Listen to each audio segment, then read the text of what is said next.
I am Neha Shah. And I am Susmita. We are here to walk you through the day. As the main organizer and sponsor of the International Workshop on Autism, KL University is proud to have the support of some incredible institutes. We would like to thank G20 Summit, the Government of India, International Brain Research Organization, France, Andhra Pradesh State Councils of Science and Technology, Amrita Vishwa Vidyapeetham, Coimbatore, and SBI Bank, Mangalgiri, for joining us in our mission to improve the lives of individuals with autism. Their contribution is irreplaceable in helping us and exploring new innovative solutions for autism. We are honored to have them by our side. Simultaneously, we also have some fun activities planned for children in the sports auditorium. Autism affects millions of people worldwide, and we all know that this comes with unique challenges. But today, we are here to celebrate the incredible innovations and strengths that emerge from the condition itself. Let's take a moment to appreciate the icons of autism. We have inspired to come together and learn from each other. But this isn't just a workshop. This is a celebration of innovation and the power of community. We are here to learn from each other, share our experiences, and build connections that will help us achieve great things. So, get ready to be inspired and energized. We are going to have an amazing day filled with informative talks, engaging discussions, and plenty of opportunity to make new friends and colleagues. Let's dive in and make most of the incredible event. Moving ahead, let's put our hands together and give a warm welcome to our amazing dancer, the Pride of India awardee, Grandmaster Miss Sai Jasrita.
सहृदय सान्द्रकला पूर्णोदय न्यायनिलय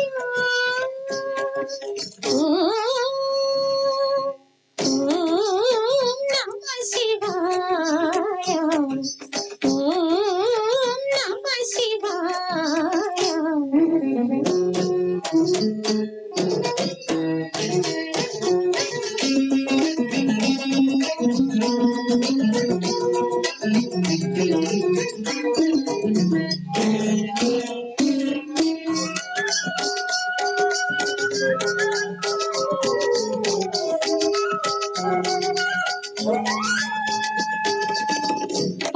పంచభూతములు ముఖ పంచకమై ఆరు ఋతువులు ఆహార్యములై పంచభూతములు ముఖ పంచకమై ఆరు ఋతువులు ఆహార్యములై ప్రకృతి పార్వతి నీతో నడచిన ఏడు అడుగులే సరసకమై సగమదని సగమదని సగమదద ససస నీదో మనసనిద మగస నీ దృక్కులే అటు అష్టదిక్కులై నీ వాక్కులే నవరసములై తాపసమందు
చంద్రకళాధర సహృదయ సాంద్రకళా పూర్వోదయ నిలయ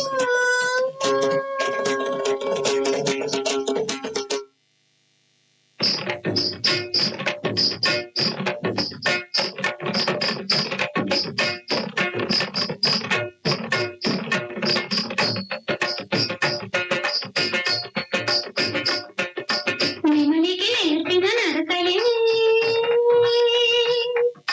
మురళికి అందరి పలుకులివి శృంగార సంగీత నృత్యాభినయ లీల చూడాలి నా నాట్యలీల నెమలికి నేర్పిన నడకలివి మురళికి అందరి పలుకులివి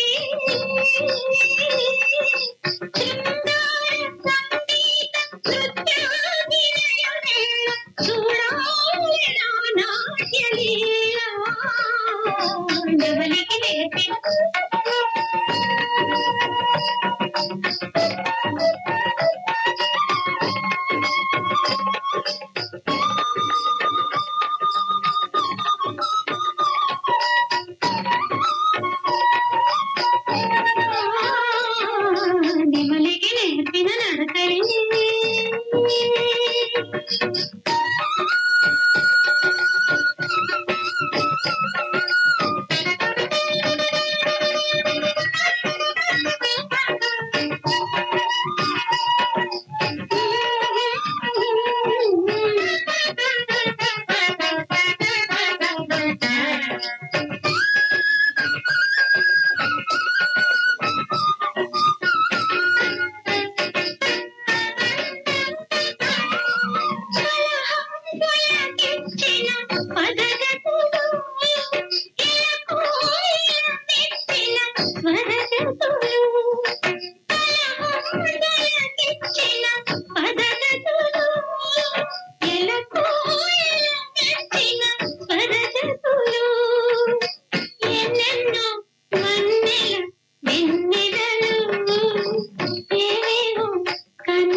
నెమలికి నేర్పిన నడకలి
చంద్రికలు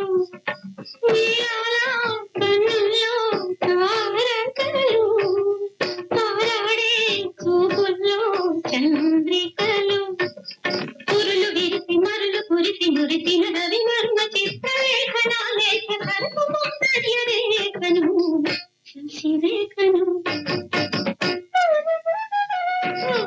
నెమలికి నేర్పిన నడకలి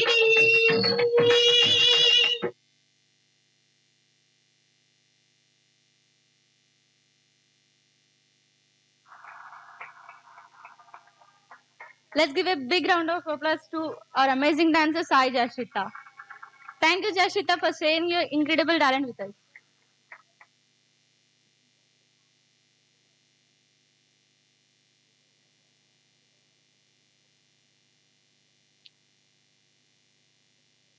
Ladies and gentlemen, it's time to light the ceremonial lamp and inaugurate the special event. I would like to invite our distinguished guest onto the dais. Engineer Raja Harini, Vice President KLEF.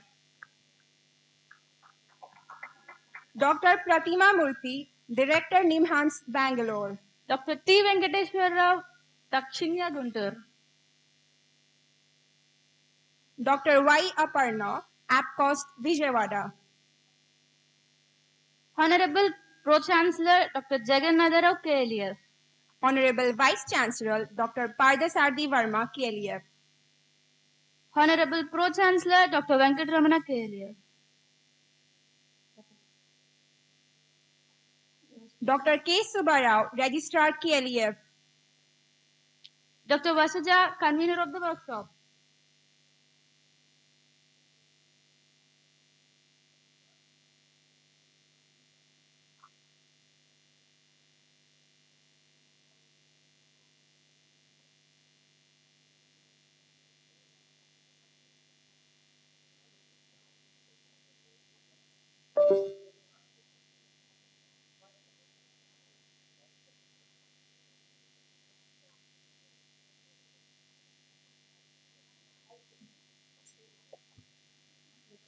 I request the psychiatrist, Dr. Srividya, also to join the ceremony. Ms. Selina, please join, and Nagarjuna sir.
I request the Vice President, Dr. Harin sir, to deliver his message to the audience.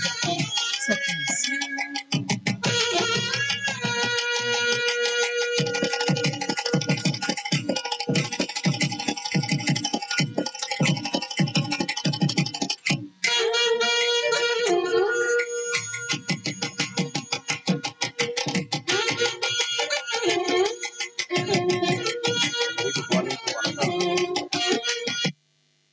Firstly, I would like to welcome our keynote speaker, Dr. Pratima Murthy Garu from NIMHANS,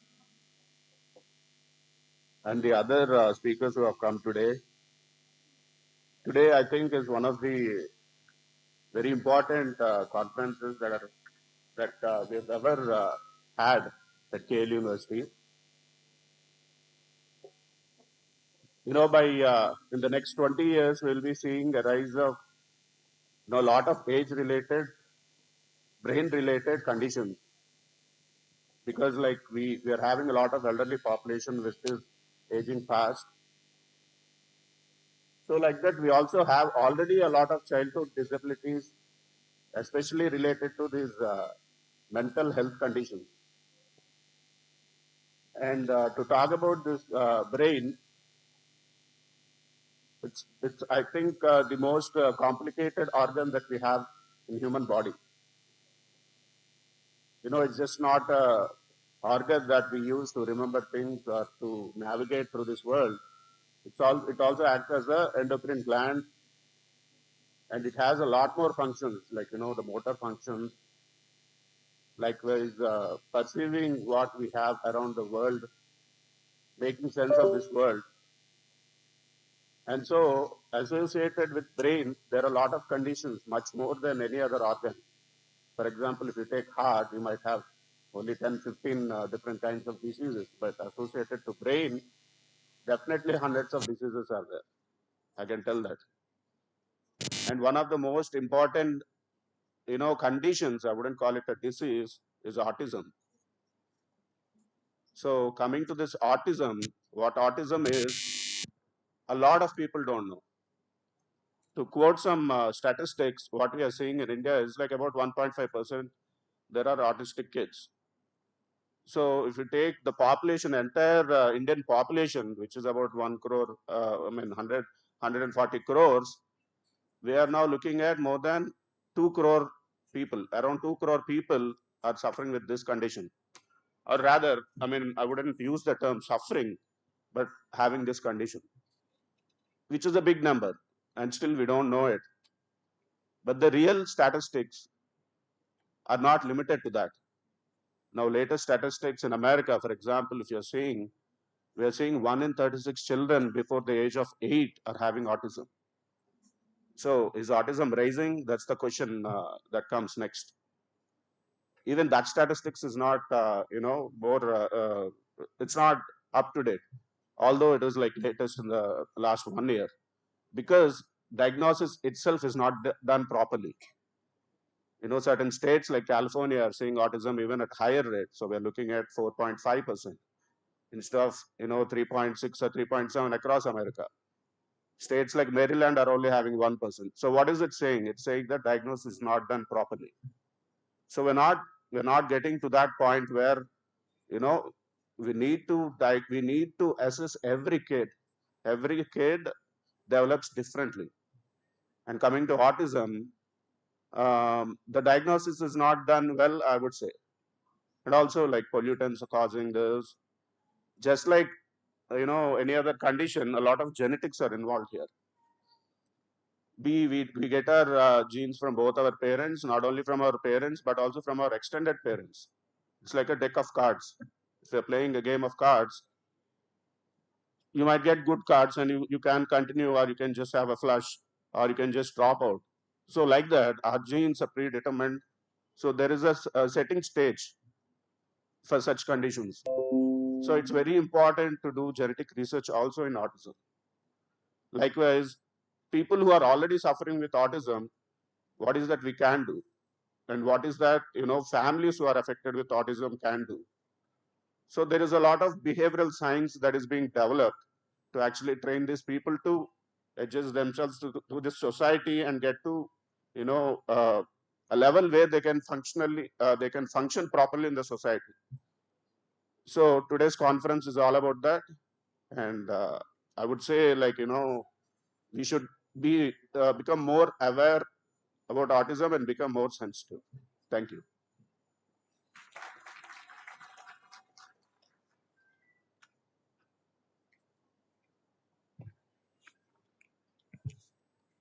Thank you, sir, for your words of wisdom. We request the following dignitaries to grace the dais for the award ceremony to felicitate the distinguished guest. Honorable Vice President Harini sir. Harini. Honorable Vice Chancellor Dr. Pardesadi Verma. Honorable Pro Chancellor Dr. Venkatraman. Registrar Dr. K. Subbarao.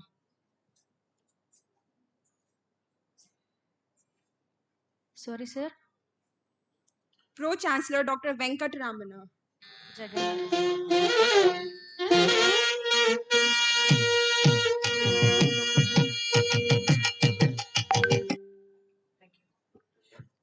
Dr. Vasuja, the convener of the program. Yeah, it's a great honor for us. I'm Lavanya. the faculty here.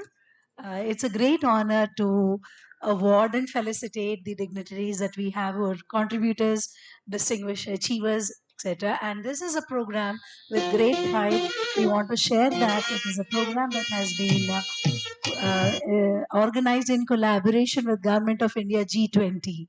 The G20 summit, we got the approval also, and they're collaborating with us. Now, I request Dr. Pratima Murthy to please, I welcome her onto the dais to receive the Distinguished Scientist Award. Ma'am, please. Dr. Pratima Murthy is the Director of National Institute of Mental Health and Neuroscience, a leading center in India. And Dr. Murthy has been working in the area of addiction prevention and treatment for over 2 decades as an earlier head of the Center of the Addiction Medicine, NIMHANS. She has been instrumental in expanding clinical services. At the international level, she has been a consultant to the WHO, Geneva, for the tobacco cessation, WHO India for reducing risk factors for non-communicable diseases, International Labour Organization, Geneva, Colombo Plan, and WHO CRO as the international trainer, consultant for addressing psychological problems at a workplace and managing substance use disorder at the workplace. She has been an international trainer for tobacco cessation zero. She has been a consultant for the United Nations Office on Drugs and Crime and generated reports on women and substance use in India. Recently, she has been the international consultant with WHO on Telecommunication Union to develop mobile cessation modules for tobacco cessation. In recognition of her outstanding research and community support, it's a great honor and pleasure to felicitate this lady, dynamic lady, who has been contributing so much to these areas which you don't even realize as a distinguished meeting ஆரம்பிச்சு scientist. போயிட்டு இருக்குது. Honor யூடியூப்ல here link is a அனுப்புறேன் great அப்படிங்கிறாரு. privilege. But I am unable to access அப்படிங்கிற அவர் புரிய மாட்டேங்குது. We all notice her smile Hello? and her dynamism is what is making the waves. Sorry. Thank you, தம்பி பாப்பா ma'am, இப்ப for கேக்குதா? being with us. இல்ல doctor Rao வந்து மொபைல்ல கூப்பிட்டேன். அவர் என்ன சொல்றாரு, the meeting is going on, I will send you the YouTube link அப்படிங்கிறாரு. How do I இதுல அதான் சொல்றேன். நான் இப்போ அட்வைஸ்ல இருக்கிறேன் இல்லையா?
Thank you very much, ma'am.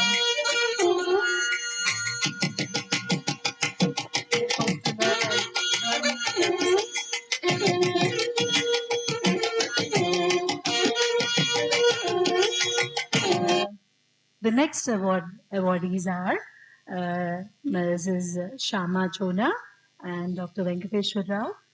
These two will be felicitated with the Hans Asperger and Leo Kanner Awards in memory of the two people who are the pioneers in the field of autism, actually.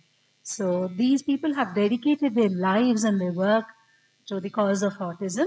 So Shama Shona is not with us. So in absentia, we give the award to her. And she is the mother who has been helping her own child through autism, hand holding and done. And she is also a Padma Bhushan Award winner, Padma Shri Award winner. So in absentia, we'll be awarding her. Now I request Mr. Venkateshwara he's a PhD in CFA, transformed to an ICS officer, commercial tax, a man with vision and dreams. His two autism daughters have changed his life and his outlook towards how to cater to the society, etc. And he has struggled a lot. He's seen a lot of struggle in his life to give new life to those kids. But their memories made Dr. Venkateshwara Rao a new man with a dedication to build Dakshini School to serve the needs of special children in Guntur. His dedication and his hard work is what makes him a role model to think of our beautiful children world around us. In recognition of his services, he won many awards, laurels, but his satisfaction is the fun that he gets is through by working with the special kids. KLU is happy to announce that we are very fortunate to collaborate with this foundation for the research in the future. And as a special recognition, along with the award, we are also contributing rupees 25,000 to his organization. Dr. Jagannath Bhagar is contributing that. It's a great honor, sir.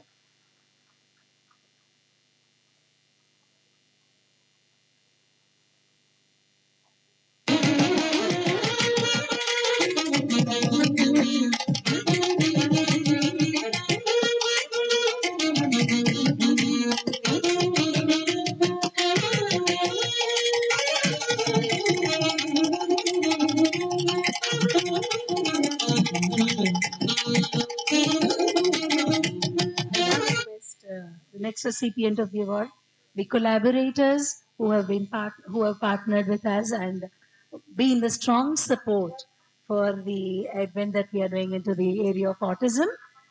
First of all, I request Dr. Y. Aparna ma'am at cost, the inspired women to receive the honor. Ma'am, please. Dr. Aparna is an outstanding physicist and heading at cost AP State Council of Science and Technology, and she has been an inspiration to many women support new ideas and innovations in AP. She is involved in science inspiration and innovations, and it's a great honor to award her with the Distinguished Collaborator Award. And we look forward to the long future.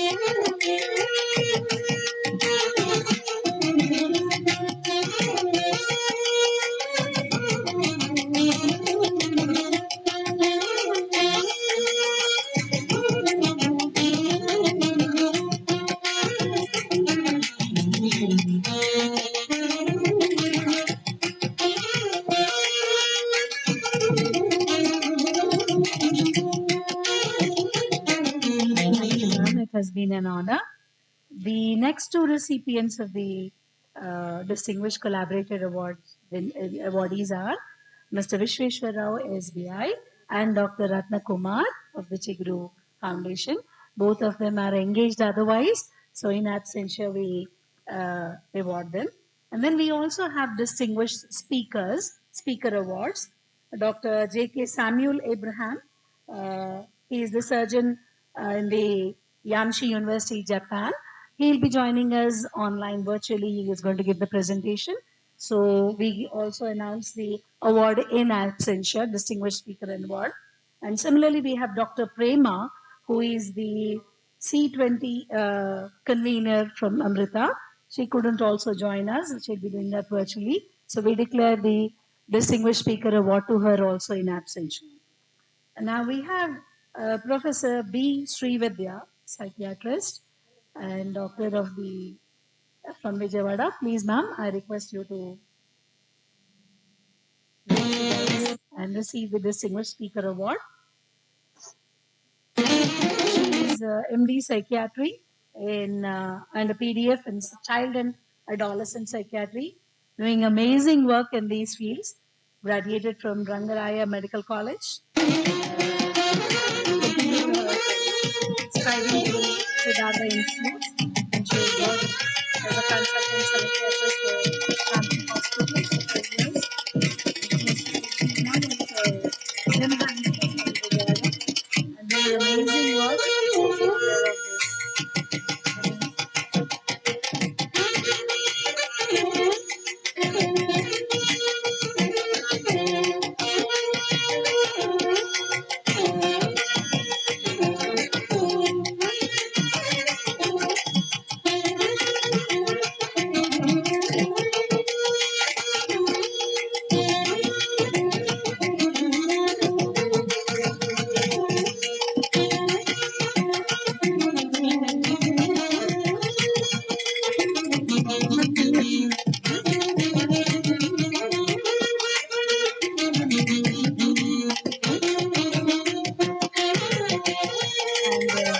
Last but not the least, the greatest contributor, distinguished speaker. It's a privilege to honor Dr. Koti Nagarjuna. Please, sir, I request you to raise the dais to receive the award. He comes from a great parentage. Dr. Chandrasekharan and his whole family were the ones who achieved the music this kind of work. He comes from a traditional family of architects and this under the able guidance of Vaidya Sundar and Vaidya Kumarji. His specialization is in preparing Rasa Aushada and Ayurveda Rogas. There are many successful case studies attached to his career and he is popularly known for solving critical cases. Dr. Nagarjuna is currently practicing as chief physician and consultant at Jeeva campus, SRIMANNARAYANA, Shamshabad, Hyderabad. His career is a rich experience in Ayurveda, Panchakarma, etc. Expert in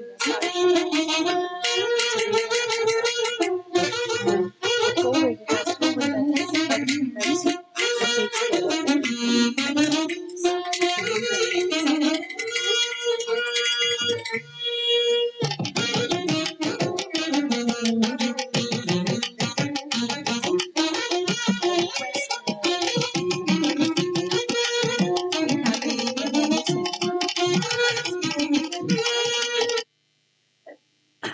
the MOU with AppCost and KLU MOU signature. Dr. Aparna ma'am, please raise the dais.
Thank you, ma'am. We are going to make great strides. Now, our Honorable Vice President, sir, has an announcement to make, sir, please.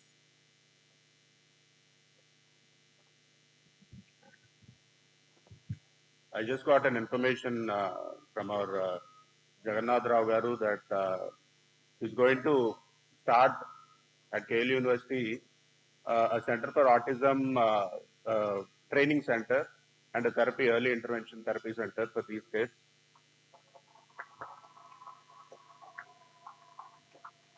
With a tie-up with St. John's Medical College, Bangalore. So I think this. I wish you a very success, sir, in this. It's very much. It is very much needed because you know, if you give the right guidance at an early stage, 95%. The studies are saying that 95% of autistic kids can speak fluently, and now we're seeing, like, you know, a lot of people, artistic children, if they're given enough support, training, and education, they can be assimilated into regular school and then go to college and have degrees and then, you know, become professors. Like, you know, one of the latest news that I've been reading is a professor, African descent professor, was given a professorship in Cambridge University, who never spoke till the age of 11. So what it is saying is, like, you know, if you give enough training and if you're giving enough behavioral therapies and, you know, all the support the children need, they can just be like one of us. They only have a different brain wiring. You just have to help them, you know, with these trainings to assimilate and become like us. We have been, as children, we are constantly, you know, simulated or stimulated with the environment, with the social environment. They are lacking this kind of stimulation. If you give that, I think they'll be flourishing. So I wish, you know, this becomes a reality. Thank you.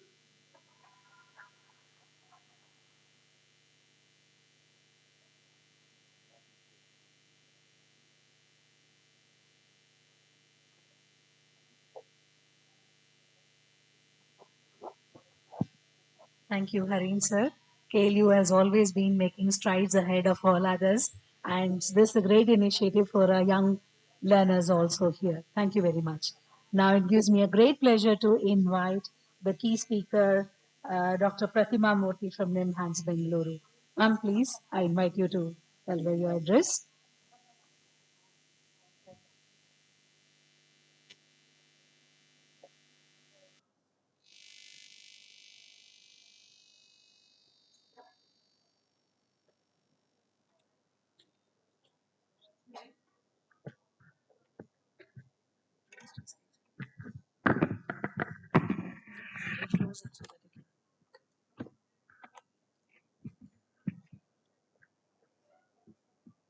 అందరికీ నమస్కారం.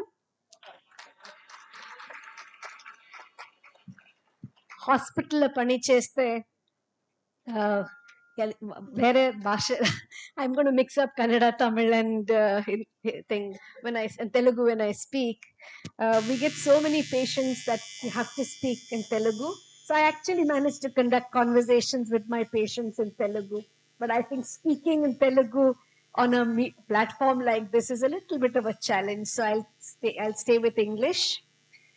The Honorable Vice Chancellor, Dr. Parthsarathi Verma, the Pro-Chancellor, Dr. Jagannath Rao, Mr. Koneru Raja Harin, the Registrar, the Mr. Venkateshwar Rao from the Dakshayani School, and the collaborators, Dr. Aparna and all the other collaborators, the distinguished speakers for today, all the faculty of the KL University, KLU Campus University, students, ladies and gentlemen. First of all, I must thank you for the very warm hospitality I've received coming here. It's possibly my first major trip to Vijayawada, which is less than 24 hours, but nevertheless, an opportunity to really experience the warmth of the people here. And I'm very grateful that you've asked me to come here. The second thing is I wanted to compliment you on the beautiful campus. I mean, the first thing that you notice are the beautiful trees, the flowers, the ambience here. And I'm sure the students who come here are very appreciative And I'm sure the staff also find it a very congenial atmosphere to teach in. So congratulations. I wanted to say that it's very often adversity that actually causes breakthrough much more than anything else. So I was just talking to Dr. Venkateshwar Rao and listening to your story on how this whole passion to work in a particular area emerges. So very often it is people who experience the worst situations, who get the least help in those situations, that actually are the people who transform society. So, first of all, my congratulations to all the people who are working in the area of autism and also in other very challenging areas where there are no major scientific breakthrough, there are no magic pills, there is no, you get up tomorrow and you'll be a new person. It's a long struggle, but it's a very, very wonderful struggle, because at the end of the day, if you see a child who is accepted into society, where there is no stigma, where there are equal opportunities for people, irrespective, I always say we are all very different. Now people don't talk about oddities, they talk about neurodiversity. So when we recognize that no five fingers are the same, that everybody is likely to be different for a variety of reasons, acceptance becomes more easy. But acceptance is not enough. There are lots of important interventions that need to occur. So both your story and sir, your address, Mr. Rajaharin, was very, very, therefore, very evocative. And I think the excitement when you announced that, the center is likely to start an autism center, that is evident. And I just wanted to really appreciate that. We also know you mentioned the possibility of equal opportunities. It is said that Albert Einstein had autism. So, I mean, why I'm saying this is one has to be aspirational. Everybody with autism is not going to become Albert Einstein. That is unreal. But I think it has to be aspirational. We must try our hardest. So, even if we can't reach the moon, we can at least go to the planet nearest to us. And therefore, it's very important to be hopeful, to engage, and to help in any kind of incremental manner. And that is what we learn as psychiatrists who deal with chronic disease, with people who have a lot of difficulties. We don't expect a jump from level 1 to to the highest most level. Impossible. So we do incremental improvements. So for example, a child who has a delay in motor abilities, just the fact that we help the child to be able to stand up with support may be the first milestone that we achieve. And therefore, it becomes important to have these milestones. I also wanted to tell you that in general, we know that about 1 in 7 to 1 in 10 people suffers from a mental illness. Did you get any We response know from that anybody? when it comes to No, intellectual sir. I'm just disability, waiting, sir. I'm we just know that waiting we have what is from called a life course the approach. So organizer some number children is may have Dr. Chand intellectual Basha. disability, That also might have we are not delays getting. in I have specific messaged the host aspects of also. their functioning. Jagannath Rao sir also I Some have children messaged. may develop We normally are and just then waiting, sir. I'll develop just and then have find a the loss KL of their University's milestones. This is what telephone we number, call a which the actual number on the disintegrative website is not kind working. of psychosis, Other something number that I'll the just check, persons you sir. mentioned, Leo Yes, Kanner, this is etc., the president is described now giving a many talk. years It is ago. live YouTube. So there are various Yeah, causes for a variety of mental okay, ma'am, you just disorders, keep it and we posted. know that these can Because be my genetic talk causes, should Okay, which sir. runs in start at 11:10. families, and I therefore, sent message to the perhaps we still 00305. There is no haven't reached the response. stage Okay, I'll where just we check. I'll have just check, good sir. I'll just check the genetic YouTube link analysis also in and the KL counseling for University everybody. But there are channel. some Yes, sir. disorders where you can predict with increased frequency the risk to develop those disorders within families. And we talked about an environmental impact of what can cause disease. There are all kinds of hypotheses for a condition like autism. We do know that there are signals on multiple genetic things. So there is no single gene that is associated with it, but there are a lot of signals from various genes, as well as environmental factors, which I'll talk about later. But we know, I'm sure the specialists here, I'm not a specialist on autism. There are specialists who work with children, who work particularly in autism, who will be able to tell you much more. But we know that there are three cardinal areas in which children with autism are affected.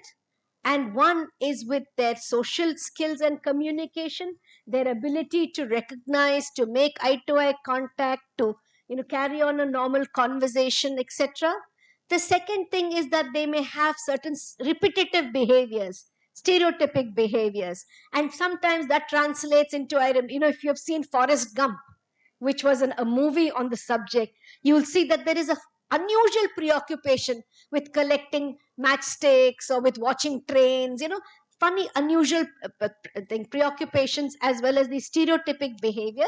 And of course, this can also translate into behavioral difficulties. So whatever is a little outside of the social context, we consider that as odd. And that is unfortunately the way we have been taught to be in society. But it's very important that many of these kids outside of these areas of problems may actually have wonderful areas of where they can do very, very well. In fact, it is said that many of them are savants, or that's because, or they are very good because they can focus only on certain specific things, and they're neglecting all the other disturbances outside. So it's a perspective and how you look at it. And if you look at these persons with autism as belonging to that area where their talent needs to be recognized and honed, and they need to be made comfortable, you can go a long way. So you mentioned the increase in autism. So for example, we know that prevalence of autism traditionally in India has been far lower than, let's say, in the West. So I think various studies suggest that maybe 1 in 500 people in India, whereas the WHO says 1 in 100 people across the world. In the United States, as you mentioned, sometimes it's 1 in 54 or 1 in 35 who seem to be diagnosed in it. So we really don't know. Is it that we are more aware of autism and therefore we are beginning to recognize it early? Are there environmental factors along with genetic risk that are making young children more prone to autism? Is it that while I describe the three core features of autism, which is social communication, stereotypy, and behavioral disturbances, is it that now we recognize that autism is a large spectrum from small social oddities to severe problems with other complications like maybe intellectual abnormality or seizures and so on? So even within autism, it is not correct to lump everybody as having the same problem. We recognize that it occurs across a spectrum, and we need to understand that. So we do know that actually the most important discoveries in autism have not been treatments for autism. They are understanding of why autism occurs. So as I mentioned, there are several genes. We know that autism does not only affect the brain and central nervous system, it also affects the peripheral nervous system, which means our ability to touch, our ability to perceive, etc. So many children with autism have problems in touch, in their gut functioning, and so on, because the peripheral nervous system is also involved. So one thing we know is the central nervous system, which is the brain and its connections, and the peripheral nervous system are involved. The second thing is that there are several chromosomes. All of you who are biology students know that there are chromosomes in the human body. So there are several chromosomes where there are aberrations in the chromosomal loci. I won't go into those details, but there are also some what are called autism spectrum development genes which are associated. So they may be markers for recognizing an increased risk to autism. In fact, recently there is something called an engrailed-2 allele, which, our brain has a big lump in the front, which is the frontal lobe. And then we have the temporal lobe and the occipital lobe and the parietal lobe. And we have something called the cerebellum. Cerebellum is like a cauliflower at the back of the head, and it helps to coordinate, It helps for, balancing and so on. And a gene which is associated with cerebellar development has also been associated with autism spectrum disorder. So now when we talk about, so this comes not because of, some crime that the parents have committed in their last birth. It is a genetic abnormality, and this genetic abnormality mainly affects the ability of the nerves, which, we all have nerves in our brain, and these nerves connect to each other in what are called synapses. So the genetic defect is in the synaptogenesis. The formation of these synapses is affected, and therefore communication between one nerve cell and the other gets affected, which is the reason why the whole connectedness, especially the social connectedness, is the issue. Now you know that we have brain scans, we have very good imaging. So what people have discovered from functional imaging is that the networks which are responsible for our social connection are impaired in people with autism. And therefore, the two main areas are there. There is a small area called the amygdala, and there is an area called the nucleus accumbens, tiny parts of the brain. And these are very important in emotional recognition, in fear response, and these are affected in people with autism. There is also the frontal lobe. We call the frontal lobe the Krishna of our consciousness, because the frontal lobe regulates how we should behave in different occasions, how we can judge, and so on. Now, there are some parts of the frontal lobe also which are associated with social connectedness. This is also affected in autism, and that is why the social rewards, amygdala, nucleus accumbens. In fact, I come from addiction. In addiction, these are areas which are hyperstimulated, and therefore I don't get a social reward from talking with you. If I drink, I get a social reward. And that's the reason addiction also is associated with these areas, the amygdala and the nucleus accumbens. And the same thing happens in children with autism. So their ability to understand emotions, understand facial expressions is therefore limited. Of course, what do we have in terms of management? Unfortunately, there are no magic bullets. You remember COVID, right? Did we have any magic treatment for COVID? We didn't have. Unfortunately, fortunately, COVID is a rate limiting thing. It's an infection which goes away. But think of something that stays in the brain for which there is no immediate cure. That is what autism spectrum disorder is. So there are several things that have been tried. We have what are called antipsychotic medication, antidepressant medication. Now people are trying cognitive enhancers. Drugs which are used in addiction are also being tried in autism spectrum disorders. So there is a lot of research going on there. There is a lot of research going on in terms of the genetic risks, brain imaging in children with autism, and that is another area. There is brain stimulation which is being tried to see if there are any breakthroughs in terms of autism. But most importantly, what is the most important thing is to recognize, to do proper screening, as was mentioned earlier, is to make sure that a comprehensive diagnosis is made, that early intervention occurs with the child, with the families, and also providing awareness in society so that the stigma around these disorders is less. So what I think one of the main reasons why we are seeing more children with autism spectrum disorders is that now parents are coming with hope. Earlier, parents used to be filled with shame. They did not want to bring the child and show the child to the doctors or to the persons working in the area. Now there is a greater openness to the whole thing, and people are willing to get help. And therefore, these are the interventions which help how to improve the child's communication.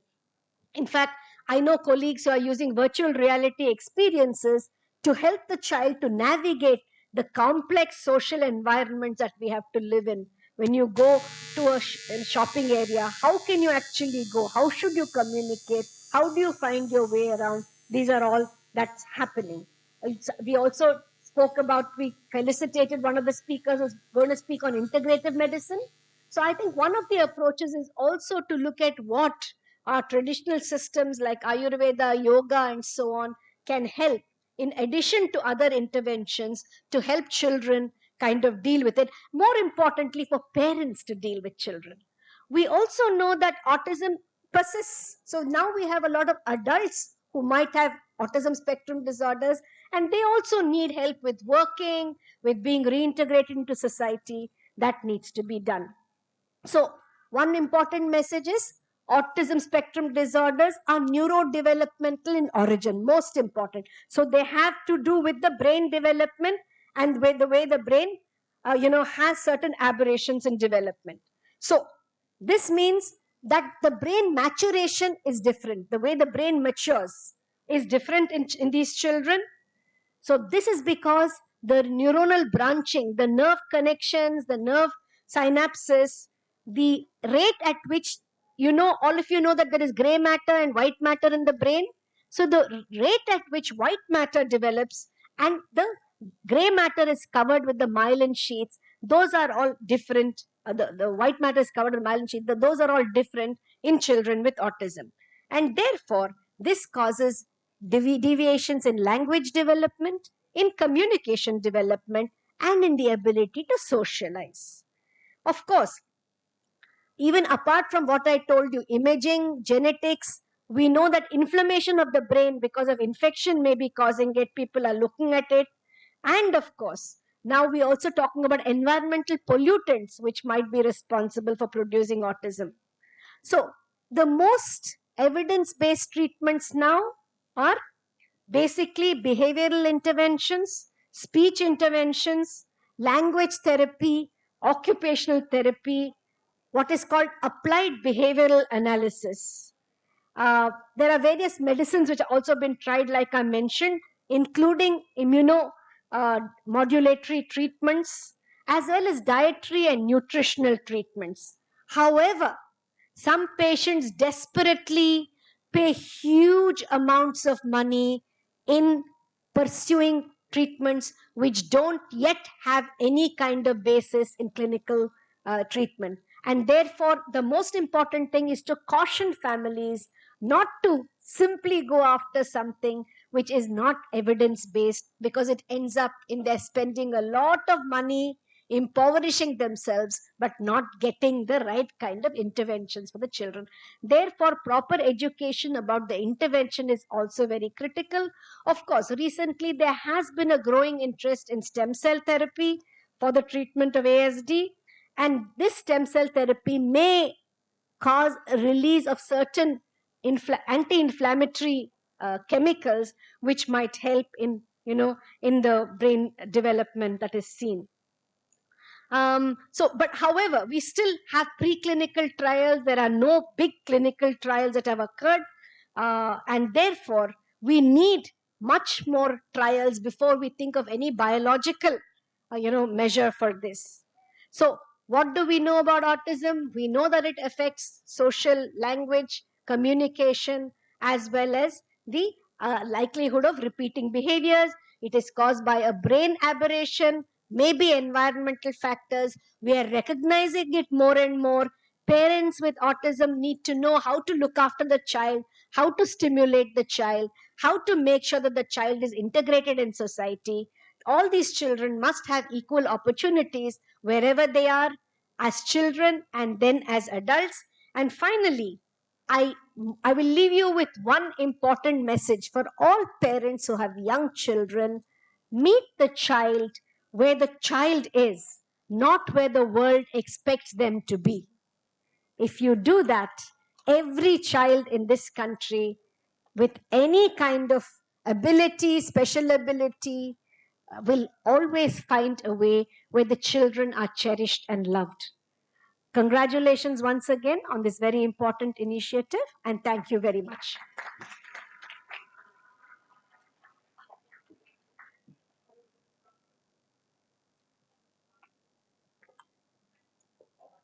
Thank you, ma'am, for the wonderful speech that you have given, the message that came across. I think the applause which was not initiated tells you that people do connect to these things. Now I request, there's a 5-minute snack break. The snacks are available on the left side of the dais through this entrance. Just a 5-minute break. After that, it will be followed by the virtual presentation. The speaker, Samuel Abraham from Japan. So please, I request all of you to come back very early. Just a 5-minute break. Now we are at 10:45. Let's look at it by 10:50. Please come back and occupy the seats. Thank you.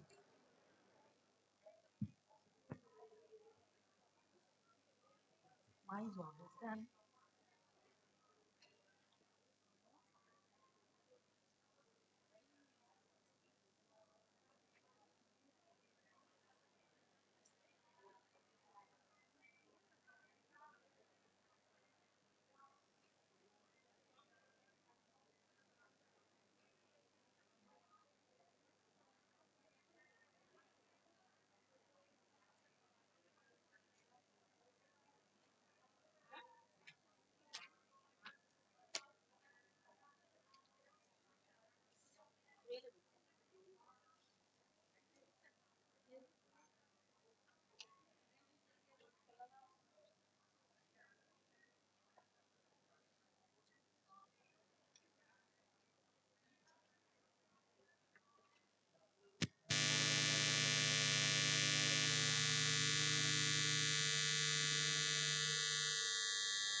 Okay. I'm ready. I'm ready with video and audio. Yeah. Yes.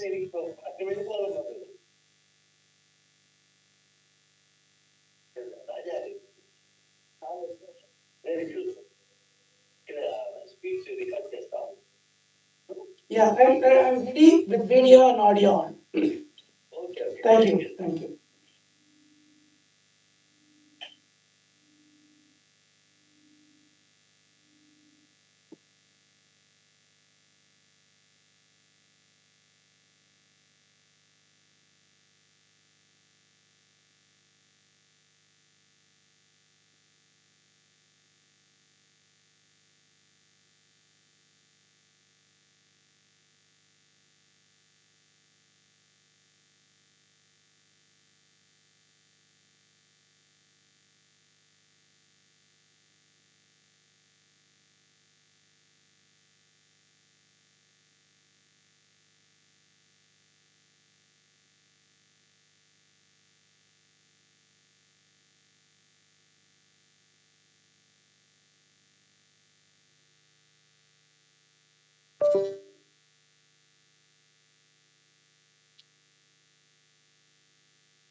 Welcome back. Kindly settle down. Thank you. Um, I know the ambience of the college will distract you, but I request all the participants to join the gathering. We have with us, before we move on to Dr. Professor Samuel Abraham's speech, we have Mr. P. Vishweshwar Rao, the regional manager of SBI Mangalgiri, who joined us a little late. We have to appreciate them for the commitment to their cause, and we'd like to announce the Distinguished Collaborator Award, which I earlier mentioned. So I request the Honorable Vice President, Raja Harim Sir, to please grace the dais to felicitate Vishweshwar Rao Garu. Dr. Jagannath Rao Sir, Pro Chancellor, please grace the dais, and Professor Jai Singh, the Dean R&D, please grace the dais. We are happy to honor Mr. P. Vishweshwar Rao, Regional Manager SBI Mangalgiri. Sir, please. SBI is the leader in Indian economy and creating social impact in society. We are happy that SBI is our partner and the guidance of the Regional Manager Vishweshwar Rao Garu for this social cause, autism and the studies in the field of autism. We are happy to honor him with the Outstanding Collaboration Award. So please be seated.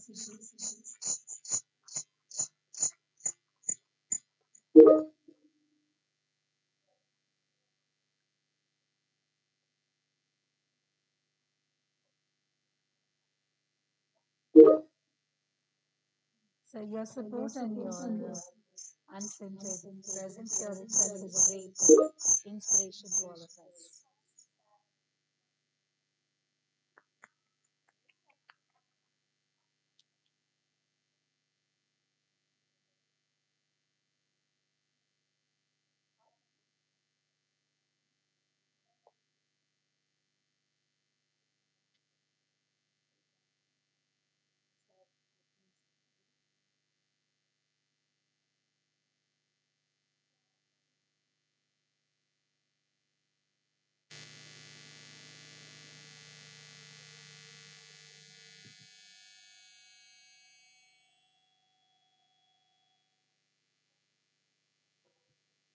Thank you very much, sir.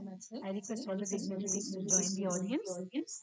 We have Dr. Samuel Abraham, the cardiothoracic surgeon in Yamashi University, Japan.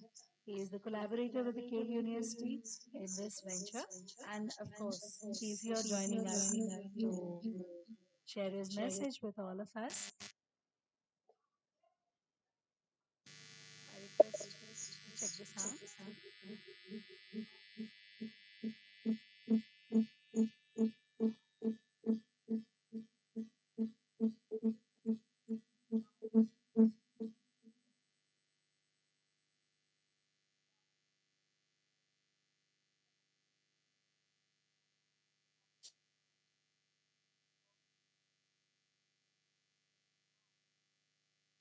The association that we have with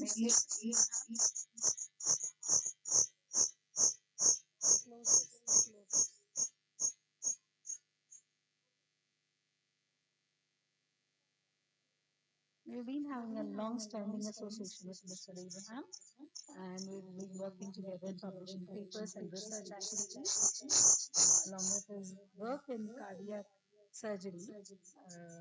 He's also working in stem cells using 3D biomimicking scaffolds in nanomaterials in collaboration with Vatican Public Institute in Japan.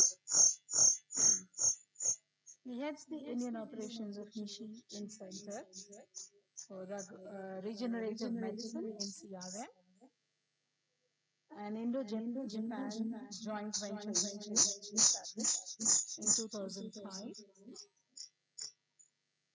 He's been guiding research scholars in regenerative medicine through Nagarjuna University is a collaborator of TPRM program by University of Toronto and a technical advisor to the Malaysia Center for Regenerative Medicine, Malaysia. He's a great leader and visionary with global connectivity. He is our distinguished speaker today. That's all about it.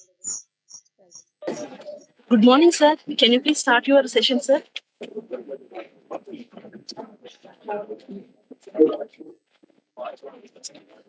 Can you see my slides now? Yeah, sir. Voice is not audible, sir. Kindly wait, sir. Can you hear me now?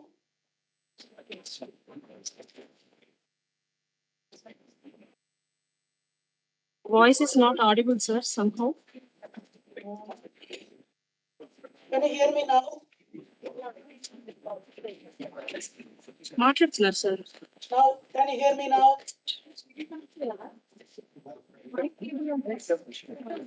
My mic is on. మాట్లాడుతున్నారు ఆయన మాట్లాడుతున్నారు something problem ఎక్కడే Can you hear me now? Now.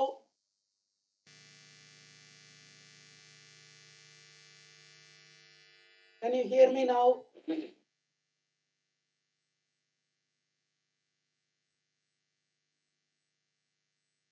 Now. Now.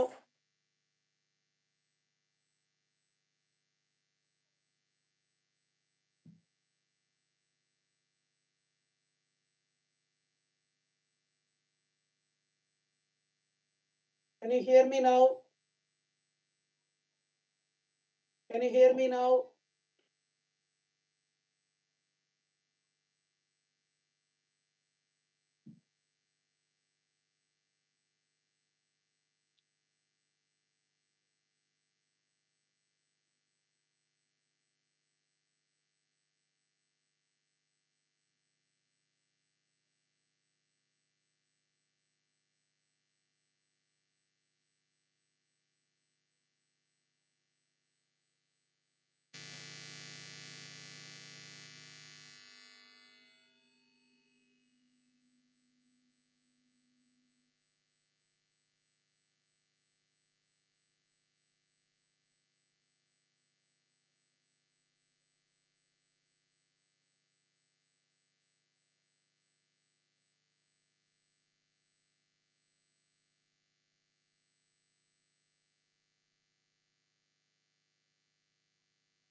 Hello?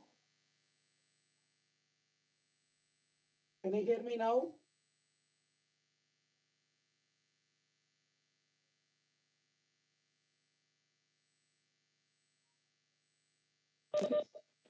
Sir, not audible, sir, yet. I'm speaking, but how do we go about this? Somehow not audible, sir. I'm hearing you.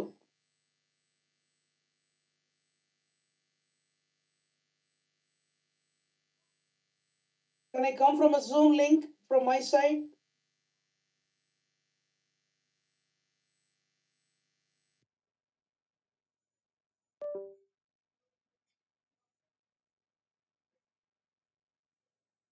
Can you hear me?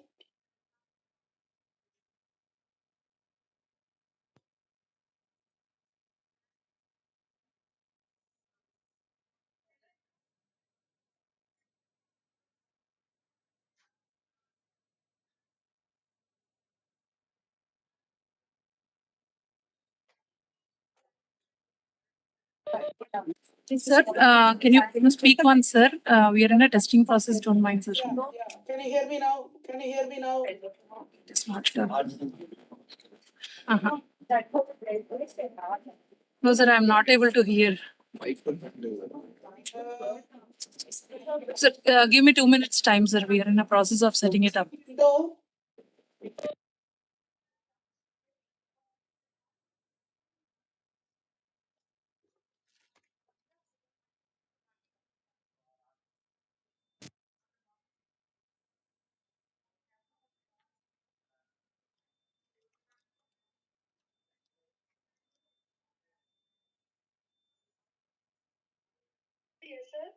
இப்போ நான் வந்து ஆன்லைன்ல இருக்கிறேன் அவங்க திரும்ப கூப்பிட்டு அந்த அவங்க பேசுற எனக்கு கேக்குது they say my voice is not audible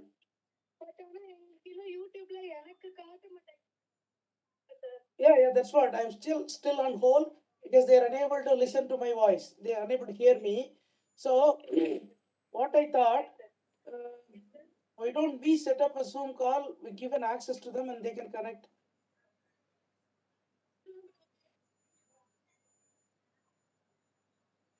Okay, I'm trying to call. See what you can do. Do you have the number of the other person whom you call now? இல்ல அவரை நீங்க கூப்பிட்டு டாக்டர் ராவுடைய ஃபேஸ் டைம்ல நான் வந்து audio வாய்ஸும் இதுல screen ஷேரும் போலாம்னு சொல்லிடுறீங்களா? Sir. Can you hear me now? Can you hear me now? Can you hear me? Samuel Abraham? Yes, sir. Can you hear me? I can hear. Yeah, there is small problem in the voice we are not able to receive, so we are going to correct it. Few minutes wait, huh? Okay. Thank you, sir.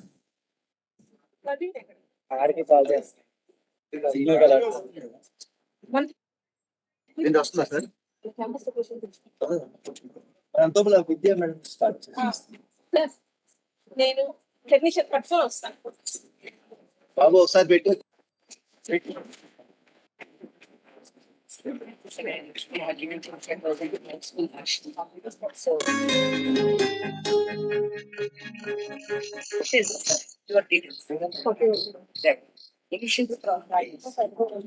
ఒకసారి మాట్లాడమండి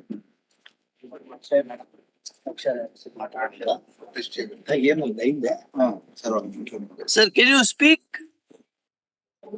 Testing. Can you hear me? Yeah. Can you hear me now? Yeah. Now we are able to. We can now we can start, sir. 1 minute. Okay. I'm just screen sharing. Correct, చేసి.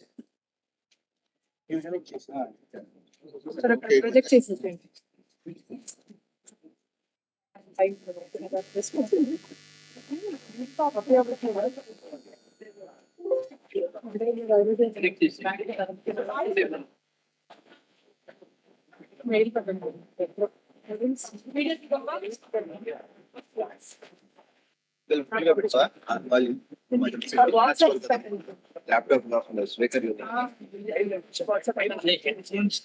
అంటే మనం print చేస్తాం కదా నేను మార్చా ఇందాక మార్చా అయినా రాలేదు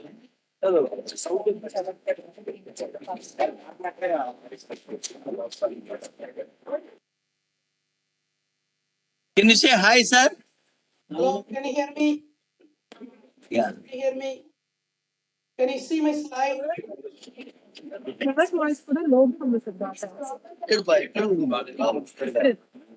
Sound ఇక్కడ పెంచాలి. Can you see my slide? Yeah. We are able to hear little voice low. We are trying to increase that, sir. Okay. Or sir, what we can do, you can keep your FaceTime audio. I can speak through that. Voice CMI okay sir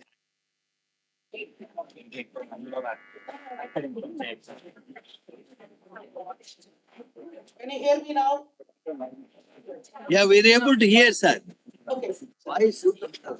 The problem is not rectified. I can talk to you through your FaceTime audio, which you can keep near the mic. 1 minute, sir. Yeah. Only. No hurry. For me, there's no hurry, but I want to finish it before the deadline.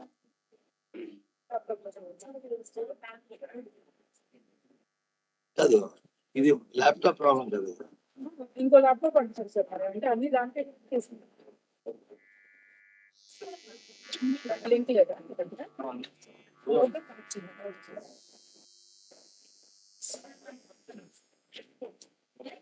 University ready madam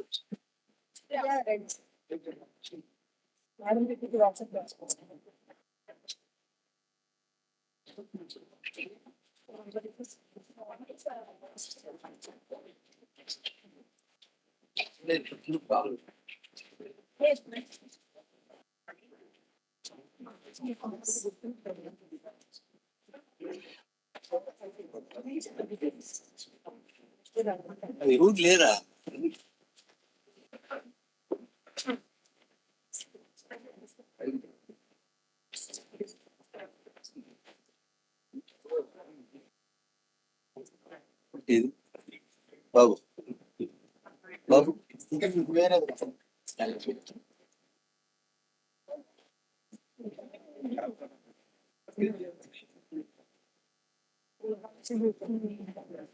నిన్న ఉండింది కదా cycle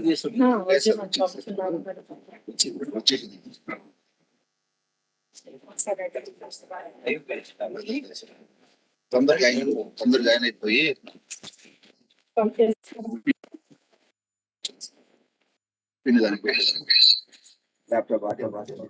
audio చెప్పండి sir హెచ్ఎంఐటి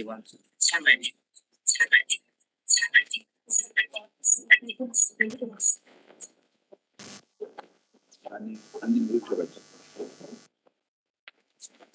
అన్ని mute లో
Samuel? Yes, sir. Can you hear me? Can I start? Yeah. Please, sir, you can start. Yeah. So, on behalf of my collaborators and other researchers, scientists, it's my pleasure thanking everyone for the time, especially Professor Rao. So, I'll make it very brief. This work was a collaborative work among Monash University, GNC, NCRM India, Sophie Inc., Beagle Hospital, and JEEYAR.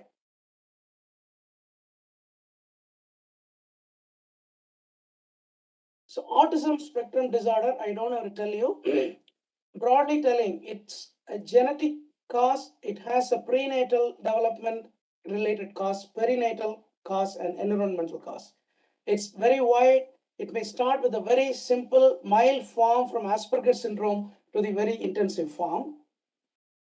Now, what made us think about gut microbiome and this prebiotic glucans in autism is this particular paper, a review paper which was published in Nature in 2021. It has correlated on two things. One, in mice models, segmented filamentous bacteria of the mother when it's carrying the child, the offspring, T helper 17 cells, cytokines produced can cross the placenta, cross the blood-brain barrier of the growing fetus. And this fetus, when it is born, it was mimicking to have autism-like symptoms. Same way, in adult mice, Cali protein of E. coli in the gut, they can go propagate to the gut-brain axis to the brain, misfolded alpha-synuclein deposited in the brain, and they can mimic neurodegenerative diseases in the future.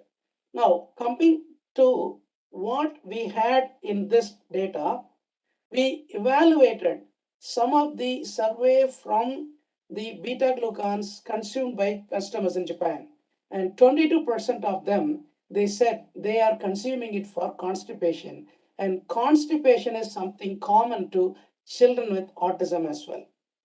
Now, if you see the tree of life in the evolutionary ladder, phylogeny, animals and plants are on either side, and at the center, the phylogenetically placed fungi. We believe that the gut microbiome of humans, animals, plants, they connect each other to the environment. So that is when we started looking into this prebiotic supplements which have a beneficial role in gut microbiome in studying in children with autism, because gut dysbiosis and constipation, they are known to increase the number of harmful bacteria in the gut. In this study that we have done, we took totally 18 participants, control arm 6 of them, and then treatment arm 12. The control arm patients, they all consumed the conventional standard of care remedial behavioral therapy L-carnosine, which is prescribed for autism children, whereas the treatment arm children, they, along with the conventional treatment, consumed 2 times a day 0.5 grams of this beta glucan food supplement. We undertook investigations such as CARS, that is Childhood Autism Rating Scale Assessment, Sleep Habit Questionnaire, plasma alpha synuclein levels, serum melatonin, and also most importantly, the whole genome metagenome sequencing of all these children at the baseline as well as after the 90-day completion of the study. So the first subjective symptomatic improvement the parents came with was, they said the children started sleeping well. So when we compared the control group versus the treatment arm, the serum melatonin, that is the endogenous melatonin, increased in the treatment arm group significantly, and this was published in the journal Brain and Behavior. And then when we check the CAR score, if you see the control group, there is no significant change, whereas the CAR score improved in children who underwent the treatment arm. There is a 12 number of them. And the same way, when we check the plasma alpha synuclein, the plasma alpha synuclein levels increase in these children. There is some controversy whether it should be high or low. However, what we believe is there could be 2 reasons that this plasma alpha synuclein increased. One is the alpha synuclein, misfolded alpha synuclein aggregates could have been cleared by the natural killer cells, or the normal alpha synuclein, which is responsible for the presynaptic level of transmission, might have increased in these children. However, that will become clear only when we are able to evaluate whether these alpha synuclein in the plasma are normal or abnormal. So this was published in the BMJ Neurology Open. And subsequently, we evaluated the most important component, that is the fecal gut microbiome through RNA sequencing. And two very significant findings we could observe was in the children who were in the treatment arm, the Enterobacteriaceae group of gut microbiome completely got down. That is almost close to zero compared to what it was in the control arm. And even among the Enterobacteriaceae, if you see the E. coli, which is the harmful bacteria producing the Kerlian amyloid proteins, they significantly decreased between the control group and the treatment arm. And now we published this paper with the following concept and data. The data was harmful bacteria such as Enterobacteria, E. coli, Akkermansia, Blottia species, Coprobacillus, and Clostridium, they decreased, whereas beneficial gut microbiome, the bacteroids, Faecalibacterium and Prevotella, they improved. So this was published in the Journal of Alzheimer's Disease. So the Enterobacteria, which secretes Kerlian amyloid in these children, with autism spectrum disorder, first they get deposited and aggregated in the gut neural system, which later move to the brain as through the gut brain axis. That is one of the part of them is the vagus nerve, like a prion, and later they deposit in the brain as Lewy bodies, cause Parkinson's and dementia. Because children with autism spectrum disorder, they are more prone to become victims of Parkinson's and dementia later part of their life. And this through NK cell activation, balancing of gut dysbiosis, and by rejuvenating through microglia, we hypothesize this beta glucan is acting to improve in a manner that correlates with the clinical improvement in terms of sleep, melatonin, alpha synuclein, and behavior. So looking at this, what we have done in autism, invited the interest of neurologists, saying, why not we do a pilot study in patients with Parkinson's disease? So we recruited 8 patients, 5 of them completed the study. In these patients, Unified Parkinson's disease rating scale improved, mean constipation severity improved, serum creatinine kinase improved, cholesterol lipid profile improved, and also HbA1c. And most importantly and strikingly, among the 5 patients, in one of the patients, MRPA, that is the magnetic resonance Parkinson index, also improved from 9.3 to 9.1, which is very, very significant. I'll say it is like a miracle. So in autism, as a result, what happened was in these children, after 90 days of consumption of this beta glucan compared to the control versus the treatment group, behavioral pattern improved by 3 points in CAR score, sleep pattern improved by 8 points in CSHQ score, the serum melatonin on an average increased by about 160 nanogram per deciliter. Serum alpha synuclein on an average increased by 60 nanogram per deciliter.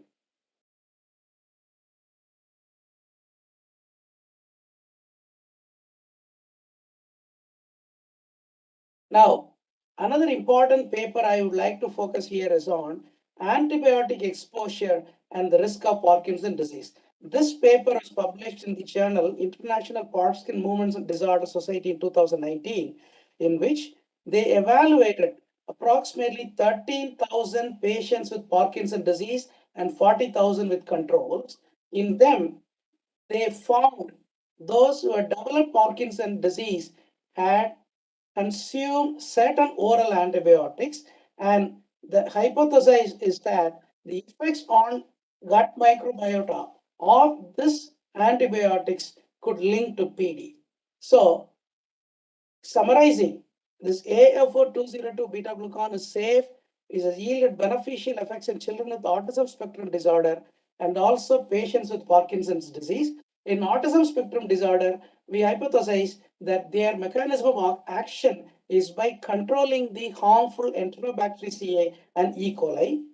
largest studies evaluating maternal gut health and implications of antibiotics in gut dysbiosis are recommended. Why? Because, as I first said, autism spectrum disorder could have genetic, prenatal, and perinatal etiology. Therefore, the maternal gut health during the gestational period of the child is very important. So, institutes like NIMHANS, institutes like KL University, or the other collaborators, probably, if they can think of evaluating the maternal gut microbiome during and until delivery of the children and follow them up and see how their neurodevelopment is. At the same time, in adults, probably we should be able to do a study on antibiotics and their implementations on both negative implementations in gut dysbiosis. And this Parkinson's data I recently presented at the American Society of Neurotherapeutics meeting. And finally, I would like to clarify, because several people ask about what is so special, why did you choose these beta glucans? Because usually beta glucans, many are extracted from some natural source like mushroom, but in our case, it is produced by a black yeast in bioreactor as an exopolysaccharide. And in spite of same 1316 chemical formula among all this, the structural formula of these AF4202 strain of Arabasidium pullulans produced black is produced, beta glucan is very unique. That is what we think is responsible for this unique immune modulatory effects and also the beneficial effects on balancing the gut microbiome. They are produced in Japan in this kind of bioreactors. And another important thing is this can go in future as a drug or a drug adjuvant, because we are able to standardize the dose and the internal ingredient of this beta glucans in each sachet or in any form we produce. And this is water soluble, so it is easy to consume, easy to mix with any kind of food. And so with this, I am closing my talk. I am open for questions, or if you are unable to come with any questions at this point of time, you can always write to me, and whatever best I can reply to you within our expertise, I should be able to share my data. Thank you very much. Thanking you once again for your patient listening, and to the organizers for this opportunity.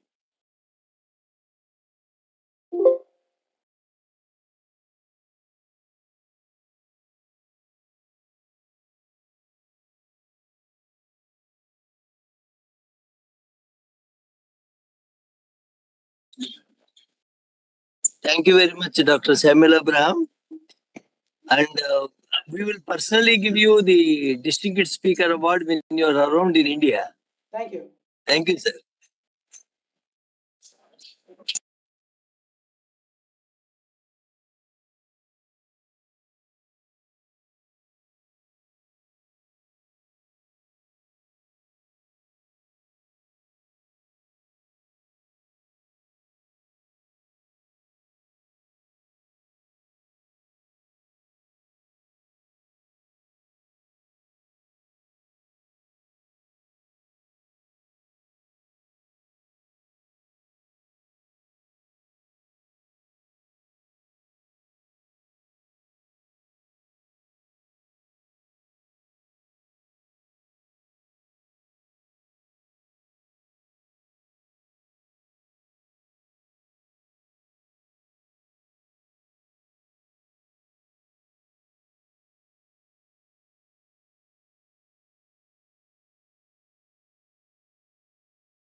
So when I heard that the topic was awareness of autism, I was really excited because when I started practice way back 5 years back,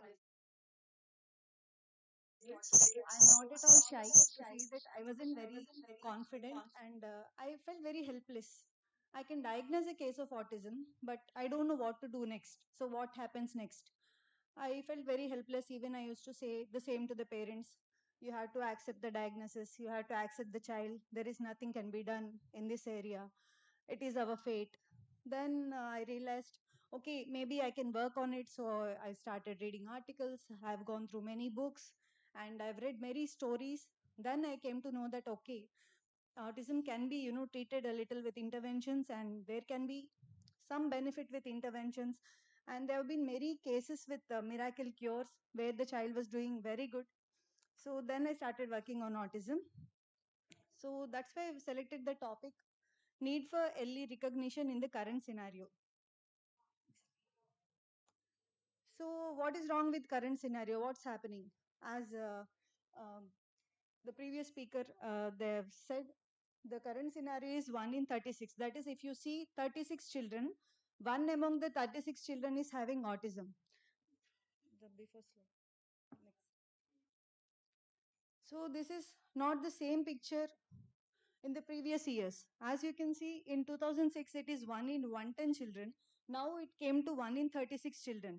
And if we go back in 1960s, 1950s, it is 2 cases almost per 5,000 children. So look at the prevalence. It is progressive. So the cases are gradually rising. This is actual community or epidemiological number. But when we see as a doctor or when we go to schools and see children, the number is even higher. So it could be partially due to more awareness and more diagnosis, but still there is actual rise in autism cases recently. But how much do we actually know about autism? This is a random picture, not at all related to autism. Uh, the picture. So what is it? Can anybody say what is the patient or person having here? Heart attack. Perfect. So the next one. What is this? Paralysis. Perfect. So how many of you are doctors here?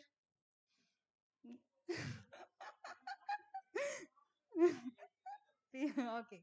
Still you have understood by one glance it is heart attack and it is paralysis or brain stroke. But how confidently can you tell you an autism case? So how many of you are confident that you can diagnose an autism case? Not diagnose, at least you can say, okay, this child might be having autism. Well, great. That's a very good number. Still, I see that that is only maybe 1/10 or 1/20th of the total population here. So what is autism? I want to make it very simple so that everybody can understand. I don't go into really depth. So the two core features of autism is first one, social communication. So I'm speaking to you. I am trying to make eye contact with you. Most of you are also giving me the eye contact. This is what we call eye to eye contact. That is the basic thing in social communication. Next thing, you are paying attention to me. Eye contact is different from paying attention. You can look at me, but still you can think of something else, think of different songs or your evening plans. But still, many of you are listening to me. That is paying interactive attention. If I suddenly stop talking and look at the door, everybody will be turning your heads to the door. That is sharing my attention, which we call joint attention. And even though you are not speaking to me, still some of you are nodding your heads. When I asked a question, you are raising your hands. And some of you who are bored might be keeping your hands under your chin or putting your hand on your head. So this is also giving me some cues that we are bored. Stop it right here. So this is also part of social communication. And finally, the biggest part of social communication as humans is speech. Even animals do communicate, but they don't have speech. We have the speech as main mode of communication.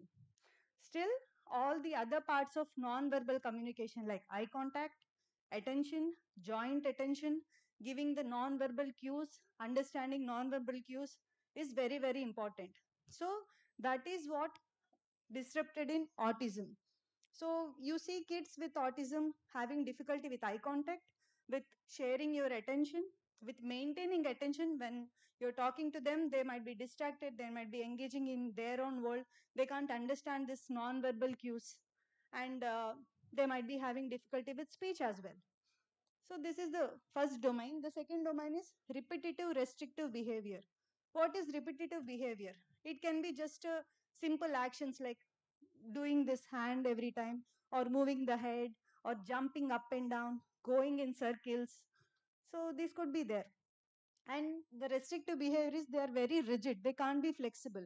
If you say 9, they can't wait till 9:1 or 9:2. They will expect you by 9. And even they can't adapt to changes. How many of you have seen Big Bang Theory? Any fans of Big Bang Theory? If you have seen, it's a very famous sitcom where young Sheldon where Sheldon is having IQ above 160, still he will be having difficulty in understanding sarcasm, difficulty following the social cues and all. So he's very rigid in a particular way. If he's expecting oats as a Saturday breakfast, he can't eat any other thing. It should be oats. So that is the restrictive behavior.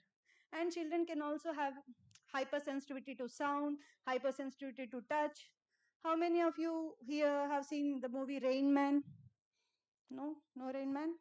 It's a beautiful movie. Do watch.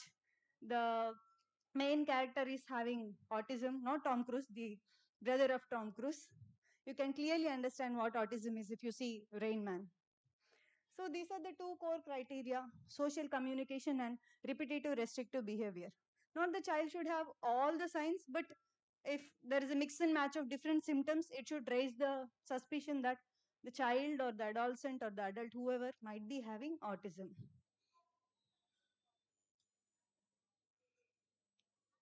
So you have seen heart attack or stroke, you have recognized immediately. Why not autism? What is making it difficult to identify? The first reason is it is a developmental problem. The symptoms start very slow. The child will be perfectly well till first birthday or 1.5 year. Suddenly they'll be talking slowly or stop talking, or they won't be giving eye contact. When you call them chinnara, chinnara, they won't be responding. They'll be sitting and playing on their own. Parents might be thinking he's interested in the toy, or he's not looking at us. So they don't really understand what's going wrong, and the symptoms start very slow and progress over months. So it is not a one night or a 1 hour sudden onset. So it is really difficult to identify a slow process. The second challenge is all children does not show the same symptoms. As I was talking about Sheldon in Big Bang Theory, he has IQ something around, at least it is portrayed as more than 160. So he's a genius, he's a scientist. Still, he got autism. And we see children who can't even speak, write, hold a pencil, and will be babbling the same sounds. So we call this as autism spectrum disorder because with minimal symptoms, with maximum symptoms, everybody will fall under this umbrella category. And every child is different. So we can't identify really, all don't present with the same. So it is really tough to identify even for the clinicians. And the third one is there are many myths regarding autism. So when the child doesn't talk, or when there is delay in speech, the common thing we hear is boys speak late, you wait, మగపిల్లలు లేట్గా మాట్లాడతారు, వెన్ను ముదిరే కొలది అవే వస్తాయి. So this is what we hear very frequently. But we shouldn't follow that. We should proactively assess the child and look.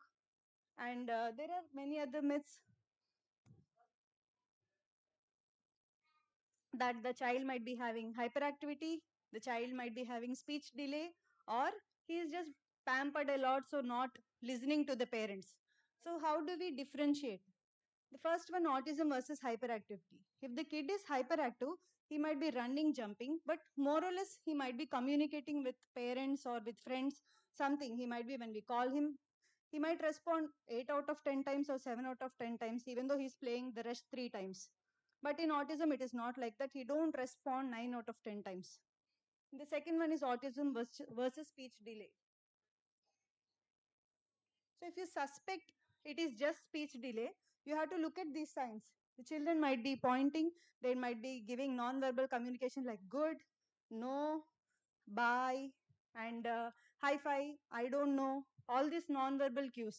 The child is not showing any non-verbal cues and there is no speech, then it is something going towards autism. If the child is doing everything, communicating everything, laughing at you, waving bye-bye, and telling all you like good, bad, everything, then okay. He's not speaking, we'll wait for few more months. And the last myth is the kid is pampered. If the kid is pampered, అంటే గారం ఎక్కువై మాట్లాడలేదు, మా మాట వినట్లేదు అని, then he should be playing with other kids. It is with you, he is having some problem, not listening to you. But if the kid is not even playing with other children and sitting and doing the same thing, then it is something, going towards autism. If he's playing with other kids very well, responding to them very well, not only listening only to you, then you can think, okay, we have pampered him a lot and he's spoiled a little. Okay, these are the differences between hyperactivity, a spoiled kid, whatever, and then speech delay with autism. So, as a doctor working with kids with autism, the two frequently asked questions are, why does it occur? And the second question is, will the child be normal? What is the future of the child? The first question, why does it occur? So, mainly for any disease, we split into genetic and environmental causes. So, genetic is through genes, hereditary. It is already, passed through from parents to children. There is nothing we can do. Environmental factors are something about the family, the social system, peer group, schooling, bullying, everything. So in genetics, even though we are doing so much of research, we have so much advanced technology, still we can identify only something around 10 to 15% of genetic causes of autism. The other causes? Okay. Mm, I'll split then. So genetic causes are very, very less, and maximum we have environmental causes. And next slide. Okay, okay, don't. Okay. So especially after COVID, we have seen a peak in autism case rise. So the main leading cause is excessive screen time. Kids coming to me, parents చెప్పేది ఎన్ని గంటలు చూస్తారు మీ పిల్లాడు phone or TV అంటే 4 hours 6 hours 8 hours చాలా క్యాజువల్గా రోజంతా చూస్తాడండి లేచినంతసేపు చూస్తాడు అని చెప్తారు. So it is harming them very much because they are following something which is not human. Let me be fair. You have listened to my previous speaker. Do you feel any change between the previous session and this session? So it is virtual and this is more physical. So we have little human connection here, which we don't have in the previous session. So even the talk might be wonderful, the subject is very good, he's a very good speaker. Still, somewhere we find, little physical interaction is more better than virtual thing. We humans follow that human touch. So what happens with kids watching TV or phone continuously is they are exposed to something which is not natural. So let me put it this way. Parents వస్తారు, colours నేర్చుకుంటున్నాడు మా అబ్బాయికి, ఏబిసిడీలు phone ద్వారానే వచ్చాయి, rhymes వచ్చాయి, మేము నేర్పలేను అన్నీ నేర్చేసుకున్నాడు phone చూసి, తప్పే ఉంది ఫోన్ చూడడంలో అని. బట్ ద సేమ్ కిడ్ అందులో పిల్లని పిలుస్తున్నాడు, ఇన్ఫోబెల్స్లో బాబును, కోకమిల్లోనో బాబును, he doesn't come play, he doesn't come and the child is crying, very irritable. But the boy in the rhymes is happily playing, throwing balls, giggling, laughing. How does he understand sharing of emotions? The kid is crying, but the boy in the phone is playing happily. The kid is hungry. The boy in the rhymes is eating ice creams, donuts, everything. So, where is that human connection? So now the mother calls the boy. He doesn't respond. The mother is crying. The child is happily playing. The mother is feeling hungry. The child doesn't share. So he became like a robot. That is the problem with screen time. And we strictly restrict kids to not to use phone, screen, mobile, laptop, anything more than 1 hour in the whole day. So that is a strict rule we advise parents, and I think more or less it applies to adults as well. So this is the most frequent environmental cause we see. Under stimulation and over screen time. So ఎక్కువ screen వాడుతున్నారండి అంటే మోరల్లెస్ మిగతా పిల్లలతో ఆడట్లేదు, పేరెంట్స్తో మాట్లాడట్లేదు, నలుగురితో కూర్చొని కలవట్లేదు. So where is the social stimulation? So where is the physical stimulation? ఎక్కి దూకడం, ఆడడం, నలుగురితో కలవడం ఏమీ లేవు. So there is zero stimulation. This is causing most of the children autism, and now people are calling this as virtual autism. Pre-digital era, cases levu, only genetic causes, biological causes. But now more kids are falling into this virtual autism, which is an environmental cause. So done with the causes, then we are moving to the next question. will the child be normal? So it depends on 3 factors. The first one is age of presentation. ఎంత ఎర్లీగా మనం identify చేసి ఎంత ఎర్లీగా environmental factors మార్చగలిగితే we can see that prognosis. And the second one is how good we are trying. So parents చాలా మంది మేమిద్దరం వర్కింగ్ అండి, మా వల్ల అవ్వదు, మీరు ఏదో చేసేయండి అని. It doesn't work. You need to put your effort. That is your child. When you work very much with the child, stimulating them, you can see amazing results. And the third thing is ability of the child.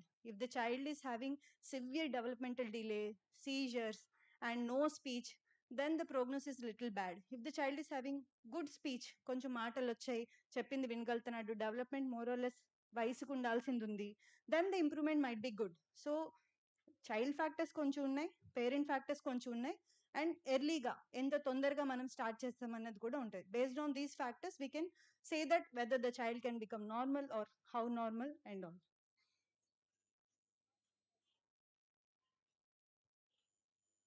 So I was talking about interventions and all. There is evidence also supporting interventions. I'm not just talking just like that.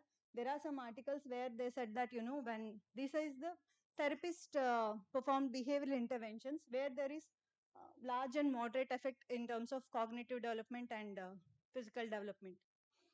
And this is a parent implemented intervention. This is also showing very good strong benefits of parent led interventions.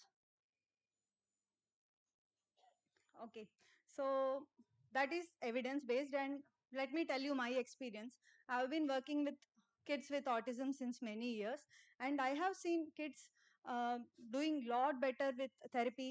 Therapy is nothing like giving some electric shocks or giving something invasive injections or treatment. There is no evidence based treatment in terms of medicines or injections or any other thing. Even government told to stop stem cell therapy as the main mode of treatment recently. So there is nothing we can do from outside in terms of giving medicines or injections. So the main mode of treatment is therapy, which is stimulation, just stimulating the child, encouraging the child to speak, engaging them into play. So there is no harm in that, and even it is beneficial for normal children as well. And with these simple techniques, children are improving drastically by simply cutting down screen time and increasing the stimulation. So I know recognizing autism and all is it's a tough thing. It is a new thing. So I am going to give you some cheat sheet. So before giving the cheat sheet, so I was talking about this early intervention. Why early? ఎందుకు ముందే కనుక్కోవాలి, late అయితే ఏమైంది? So I was talking about stroke and heart attack, right? Do you know what treatment we give for brain stroke or heart stroke? We give anticoagulants to remove the clot and all. And there is something called golden hour in brain stroke. So if the patient got paralysis, you have taken to the hospital. If we give the treatment within 1 hour, the patient will improve drastically and there won't be any handicap or any problems.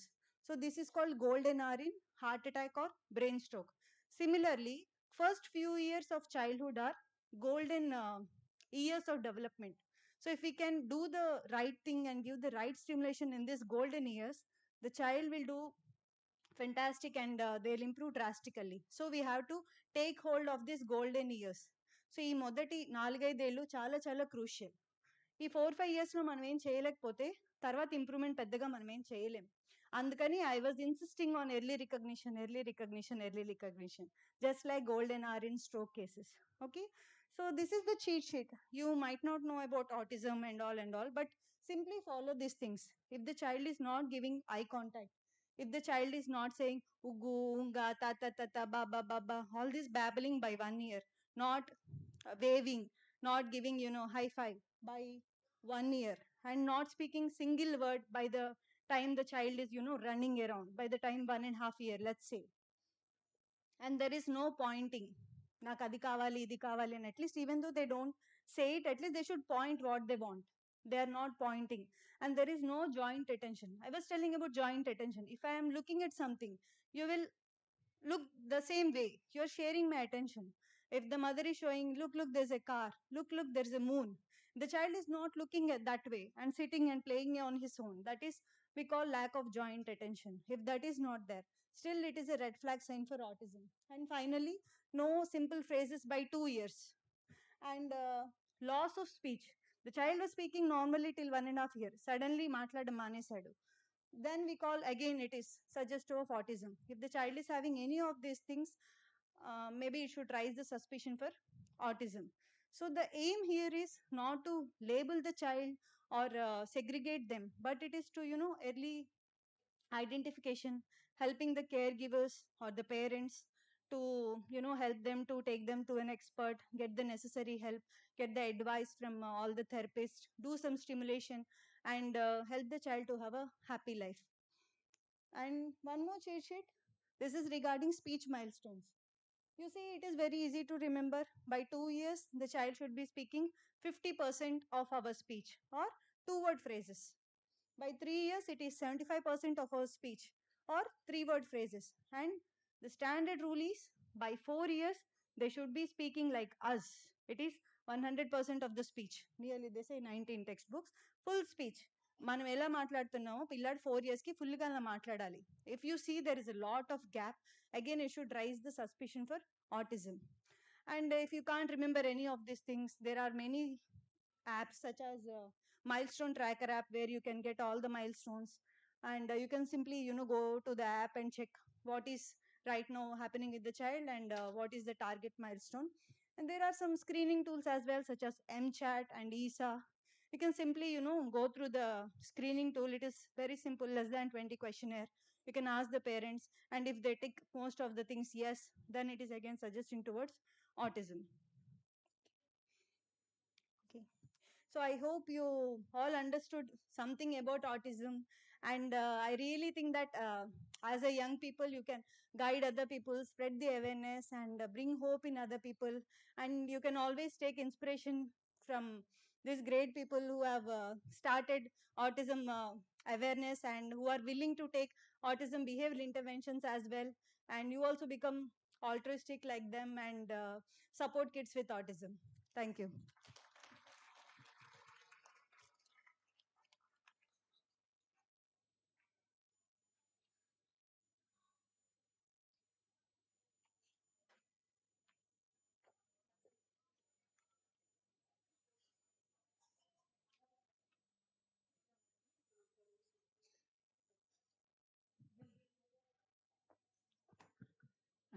Thanks a lot, Dr. Srividya.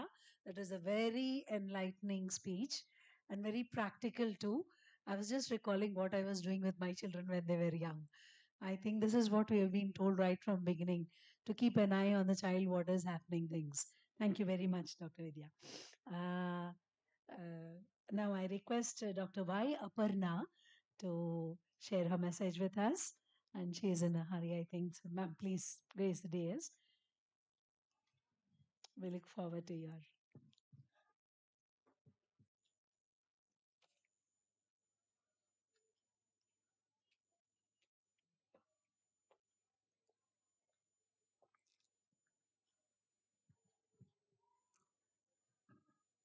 So very good morning to all of you.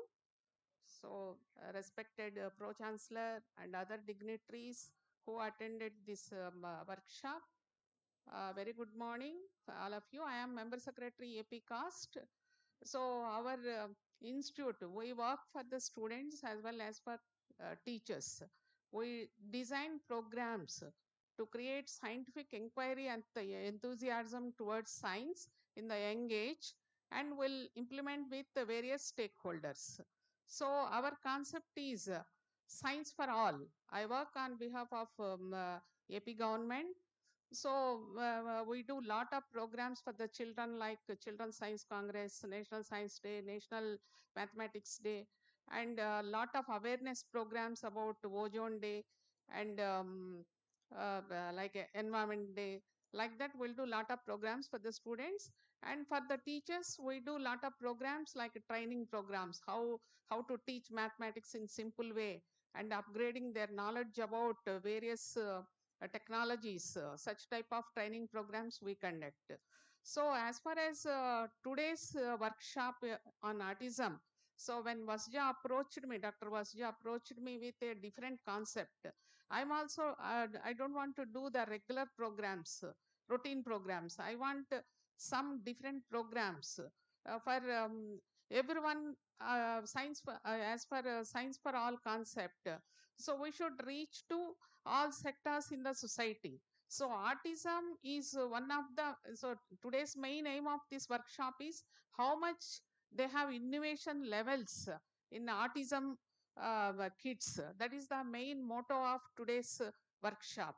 So autism, already the previous speakers, they talked about very nicely what are the reasons for autism and how, what are the precautionary measures to take. I no need to repeat all those, but one thing my observation is, one of my friend's son, he was suffering with autism, but my observation about autism is the parents are not willing to accept that their kids are having autism. That is the main reason.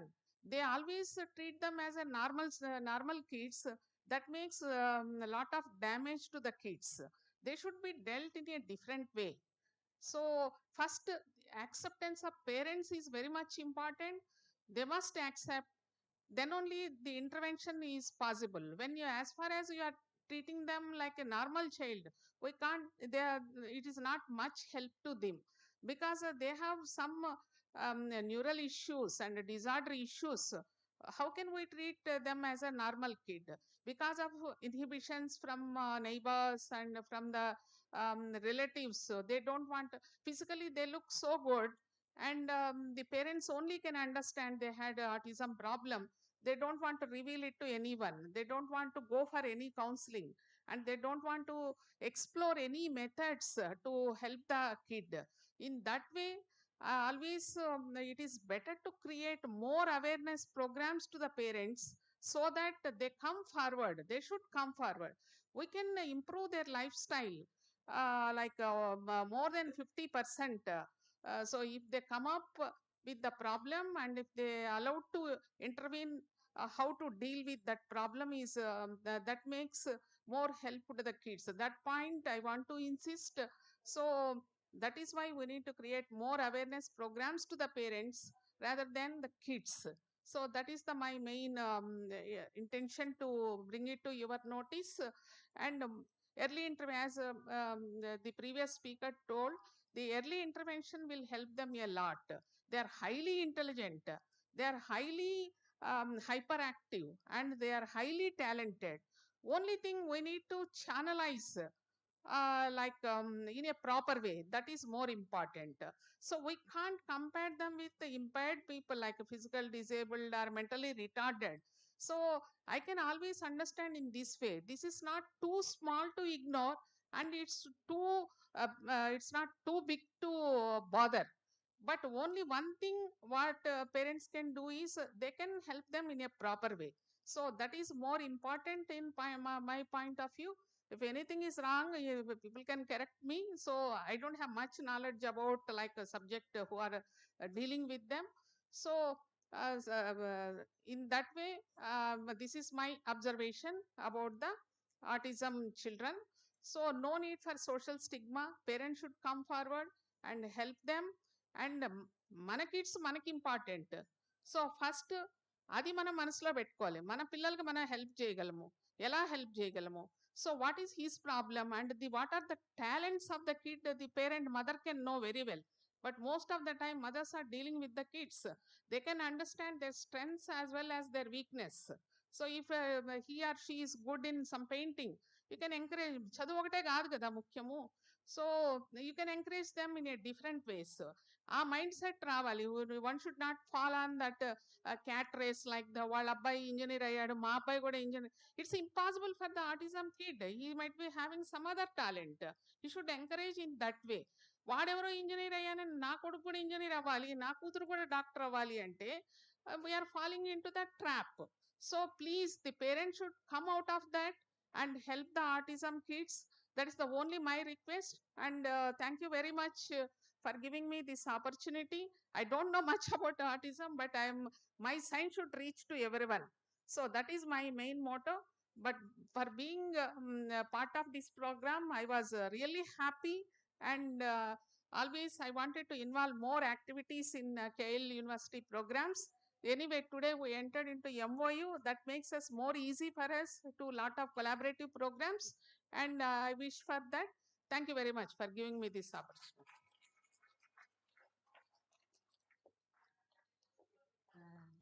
Dr. Aparna ma'am, thank you for the wonderful message that you have given. The need of the hour is the avoiding the social stigma and trying to recognize and be more practical about it. Thank you, ma'am. And we are so happy and glad that you're collaborating and helping us in trying to take this journey forward. Now, I request Dr. K. Nagarjuna of Jiva Campus, Hyderabad, to give away his message.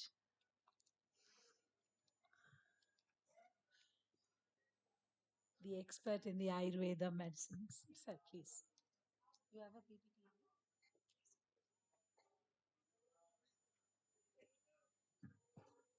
Sir also has a presentation. He'll be sharing with us, and we cannot neglect the person, the doctor here.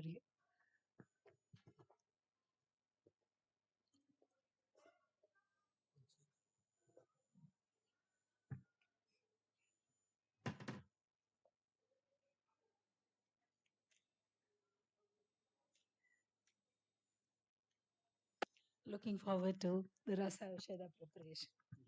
Thank you, sir.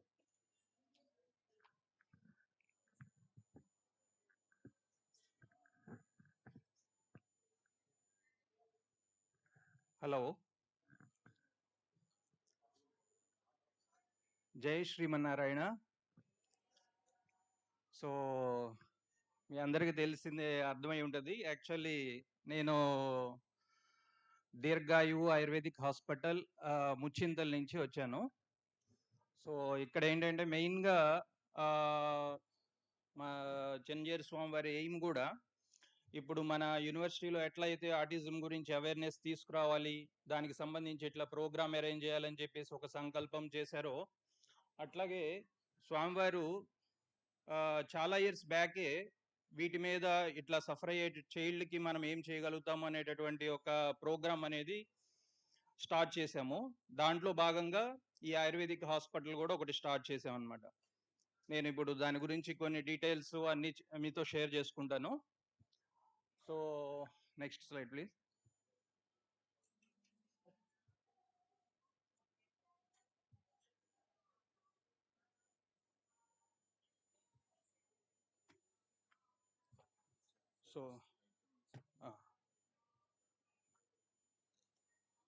So first I want to give brief introduction about Dirgayu Hospital.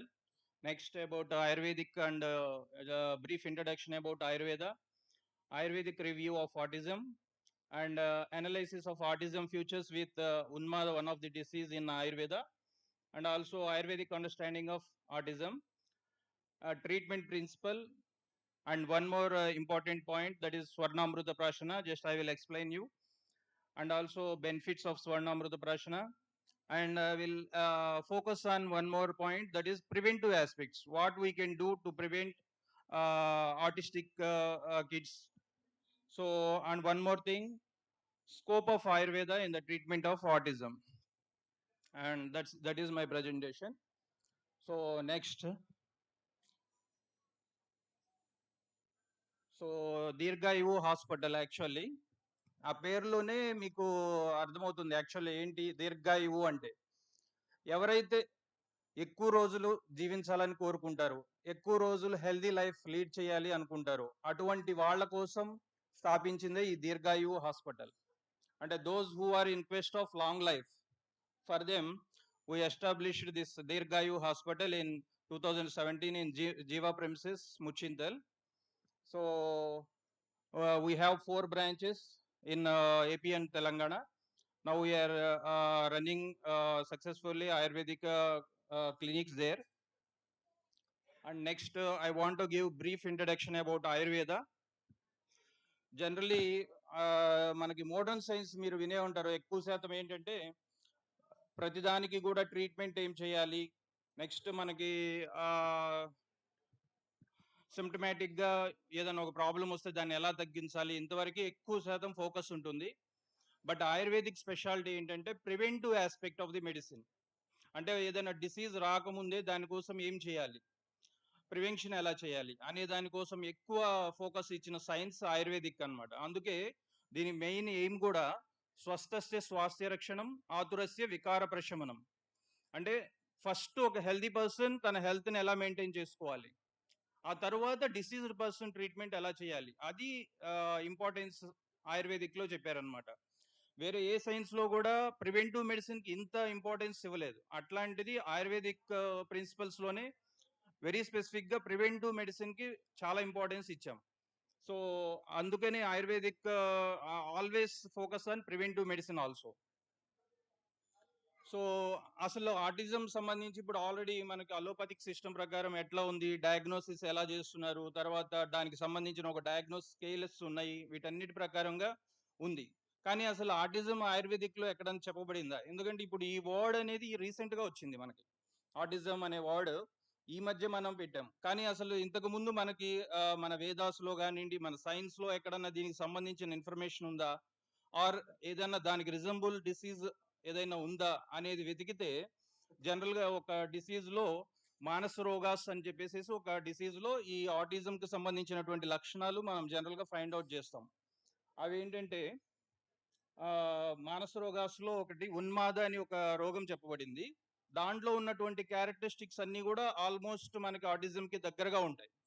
దాంట్లో ఏం చెప్తాడంటే ఉన్మాద పునర్మనోబుద్ధి సంజ్ఞా జ్ఞాన స్మృతి భక్తి శీల చేష్ట ఆచార. అంటే వీటన్నిటిలో ఎప్పుడైతే డెఫిషియట్ ఉంటుందో దాన్ని ఉన్మాద అనేటటువంటి ఒక రోగంగా వర్ణించబడింది ఆయుర్వేదంలో. సో అదే ఇప్పుడు మనకి చాలా దగ్గరగా ఇప్పుడు మేము ట్రీట్మెంట్ చేయాలన్నా కూడా మన క్లాసికల్ టెక్స్ట్లో ఏం రిఫరెన్స్ ఉందనేది ఫస్ట్ విల్ సెర్చ్. సో ఆ విధంగా చూసుకుంటే ఆటిజంకి చాలా దగ్గరగా ఉన్నటువంటిది ఉన్మాద రోగం అన్నమాట. దాని క్యారెక్టరిస్టిక్ ఫ్యూచర్స్ ఆటిజంకి చాలా దగ్గరగా ఉంటాయి.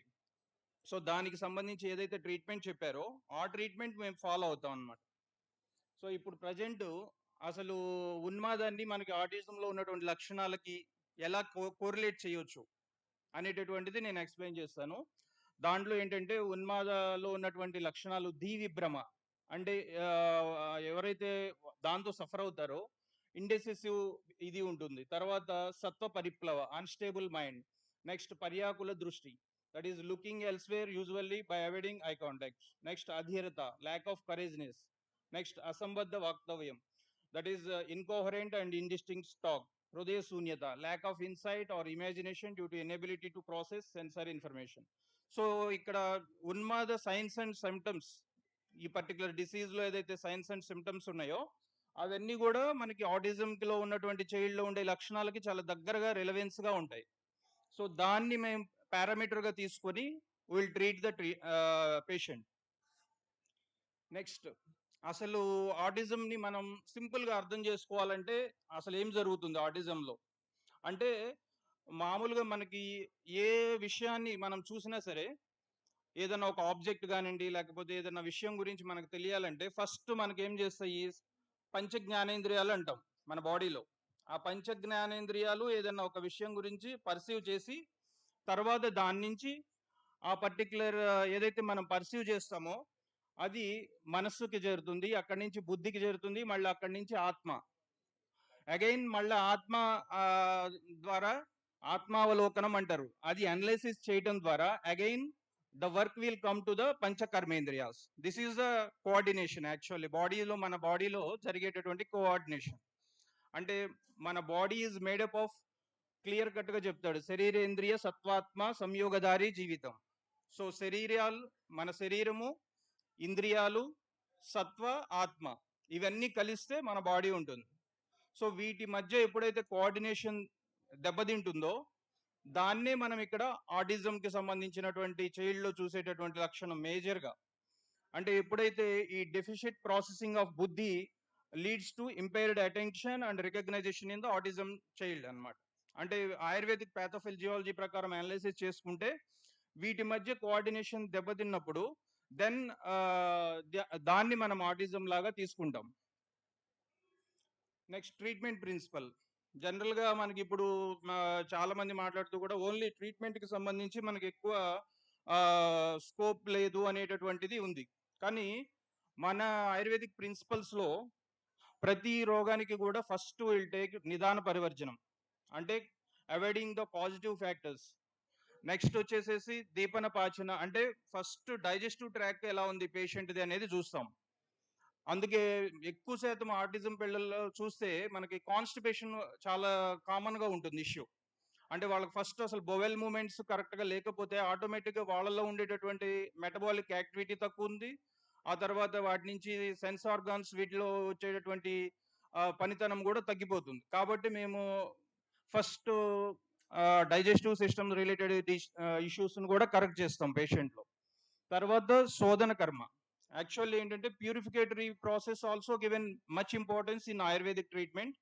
ఆ శోధన కర్మలో యాక్చువల్లీ కొన్ని రకాల విరేచన కర్మ, నెక్స్ట్ వస్తి కర్మ అని చెప్పేసి చిన్న మాత్ర వస్తి లాగా కొంతమంది పిల్లలకి ఇస్తాము. Next some external therapies like శిరోధార is working well in autism child. Particularly ఎవరైతే హైపర్ యాక్టివ్ చైల్డ్ ఉంటారో అటువంటి వాళ్ళలో మేము శిరోధార అనేటటువంటి ఒక థెరపీ ప్లాన్ చేస్తున్నాము. దాంతో we're getting some results. Next కర్ణపూర్ణ, నస్య, these are some external therapies general you will follow in autism child. Next వచ్చేసేసి శమన చికిత్స. శమన చికిత్స అంటే సప్రెసింగ్ ద సిమ్టమ్స్. యాక్చువల్లీ దాంట్లో కొన్ని రకాల డ్రగ్స్ పర్టికులర్గా ప్రూవెన్ వెరీ గుడ్ ఇంప్రూవ్మెంట్. వాటిల్లో మేధ్య రసాయనాస్ అని చెప్పేసి కొన్ని రసాయనాస్ గురించి ఎక్స్ప్లెయిన్ చేశారు.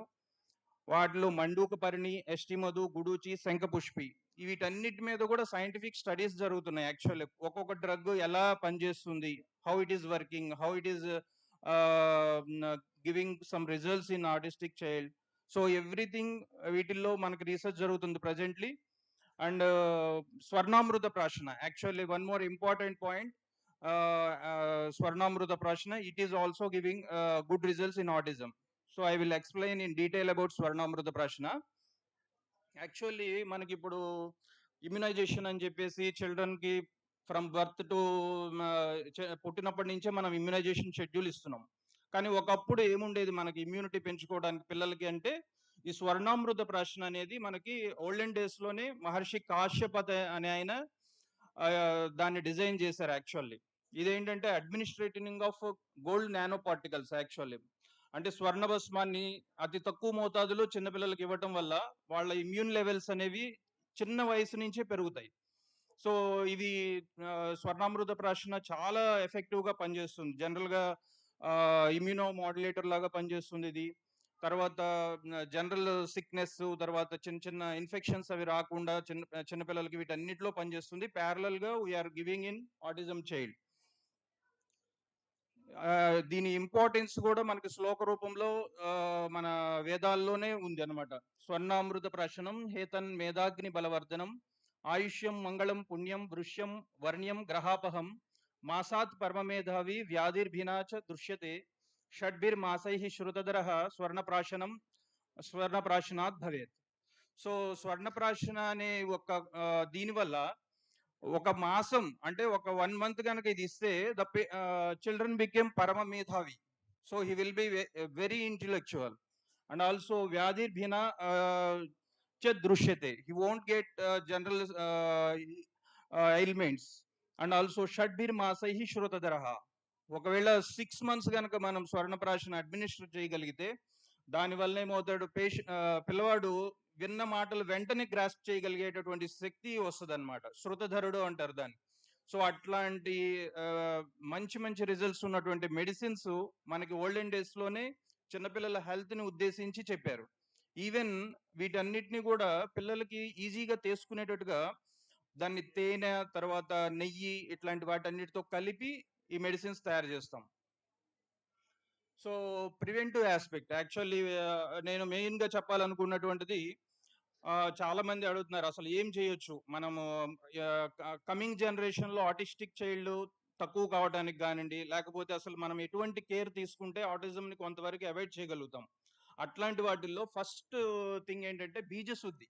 అంటే మనము ప్రీ కన్సెప్షనల్ పీరియడ్ నుంచే మదర్ అండ్ ఫాదర్, ఎందుకంటే ఏ జెనెటిక్స్ అయినా సరే ఎటువంటి ప్రాబ్లమ్స్ అయినా రావాలన్నా కూడా మదర్ ఫాదర్ యొక్క బీజాల నుంచే వస్తాయి. సో బీజ శుద్ధి అనేటటువంటి ఒక కాన్సెప్ట్ ఉంది. పంచకర్మ ద్వారా first mother father pre conception లో గనక వాళ్ళు ప్యూరిఫికేషన్ చేసుకుని ఆ తర్వాత గనక when if they go for conception we can avoid up to some extent. అదేవిధంగా గర్భ సంస్కారాస్, మాసానుమాసిక గర్భ సంస్కారాస్ అని ఉన్నాయి actually.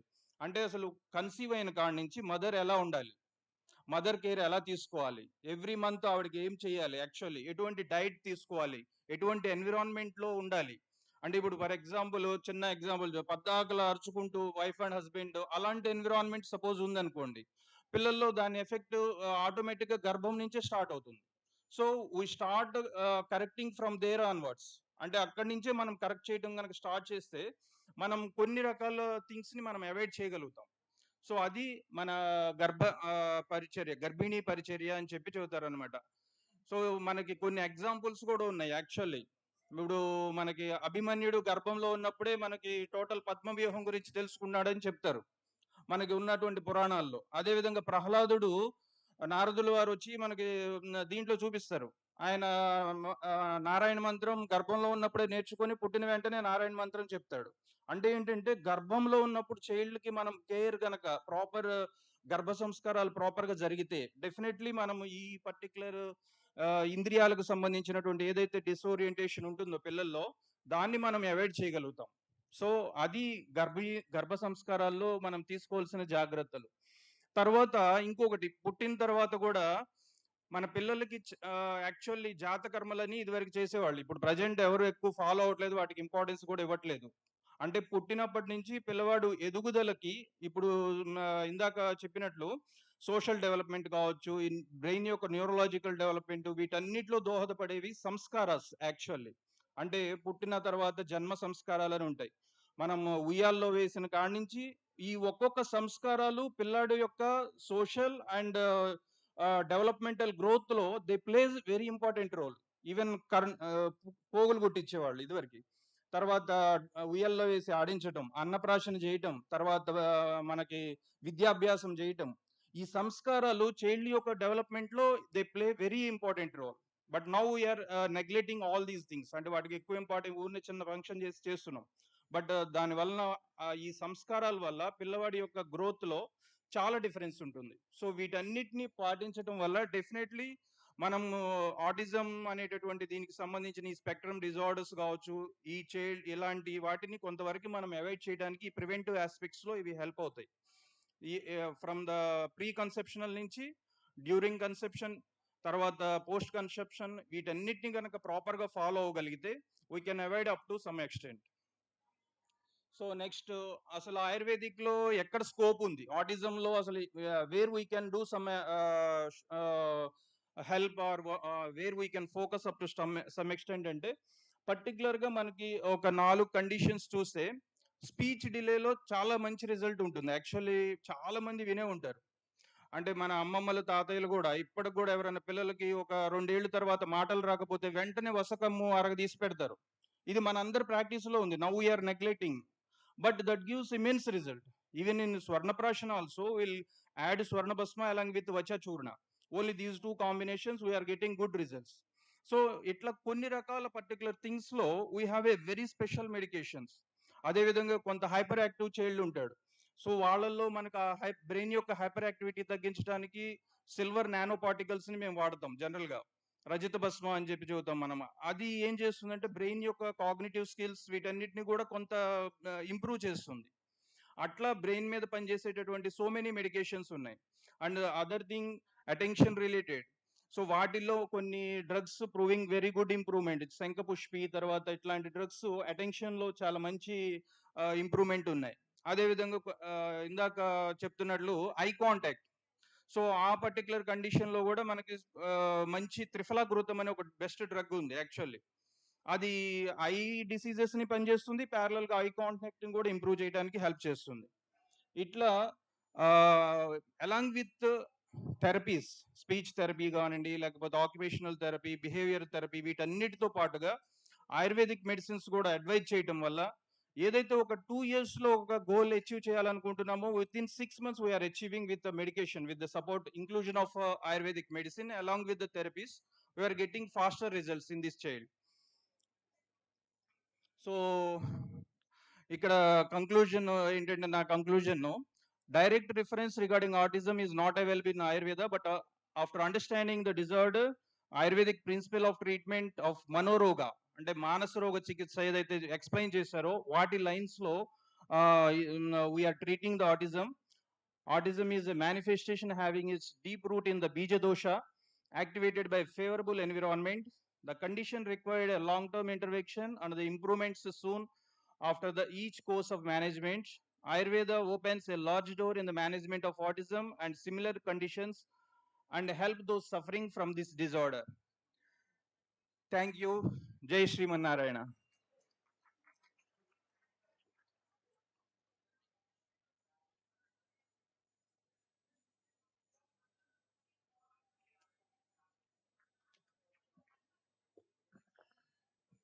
Thank you very much, Nagarjuna sir.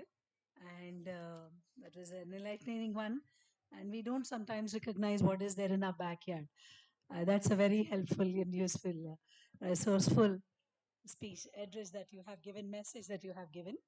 Now we have Dr. Prema, the C20 coordinator. She'll give her message virtually. So I understand the excitement of the participants in the surveys and all, but please do pay attention. Do we have the connection in place? Yeah, live.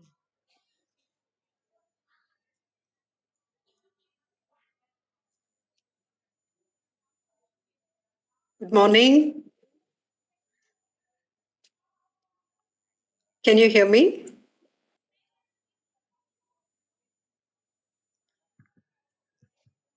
Can you hear me? I think we have to wait a minute for audibility. Okay. Hear me?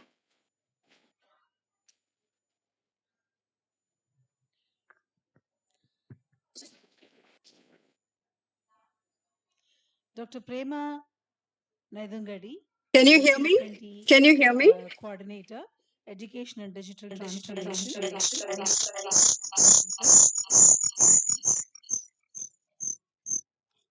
She's an expert in autism research and learned systems.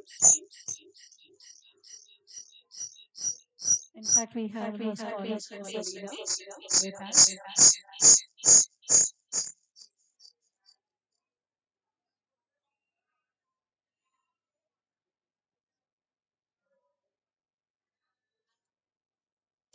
Are you able to hear me?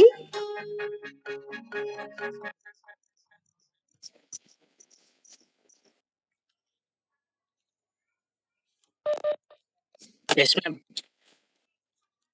Okay. All right.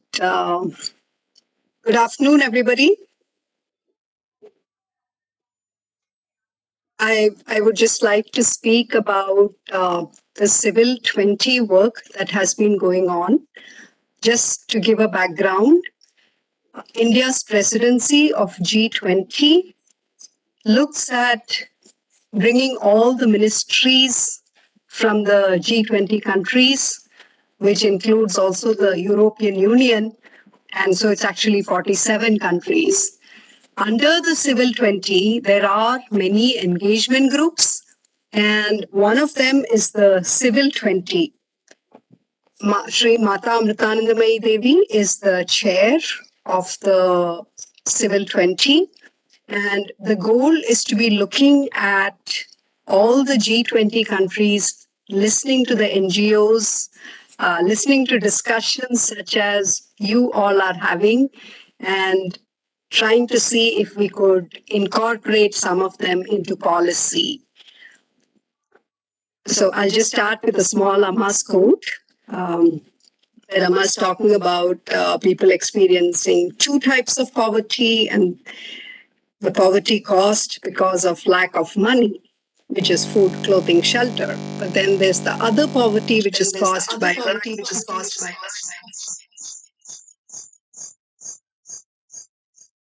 I think if the host can be muted. Caused by lack of love and compassion. And so what we are saying is that the second type of poverty lack of love and compassion needs to be addressed first. And if we can do that, then we will wholeheartedly serve those who suffer from lack of food and shelter. Next slide, please. We'll show a small video about the Civil 20.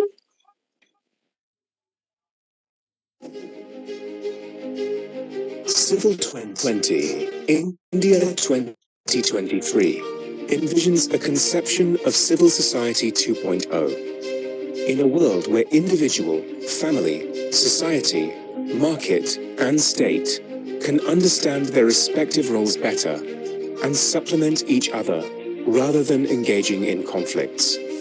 This year, the C20 symbolizes the flame of hope, self-motivation, and selfless service. Amma is grateful to the Indian government for arranging such a high-quality meeting. All the issues raised here are vitally important. This should go beyond a mere physical meeting and become a true meeting, a meeting of hearts and minds. This is the only way to awaken ourselves and others. This year, C20 working groups will focus on integrated holistic health, mind, body, and environment, sustainable and resilient communities, climate, environment, and net zero targets, education and digital transformation, gender equality and disability, technology, security, and transparency, lifestyle for environment, preservation and conservation of traditional arts, crafts, and culture, human rights as human values, revival of rivers and water management, seva, sense of service, philanthropy, and volunteerism. Vasudhaiva Kutumbakam, the world is one family. Diversity, inclusion, and mutual respect. SDG 16 and promoting civic space. Delivering democracy through participatory governance.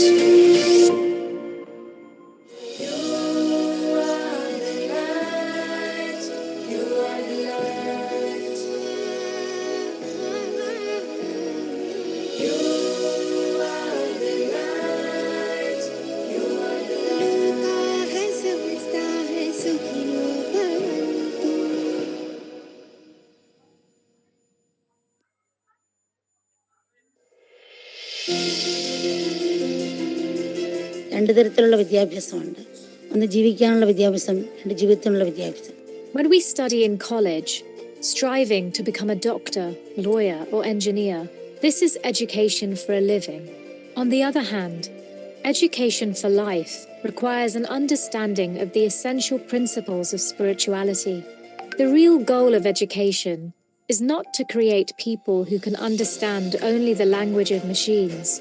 The main purpose of education should be to impart a culture of the heart, a culture based on enduring values. Digital transformation is a bridge that can be used to instill awareness and strengthen the deep bonds students have between their nations, the world, fellow human beings, and nature.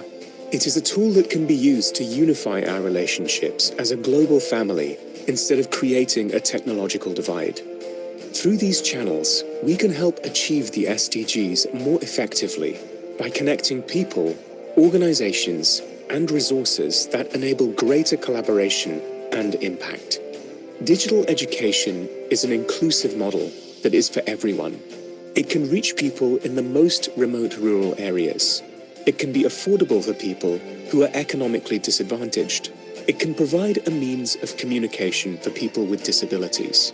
The C20 Education and Digital Transformation Working Group will focus on inclusive education and accessibility, skill development, education for life, digital transformation, technology-enabled learning, and future of education.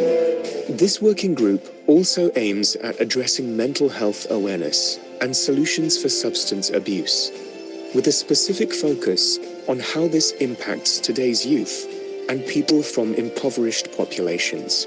By connecting through community-based programs, health and social awareness can empower and build resilience in people who have fallen into depression and addiction due to poor socio-economic conditions.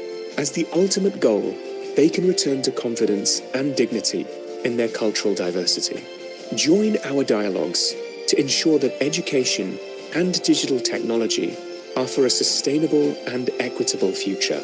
They are inclusive and accessible, regardless of background, location, or ability.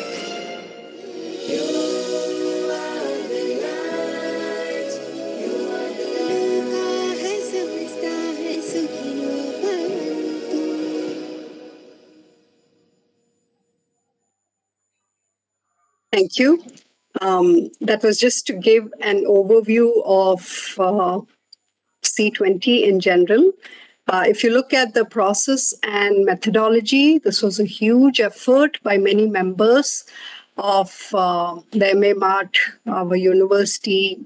We have more than 250 CSOs and NGOs and experts from around the world who have been involved in deliberations, virtual meetings, physical events, and contributing to the knowledge.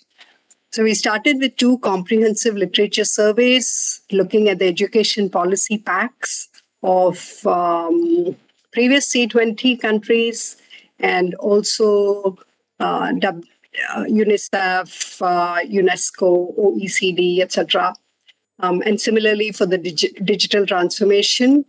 Of course, we also incorporated Civil 20 vision.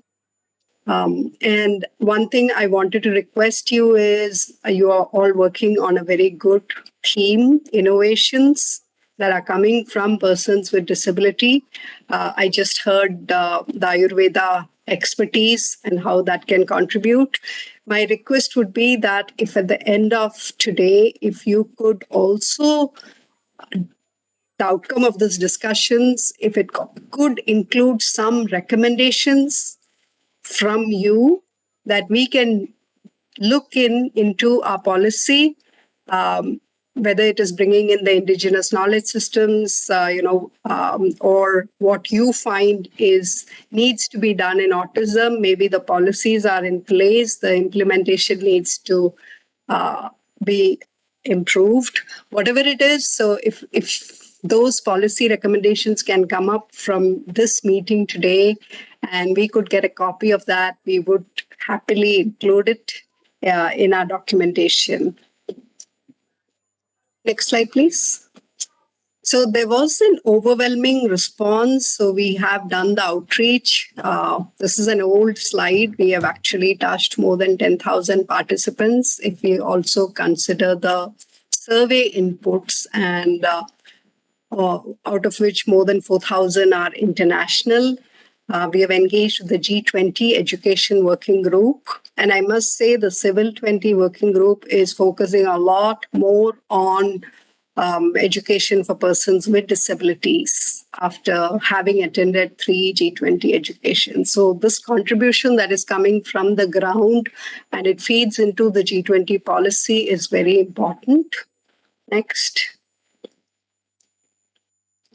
Based on our research and deliberations, we have proposed the following sub-themes: education for life and global citizenship. So that is, of course, the very foundation. We are taking global citizenship to the next level. When we are saying education for life, we mean building compassionate human beings.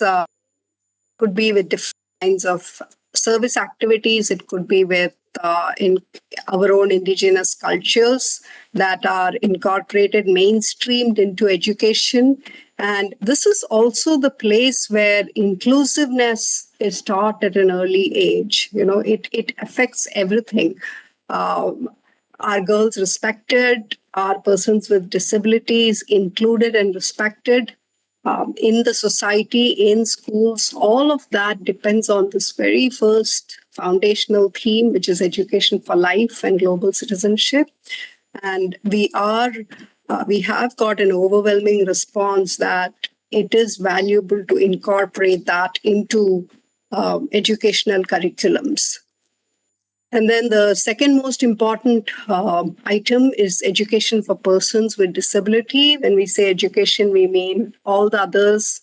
We mean skill development. Also, we mean providing them with assistive technology.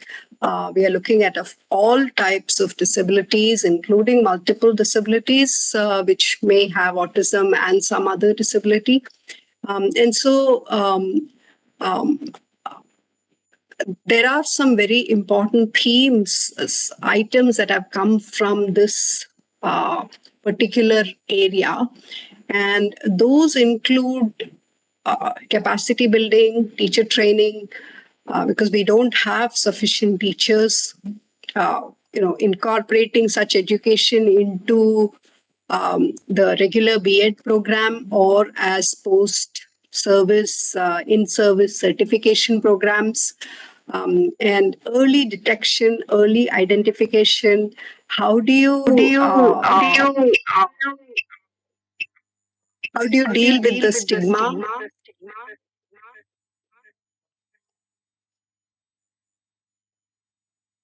All of those are coming in as. May I request one of the audio to be muted?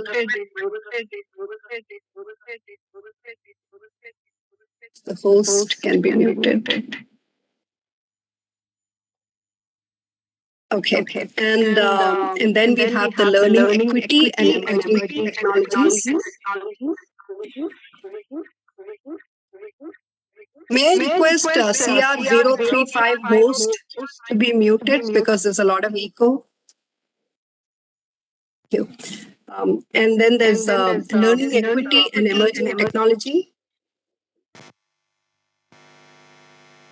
Learning equity and emerging technology, where we are trying to make sure that equitable learning is happening and there is also an audit for it. So we want to ensure that learning equity happens. And emerging technologies, now we are talking of augmented reality, virtual reality, AI-based assistive technology. Is it affordable? Is it reaching everybody? That's where the learning equity comes in.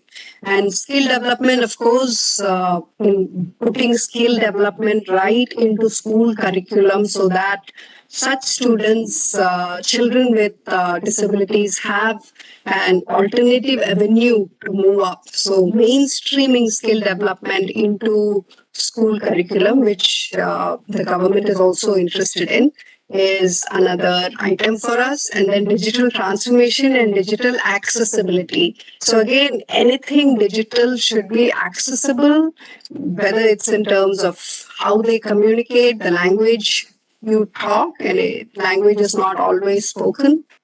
It could be sign language or other languages. So making everything accessible, and in India, it's a much bigger problem because you're talking of many Indian languages. And then the awareness campaigns are another huge area that we want to work in. With the digital accessibility and digital transformation, we want to make sure we're not increasing inequity. So that is one goal. Education in emergencies is whether you have a crisis like in the Ukraine or we have a tsunami or much smaller ones. How do you continue education in these situations? Next, please. Next slide. Okay.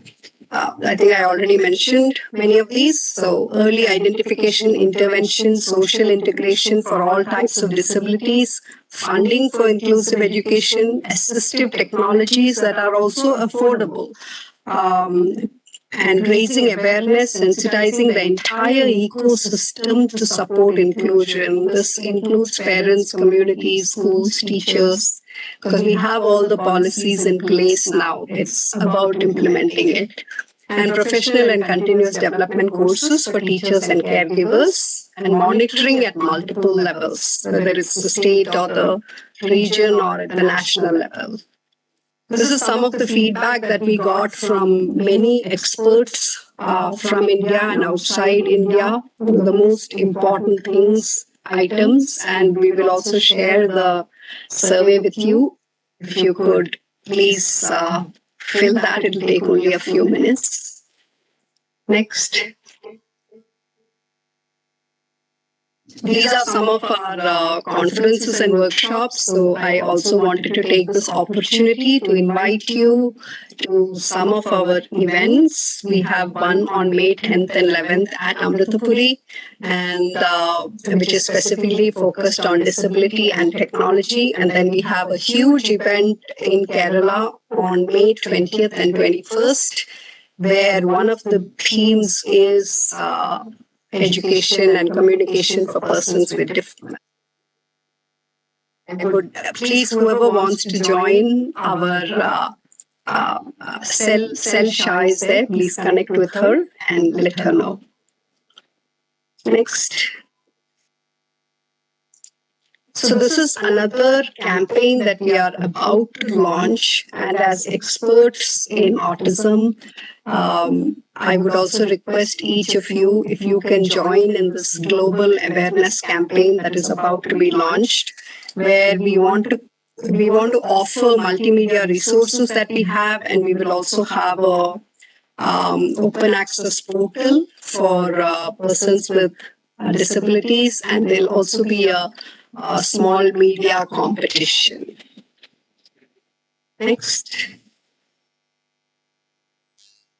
So I won't take much time. These are some of the technologies that from Amrita we are looking at. It's primarily with artificial intelligence and Malayalam language is some of the things we are looking at, English and Malayalam. So captioning, transcription, eye gaze boards, screen magnification. Next slide. So this is just a small project that is a PhD scholar project actually. Yeah, if you could play that, please. Here we are presenting a demo of a research work. The input will be a sentence selected from the student and the output will be corrected sentence. ചെറിയ കൂടെ അകലെ കിടപ്പുണ്ട് ചെറിയ അകലെ തെറിച്ചു കിടക്കുന്നുണ്ട്. So this is actually one of our MTech students. He's in a wheelchair, and also the speech articulation is needs improvement. And so this is a project where his voice, what he says, is recognized, and the speech is corrected. The correct speech is in his own voice, in the student's own voice. So this is just a small example of one of the projects that is happening here. Next slide. Yes, and how can we collaborate on C20? So we request all present your views, join us in some of our virtual events, or propose a C20 event at your institute. Join us in the campaign. If you have any best cases or successful cases from your institute, we would love to hear them also. And everything we do in this C20 banner reaches a much larger audience. And so together our voices can be heard. Thank you.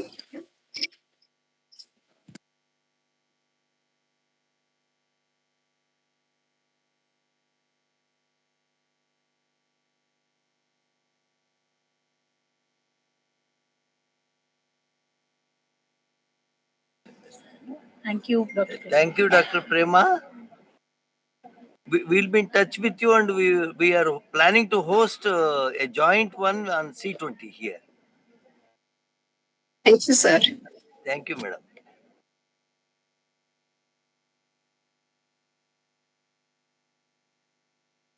that was quite an enlightening message and speech that she has given. I know we missed a few parts of it, but I think the link that she has sent for the proposals that we can adapt to the program of CPC, I think that's something that she has and now we have the, as we all know, the last is the best is saved for last. So the man who has been working with this and made it the mission of his life, Dr. Venkateshwar Garu from Dakshinya. I'm sorry if I forget Dakshayani. That's my aunt who is also looking after students who life with autism. So I warmly welcome Dr. Idris Idris and the inputs that is really useful.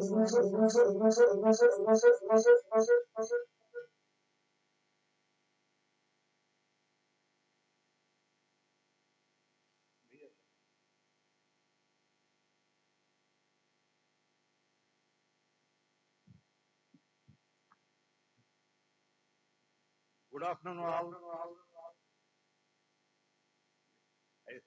I think it's lunchtime for many of you. Many of you are hungry. Respected Vice President, RAMANUJA garu, respected keynote speaker Fatma Murthy garu, Professor Srividya garu, Dr. Nagaraj garu, Dr. Aparna garu, Pro-Chancellor garu, devotees, speakers, management, staff, students, coordinators, all of you, very warm good afternoon. Specific topic ఇవాళ చేయలేదు. ఈ Dakshinya founder గా, ఒక parent గా మా students motivate చేసి ఇవాళ మీ experiences share చేయండి అని ప్రో ఛాన్సలర్ గారు నన్ను కోరడం జరిగింది.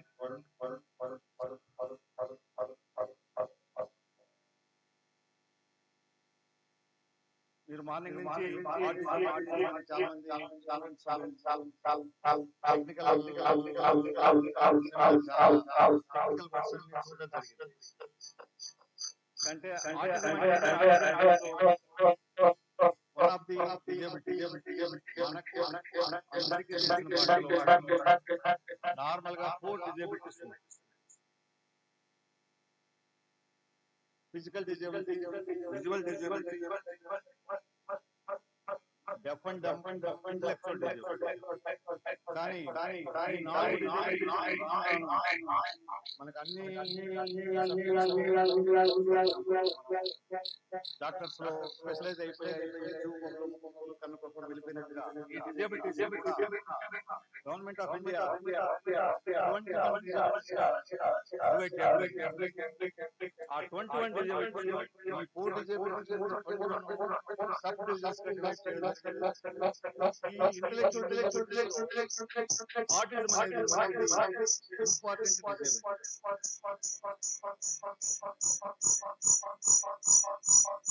పాతకాలంలో అంటే నేను ఈ అనుభవించిన దాదాపుగా late 80s and early 90s లో ఇటువంటి పిల్లలని మెంటల్ పిల్లలు, మెంటల్ హ్యాండిక్యాప్ అనేవారు. ఆ రోజుల్లో ఇటువంటి పిల్లలు ఉన్నటువంటి ఫ్యామిలీస్ లో తల్లిదండ్రులు కానీ ఫ్యామిలీస్ కానీ మా చైల్డ్ కి ఇటువంటి ప్రాబ్లం ఉంది అని బహిరంగంగా చెప్పడానికి ఎంతో స్టిగ్మా. ఆ రోజుల్లో ఇళ్లలో తాళం వేసి అటువంటి పిల్లల్ని బయటకు రాకుండా చేతులు కట్టేసి కాళ్ళు కట్టేసి అలా జరిపిన రోజులు చూశాను నేను లేట్ 80s 90s. అటువంటి రోజుల్లో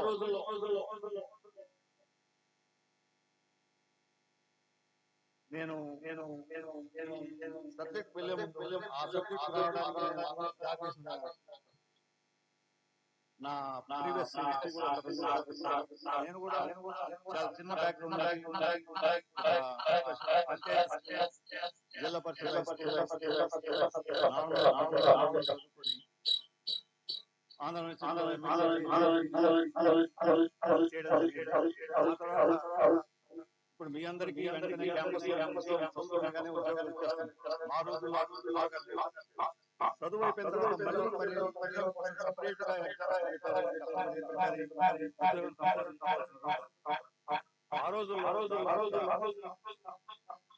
7 years పట్టింది నాకు మొదలు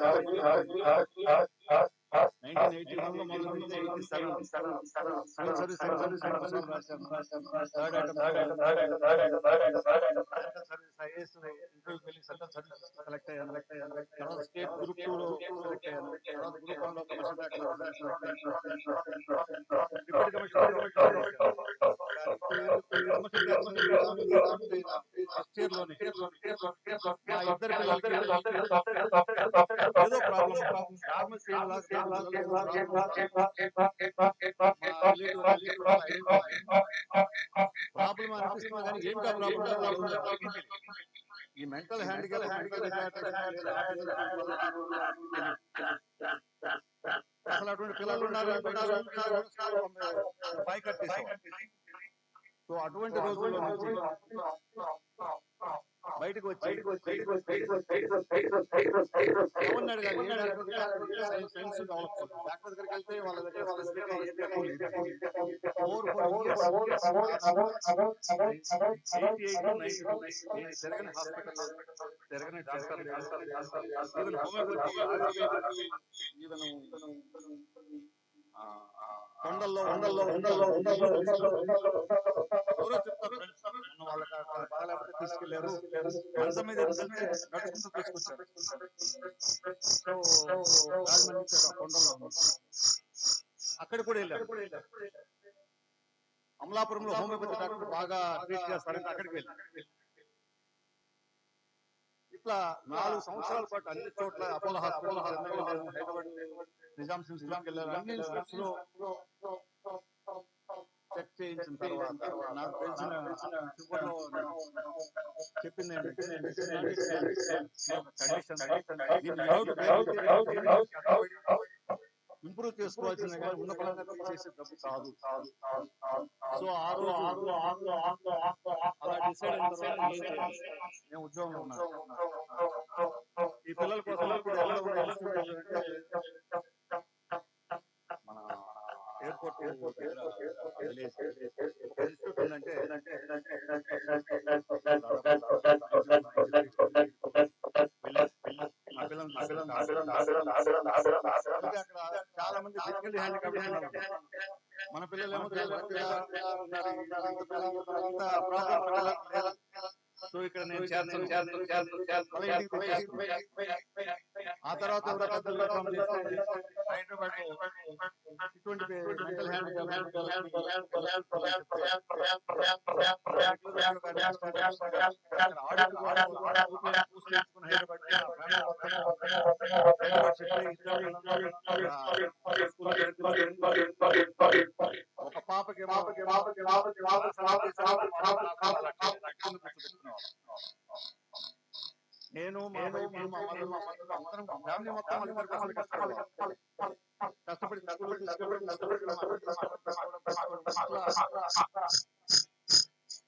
ఎన్నో అనుభవాలు గుంటూరులో సెంటర్ లో వెళ్తున్నాను, హిందూ కాలేజ్ సెంటర్ వెళ్తుంటే అక్కడ మన క్రాస్ రోడ్ లో డబ్బు అడగడానికి ఒక మనిషి, అతను హ్యాండిక్యాప్ మెంటల్ హ్యాండిక్యాప్. అప్పుడు సరే మనం ఉన్న రోజులు మన తల తాకట్టు పెట్టైనా మన పిల్లల్ని మన తర్వాత అనే క్వశ్చన్ ఆ రోజు స్టూడెంట్స్ మీరందరూ ఎందుకు చెప్తున్నారంటే దీనికి నా గురించి చెప్పడం కోసం, మీరు అసలు ప్రాబ్లం తెలిస్తే ఫ్యామిలీస్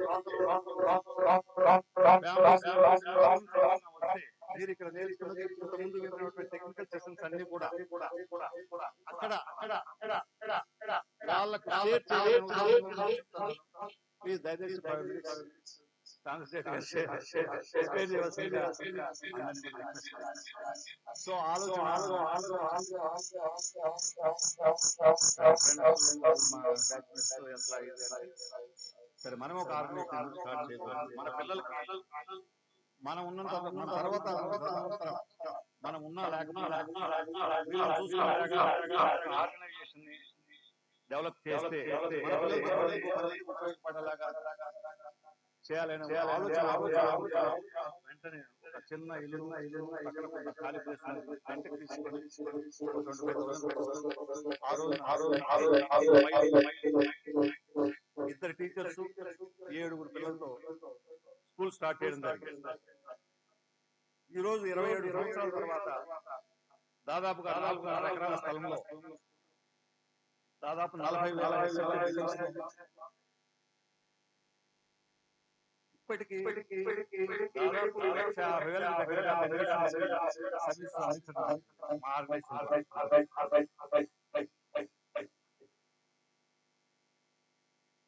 ప్రెసెంట్ గా సెంటర్ లో పిల్లలు ఉన్నారు. ఎర్లీ ఇంటర్వెన్షన్ లో 35 స్టూడెంట్స్, రెగ్యులర్ స్పెషల్ స్కూల్లో 130, హోమ్ బేస్డ్ లో అనదర్ 150 స్టూడెంట్స్ కూడా ఎవరీ వీక్ వాళ్ళకి పేరెంట్స్ కావాల్సిన ట్రైనింగ్ ఇచ్చి వస్తూ ఉన్నాం. సో ఈ విధంగా ఈ పిల్లలకి గత 27 years గా మా పిల్లలిద్దరు చనిపోయినప్పటికీ వాళ్ళిద్దరూ ఒక రేంజ్ ఆఫ్ 30 చనిపోయారు. అయినా కూడా ఆ పిల్లల్ని ఇప్పుడున్న పిల్లల్లో చూసుకుంటూ మనం ఒక కాజ్ టేకప్ చేసి ఈ కాజ్ కోసం కంటిన్యూ చేయాలి. In spite of all difficulties, all arts మనం టైం స్పెండ్ చేస్తాం. ఫైనాన్షియల్ పేరెంట్స్ కూడా చాలా ఎక్కువ సపోర్ట్ చేస్తారు. మన పిల్లలు మేడం గారికి మనం ఈ ప్రాబ్లం పేరెంట్ ఒప్పుకోరు. ఆటిజం అని మనం ఉందంటే మా పిల్లలకి అన్ని వచ్చండి, అన్ని చేస్తాడు, అన్ని చెప్తాడు. ఎర్లీగా స్టార్ట్ ప్రాబ్లం ఉంటుంది. మీరు రోజు రెగ్యులర్ గా దీంట్లో ఎర్లీగా స్టార్ట్ చేసి ఎంత కంటిన్యూస్ గా 60 గంటలు ఇస్తే ఇంట్లో మీరు 4 సార్లు ట్రై చేస్తే సమాజానికి బరువు కాకుండా మిగతా పిల్లలతో పాటు పేరెంట్స్ చాలా తక్కువ సపోర్ట్. కాబట్టి నేను ఈ పెద్ద ఆర్గనైజేషన్ కోరేది ముందు ముఖ్యంగా కావాల్సిన అవేర్నెస్. యంగర్ జనరేషన్ మీకు ఈ సబ్జెక్ట్ ఈ ప్రాబ్లం తెలిస్తే మీరు మీ చుట్టుపక్కల ఇటువంటి ప్రాబ్లం ఆల్రెడీ సింప్టమ్స్ ఎలా ఉంటాయని డాక్టర్ గారు చెప్పారు. అటువంటి సింప్టమ్స్ కనిపించిన పిల్లలు కానీ మీ చుట్టుపక్కల ఫ్యామిలీస్ ఎక్కడ ఉన్నా కూడా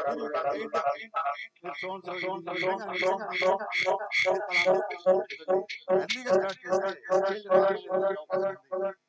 ముందు ఒప్పుకోరు. మా అబ్బాయి మా అమ్మాయి. సో నేను మీ అందరికీ కూడా సభాముఖంగా ఆ సర్వీస్ చేయవలసిందిగా కోరుతున్నాను. అదేవిధంగా గవర్నమెంట్ ఆఫ్ ఇండియా గవర్నమెంట్ కూడా వాళ్ళ తరఫున వాళ్ళు చేయవలసింది వాళ్ళు చేస్తారు. 2016లో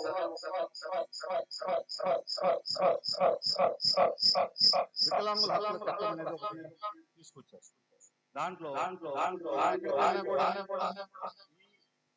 వికలాంగులు స్పెషలైజ్డ్ గా ఆటిజం ఓవరాల్ గా నేను టెక్నికల్ స్పెషలిస్ట్ కాదు. నేను ఎంఎస్సీ పిహెచ్డి నేను 1984 లో డాక్టరేట్ చేశాను. నేను ఓన్లీ ఒక పేరెంట్ గా ఆ కష్టాలు చూసిన వ్యక్తిగా ఈ ఆర్గనైజేషన్ స్టార్ట్ చేయడం జరిగింది. ఆ ఎక్స్పీరియన్సెస్ మీతో షేర్ చేసుకుంటున్నాను. ఈ 2016లో వచ్చినటువంటి ఈ వికలాంగుల చట్టం ఏదైతే ఉందో ఆ చట్టంలో ఇచ్చినటువంటి main point government, central government కి, స్టేట్ గవర్నమెంట్ కి they have to take necessary measures so that disabled engage equally with others. మన నార్మల్ వాళ్ళతో ఉన్నటువంటి రైట్స్ అన్ని కూడా డిజేబుల్డ్ వాళ్ళు కూడా వాళ్ళకి అందుబాటులో ఉండేలాగా చేయాల్సిన బాధ్యత సంబంధిత ప్రభుత్వాల మీద చట్టంలో రాశారు. కానీ మీరు ప్రభుత్వాలు ఎంతవరకు చేస్తాయనేది చేసిన మనమే ఒక సొసైటీ అవేర్నెస్ ఉన్న సిటిజన్ గా మన చుట్టుపక్కల మన కుటుంబం, మన పరిసరాలు, మన ఊరు, మన జిల్లా, మన రాష్ట్రం అనుకుంటూ ఈ అవేర్నెస్ క్రియేట్ చేసుకుంటూ పోతే ఇప్పుడు మేడం గారు డాక్టర్ గారు చెప్పినప్పుడు ఈ ఆటిజం ప్రెవలెన్స్ డేటా ఇచ్చి క్లియర్ గా ఎక్స్ప్లెయిన్ చేశారు.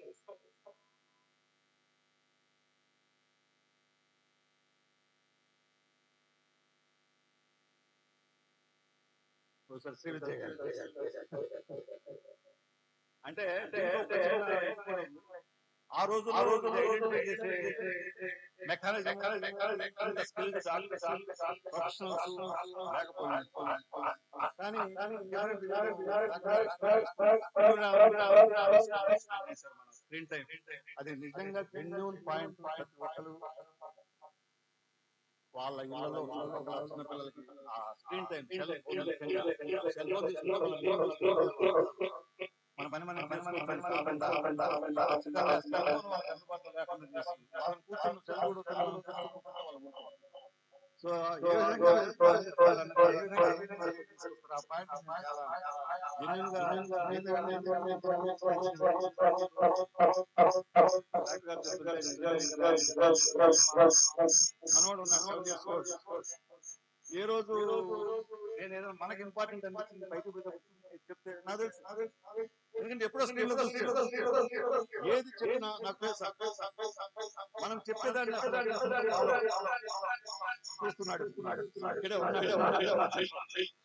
సో కొంతమంది నేను ఒక్కరు చెప్తే వింటు కాబట్టి ఇంతమంది మధ్యలో కూడా పబ్లిక్ గా అప్పీల్ చేస్తున్నారు. మా పిల్లలతో పాటు మీ పిల్లలందరూ కూడా తగ్గించి చాలా మన చేతులు చేయవలసిందిగా రిక్వెస్ట్ చేస్తున్నా.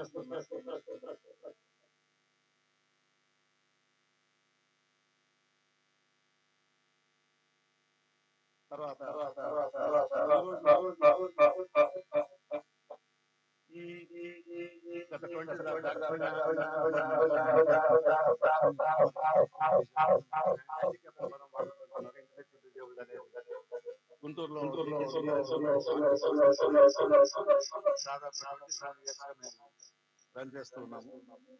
ఈరోజు ఇక్కడ కేఎల్ యూనివర్సిటీలో ఈ ఆ దాక్షిణ 27 years చేస్తున్న సర్వీసెస్ గుర్తింపుగా దాదాపుగా జిల్లా, స్టేట్, నేషనల్ లెవెల్లో కూడా దాదాపు 28 రికగ్నిషన్స్ అవార్డ్స్ నేను రిసీవ్ చేసుకోవడం జరిగింది. దాంట్లో ప్రెసిడెంట్ అవార్డు కూడా రావడం జరిగింది. Ministry of women and child welfare నుంచి, అదేవిధంగా ministry of social justice and empowerment నుంచి కూడా best parent of disabled child ఉన్నటువంటి వాళ్ళలో బెస్ట్ పేరెంట్ ఇద్దరు సెలెక్ట్ చేసి నార్త్ ఇండియా నుంచి ఒకరు, సౌత్ ఇండియా నుంచి సెలెక్ట్ చేస్తే అవార్డు రావడం జరిగింది. ఆచార నాగార్జున, అలాగే డిఫరెంట్ ఏజెన్సీస్ అన్ని కూడా వచ్చాయి. నేను 90s లోనే ప్రాబ్లం ఫేస్ చేశాను. ఈ ప్రాబ్లం ఫేస్ చేసి బయటకు వచ్చి ధైర్యంగా నా చైల్డ్ కి ప్రాబ్లం ఉంది, ఒక ఎంఆర్ చైల్డ్ నాకు ఉన్నారని చెప్పుకోవడం ఆ రోజుల్లో చాలా అలా వచ్చి వాళ్ళ కోసం ఫైట్ చేసి బయటకు వచ్చి అవేర్నెస్ చాలా అవేర్నెస్ ఆ రోజు ఈ స్కూల్ స్టార్ట్ చేసి నా పిల్లలు చేర్చండి, పిల్లల చుట్టూ అలా నా తరఫు నుంచి ఆ రోజు మోటివేట్ చేసి చేయడం జరిగింది. దానికి గుర్తింపుగా ఆ రోజుల్లో గాడ్ఫ్రే ఫిలిప్స్ కంపెనీ వాళ్ళు బ్రేవరీ అవార్డు, ఎక్స్ట్రాడినరీ బ్రేవరీ అటువంటి వాళ్ళకి ఇచ్చే అవార్డు, దీనికి సోషల్ బ్రేవరీ ఐడెంటిఫై చేసి ఫస్ట్ టైం గాడ్ఫ్రే ఫిలిప్స్ గారు సర్వీసెస్ కి బ్రేవరీ సోషల్ బ్రేవరీ అవార్డు. ఇవన్నీ ఎందుకు చెప్తున్నానంటే మామూలుగా అందరూ పిల్లలు పుట్టి పెద్దవాళ్ళు సక్సెస్ఫుల్ గా మంచి కెరీర్ ఉంది, ఒక మిగతా వాళ్ళు నా ఇద్దరు పిల్లలు పెద్ద పిల్లలు ఇద్దరు ఈ రోజు మన మధ్యన లేకపోయింది. వాళ్ళ వల్ల నేను ఈ రోజు నిన్నాను. ఇది స్టార్ట్ చేయడానికి అన్నిటికీ కూడా వాళ్ళే కారణం. ఇన్నింటికి మూల కారణం నేను ఈ రోజు 27 years గా సర్వీసెస్ చేస్తూ నా టైం, మనీ, రకరకాల కష్టపడి 7 years ఫస్ట్ ఇయర్ లోనే నాకు ఆ కష్టపడి సంపాదించిన ఉద్యోగాన్ని కూడా ఎంజాయ్ చేసే అవకాశం లేకపోతే పిల్లల కోసం చేయడం జరిగింది. ఎన్నో సాక్రిఫైజెస్ చేయాల్సిన అవసరం వచ్చింది. వీటన్నింటిలో నాకు నాకు సపోర్ట్ చేసి పెట్టిన శ్రీమతి విమల గారికి సభాముఖంగా, ఎందుకంటే సంవత్సరానికి గంటల టైం లక్షల రూపాయల డబ్బులు ఖర్చు పెట్టుకున్న ఆవిడ ఏ రోజు కూడా ఒక మాట ముందు ఖర్చు చేస్తున్నారు, దానికి టైం స్పెండ్ చేస్తున్నారు లేకుండా నాతో ముఖం కలిపి ఆ పిల్లలకి కిచెన్ లో కానీ అన్ని ఆవిడ చూసి చాలా నేను ఈ రోజు ఉన్నా అంటే అందరూ చెప్తారు ప్రతి మ్యారేజ్ మా మిస్సెస్ ఇక్కడ ఒకసారి విమల గారు, ఎందుకంటే సభాముఖంగా థ్యాంక్స్ చెప్తుంటాను నాకు ఈ అవకాశం వచ్చింది. అలాగే మా నెక్స్ట్ జనరేషన్ పిల్లలు పల్లవి రాము వాళ్ళు చూసుకోవడానికి ఆ దాక్షిణ స్కూల్ వాళ్ళిద్దరు బీటెక్ ఎంబీఏ ఎంటెక్ వాళ్ళ వొకేషన్ చూసుకుంటూనే ఈ స్కూల్ కూడా వాళ్ళ సర్వీస్ ఆపరేషన్ ఉండగానే అది దాన్ని కొనసాగించడం వాళ్ళు already they are doing job. ఇంకొక KL యూనివర్సిటీ రావడం ఈ రోజు యాక్చువల్గా నాకు హైదరాబాద్ లో నేను ఒక కంపెనీలో కానీ ఈ రోజు ఇక్కడ సార్ ఛాన్సలర్ గారు ఈ రోజు తప్పకుండా రావాలి సార్ అని చెప్పారు. ఇంకో కారణం ఏంటంటే మా అమ్మాయి ఇక్కడ బీటెక్ చదివింది KL యూనివర్సిటీ. బీటెక్ చదివి క్యాంపస్ సెలక్షన్స్ లో మెగా సాఫ్ట్వేర్ ఇక్కడ నేర్చుకొని క్యాంపస్ సెలక్షన్ ఇన్ఫోసిస్ వెళ్ళి అక్కడి నుంచి 3 years తర్వాత యాక్సెంచర్ లో 1.5 year చేసి ఇప్పుడు మాస్టర్స్ చేయడానికి అమెరికా వెళ్ళింది. Stevens institute of technology. So ఇక్కడ నాకు KL నుంచి ఇంతమంది ఇంత పెద్ద ఆర్గనైజేషన్ రావడం, అదేవిధంగా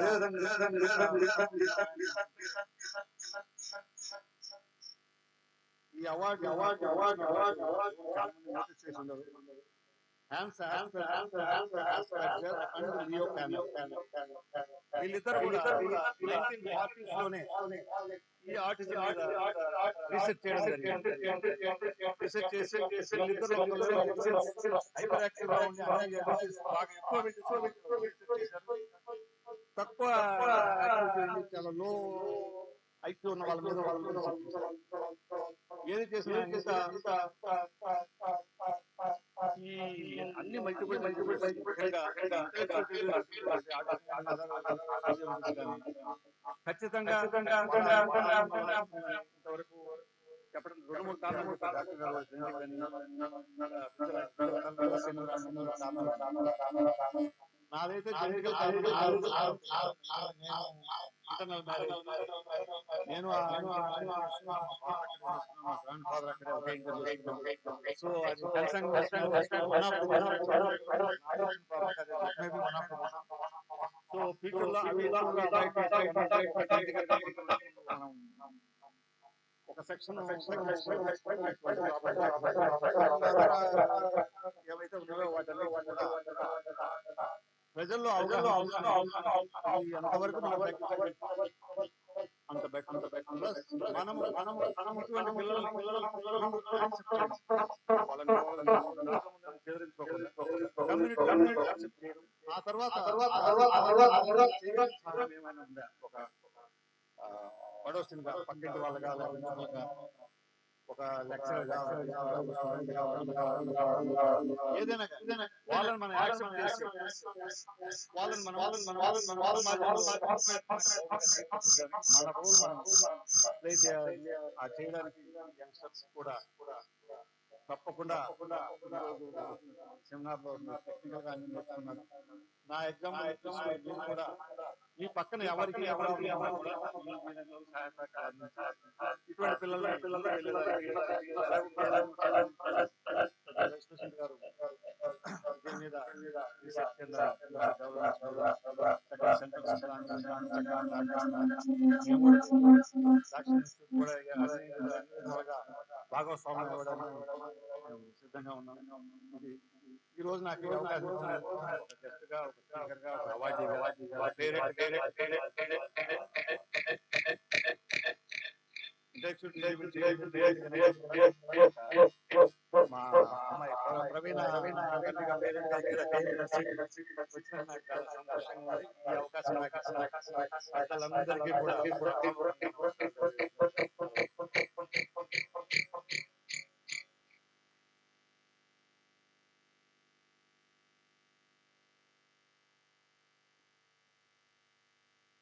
Dr. Venkateshwara. Thank you very much.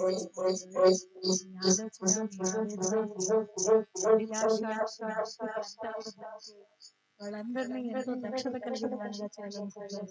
మా వీలైనంత వరకు మా పిల్లలు కూడా will make an effort to help you in achieving that. Thank you very much for being an inspiration. We miss, we can't stop us. It should inspire us to create the world for others. Thank you very much, sir. With this, we come to an end to the morning session. We resume the programs again at 3 p.m. Please, all of you, please come back again to join us at 3 p.m. It's going to be an interactive session. You have all the experts here. You can ask, raise your doubts about patients with epilepsy or only autism. Anything that is bothering you or disturbing you, we have a whole lot of host of people who are into the psychiatry and psychology. So I think all students will be participating in this. See you all at 3 sharp. Thank you.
Good afternoon, all. Come on. Good afternoon. We welcome you back after lunch. We hope you have a great lunch, and we are here for the post-lunch session. We have Miss Selina Mariana Shah, doing PhD scholar at Amrita Viswa Vidyapeetham. She will be talking to us about autism moving towards a global perspective. Let's welcome her with a big round of applause. She is.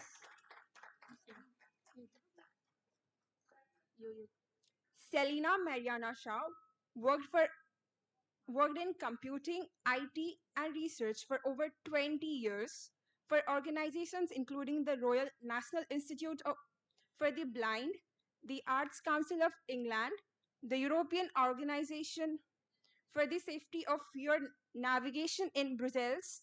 Before becoming a teacher over 20 years ago, she has worked in state, independent, and an autism special school teaching children from both primary and secondary education.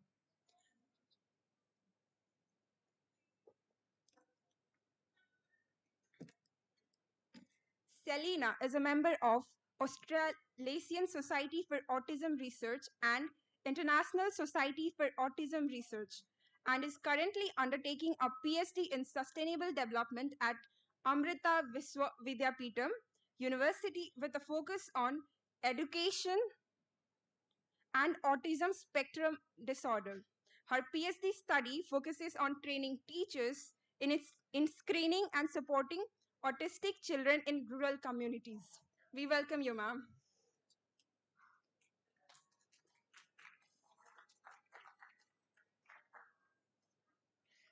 Thank you for that lovely introduction, ladies. Thank you very much.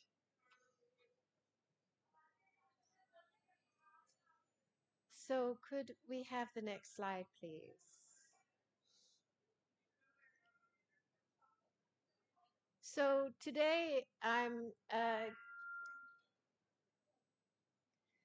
going to do a short presentation which covers some of my personal background, how I got into teaching, how I became a teacher and started working with autistic students. I'm going to talk about some of the research that we're doing at Amrita that I'm focusing on in rural villages, in special schools and units, to do with inclusive education and pedagogy, and also some work with parents and families. And then I'll just dip into a little bit about the future projects that we're doing at Amrita. So next slide, please.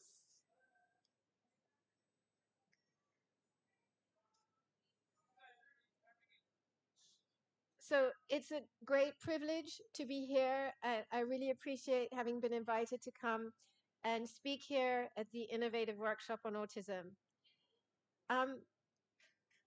Dr. Prema spoke about C20 this morning, and really we came here under the auspices of C20, but I'm not actually going to talk about C20 this afternoon, except to say that the impact that C20 and the United Nations Sustainable Goal 4 on inclusion and quality of education has been significant to my perspective and take on education. Inclusion has played a significant part in government undertakings to implement SDG 4.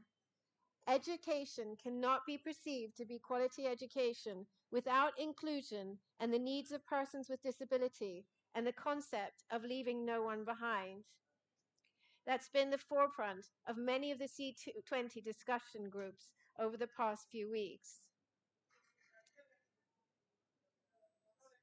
I'm what you would describe as an ordinary person. I've not climbed great heights in the corporate or academic world. I lead a very simple life, but because of the family that I was born into, I've been privileged to have access to an excellent education and extensive opportunities to travel.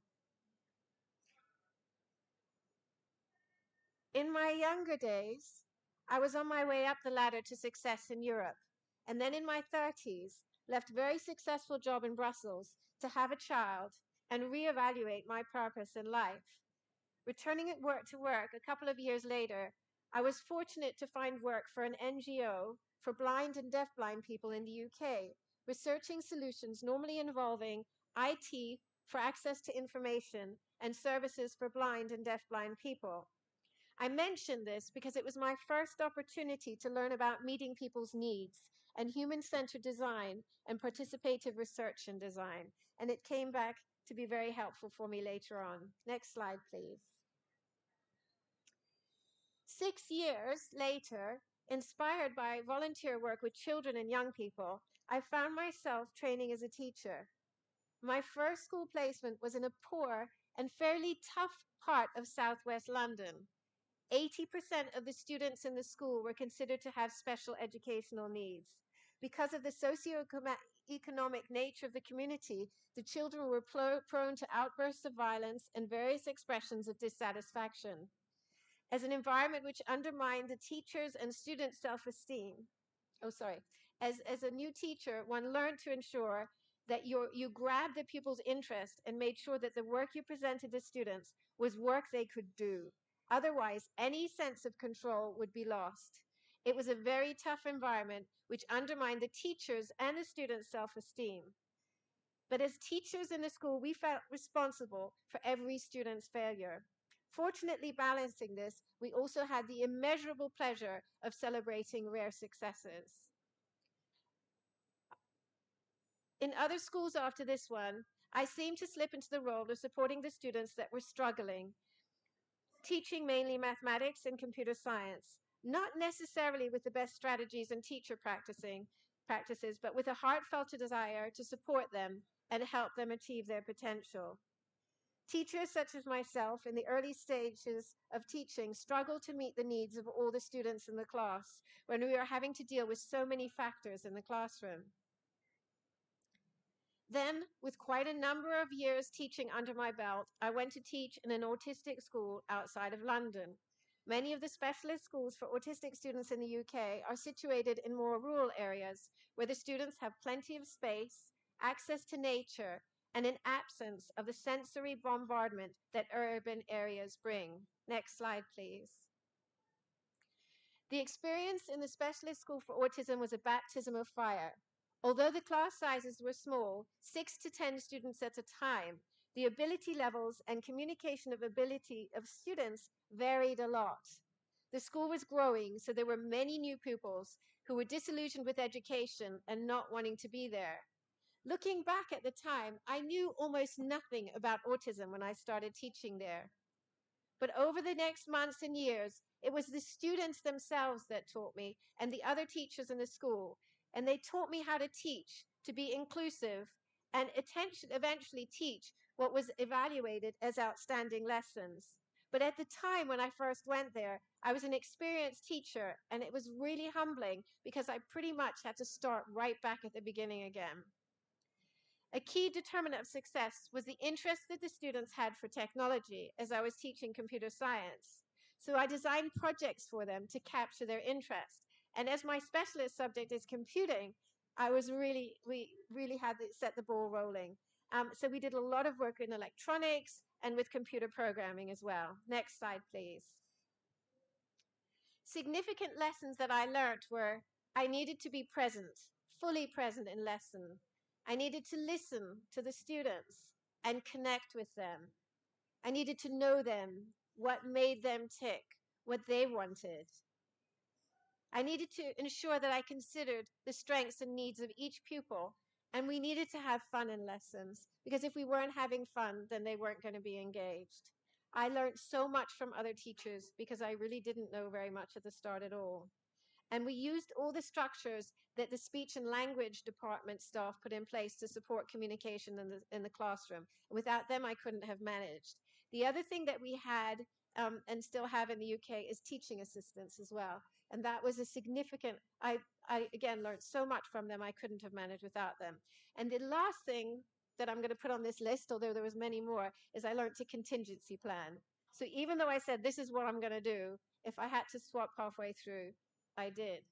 And one of the things, the experience that I've had recently is I've been talking in other schools to teachers, and they want to know how in one session they can teach an autistic child. But actually, it took me years, and it does take years. But what I'm trying to do as part of the research that I'm doing is to give them the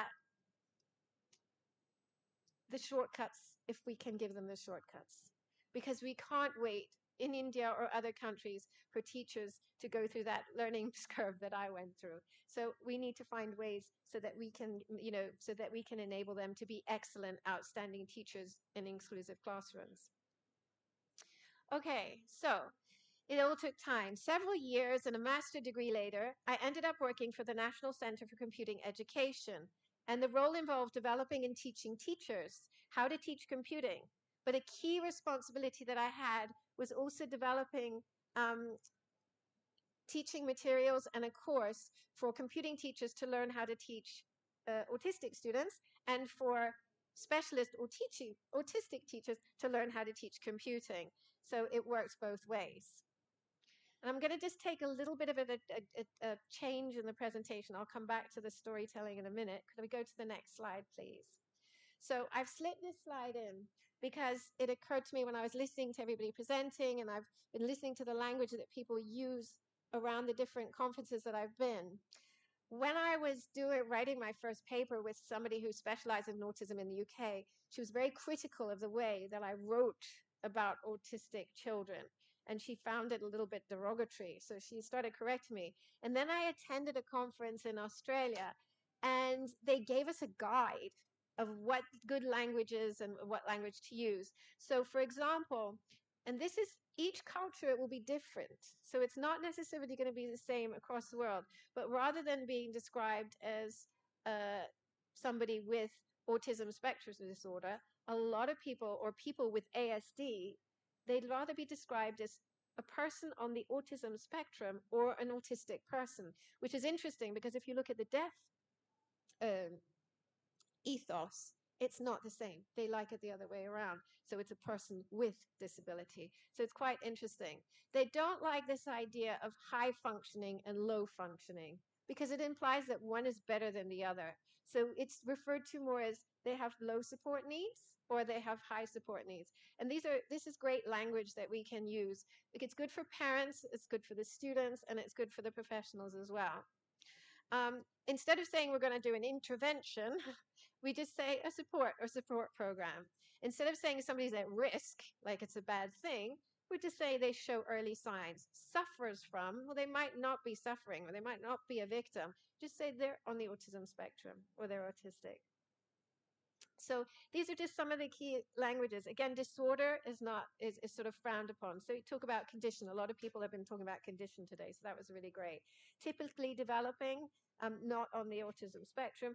Comorbidity, which means co-occurring conditions, and cure a disease. And this is what they say in Australia. They say, do not use that in relation to autism. So we'll move to the next slide. So I just slipped that in because I thought it might be interesting for the audience. So moving on. So at Amrita, when I got to Amrita, the initial focus was on autistic children in India and specific rural areas. And I wanted to jump in and start teaching them all computing.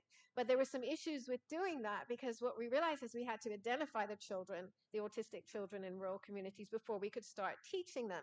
And what we found, and this issue isn't just in India, it's in Australia, it's in Iran, it's in Israel, in many European countries, there aren't services for screening and diagnosing children in rural areas.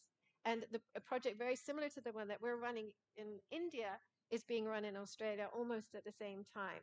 There's a lack of awareness of autism, lack of access to services and awareness of services, the stigma again. So although there's some really high quality pockets of provision in India and other countries where the rural community, they've still got this issue of the rural communities having limited access to health services as well. So the first step of the PhD is going to be the challenge of identifying children. So I'm going to sort of race through this. There was a long process of developing a training program.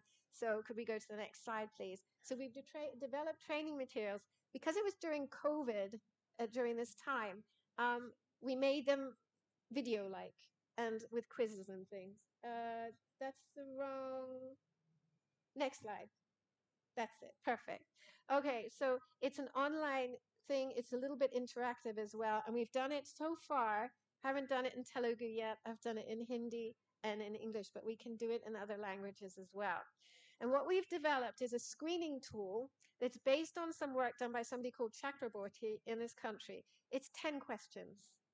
So it's not a diagnostic tool, it's 10. But we can put it in the hands of parents, of teachers, and other people who are dealing, and health workers, and they can use this to screen. So just to make it a little bit easier, so this Chakraborty tool was developed from Inclin and the ISA as well. So although I'm qualified in ADOS, I use the Inclin. So next slide, please. So what we did is we developed a screening app, which is really, really simple.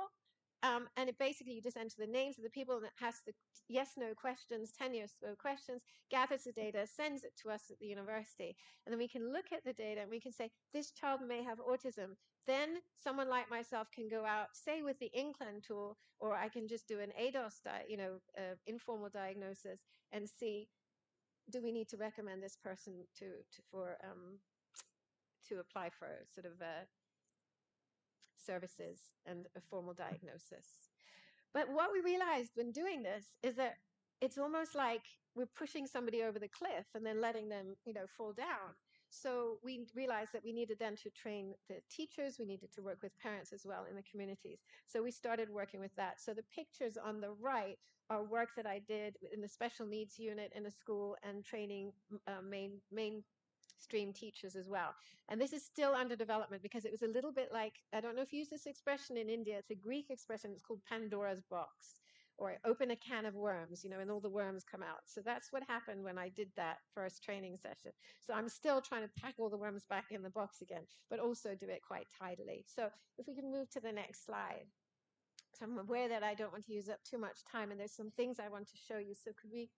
Yes. So one of the things that I found was invaluable when I was teaching, and it's like the first thing they give you when you start working in a special school, is the visual aids and the schedules and things like that. So every student has their own schedule. They walk in the classroom and it's got written what's going to happen. They have task sheets.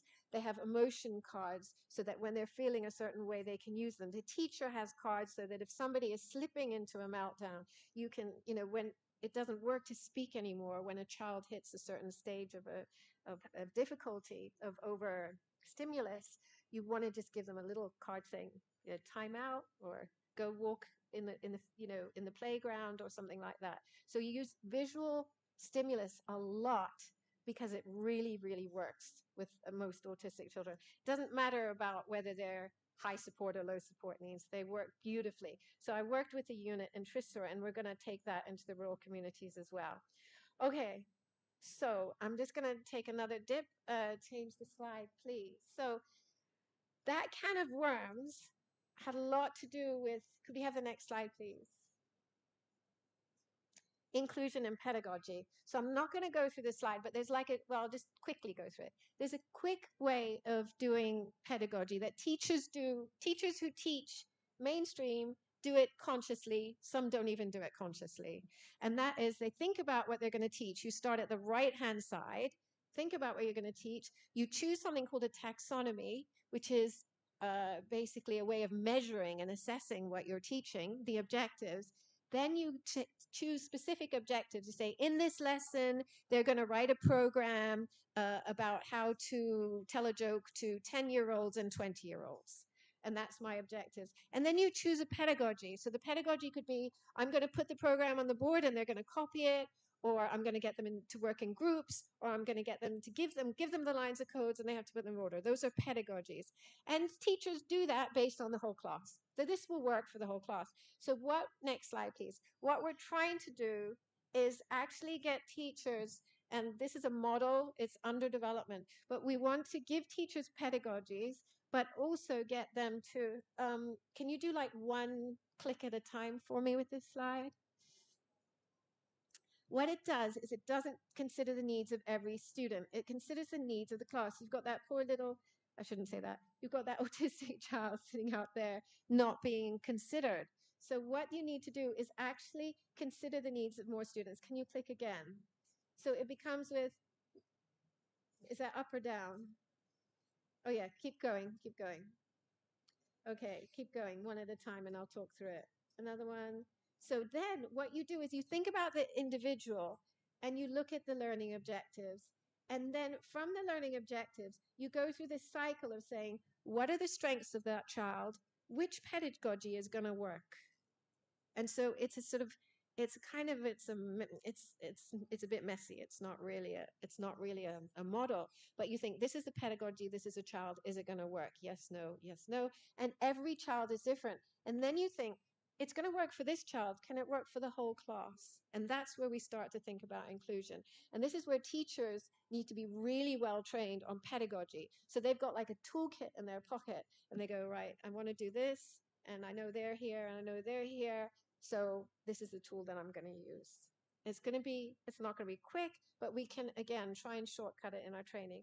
So this is I've just given you a very quick overview of that. We're going to be doing some work with a school in Thrissur where we take a maths lesson and an English lesson. And the other thing that we want to do, which I think the government is now introducing with the curriculum, is have fun. Like, because when I presented to teachers and I said have fun, they looked at me like they didn't know what I was talking about. So we're going to start piloting that in the same school. Okay, so move on. Next slide, please. Another piece of work that we're doing is so critical, which is, oh, you can keep going real quick to the next slide. Here we go. Parent and child study. I've started writing a paper and I call it the unsung heroes. And I'm talking about the parents because the parents have done so much for their children in terms of advocacy, in terms of starting organizations, in terms of changing the way that teachers think and schools think and head teachers think and government thinks. Just done an amazing job and they never stop. And we've seen examples of that this morning. So the study looks at policies in different countries because there's common themes between the stories that parents are telling and they need to be told. And they don't need to be told just because we need to do research. They need to be told so that other parents are inspired to come forward, are inspired so that we can change the culture, that it is acceptable to bring your child forward and have them diagnosed. And also these are the pathways that you can take as well. And there's some beautiful and very inspiring stories that even for the sake of the people, the parents themselves need to be told. So I hope that's all right. So if anybody is a parent here or knows a parent who would like to contribute to that study, please let me know. So I think I had something so if I've got time. Okay, I've got 5. I'm just going to go over. Okay, next thing I'm going to show you. This was for parents. I don't think have we got any parents in the audience? If there are, can you put your hands up? We haven't. This is something that's interesting, though, if you see it. And I'm going to show you a video. We're going to rush past the poem. I'm going to show you a video. It's next slide, please. It's something that I learned in a course. Keep going. Oh, no, it's not. This is the wrong presentation. Okay, keep going to the last slide, but don't play the video. And I'll just read it from my screen.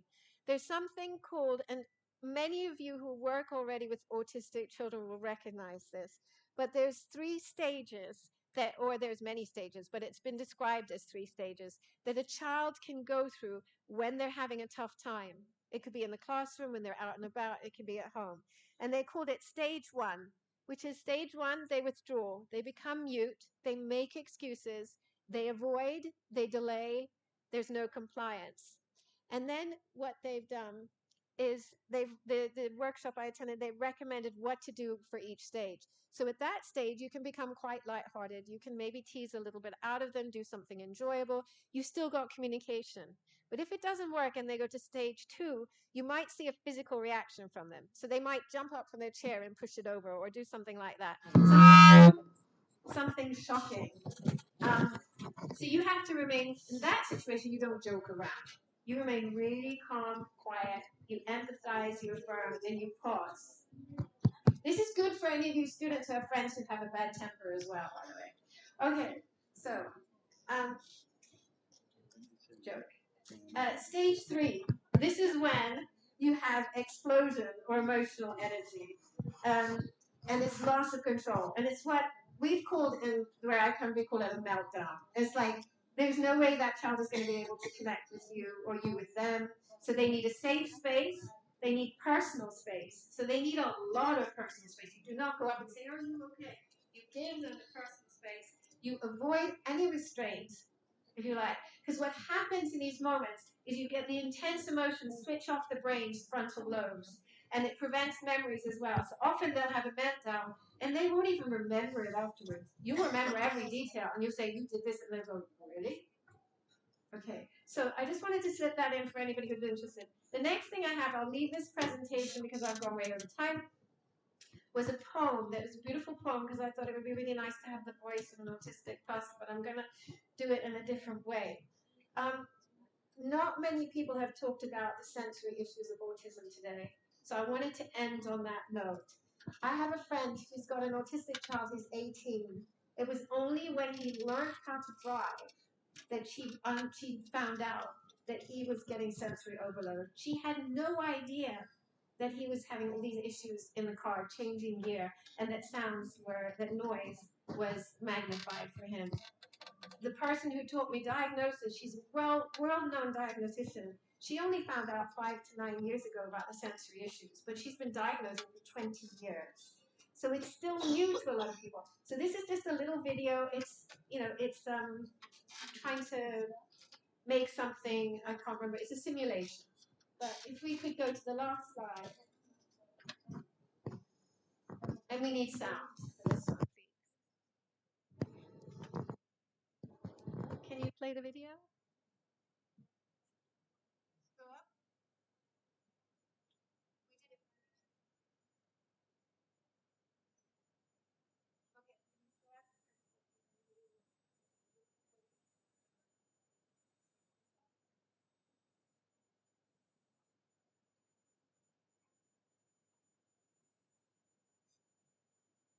Oh, that's such a shame. We can't get it.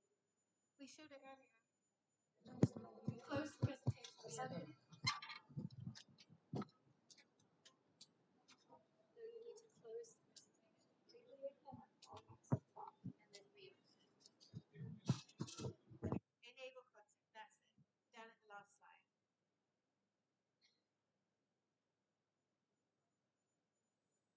Oh, it's not going to let us do it. Can you copy the link?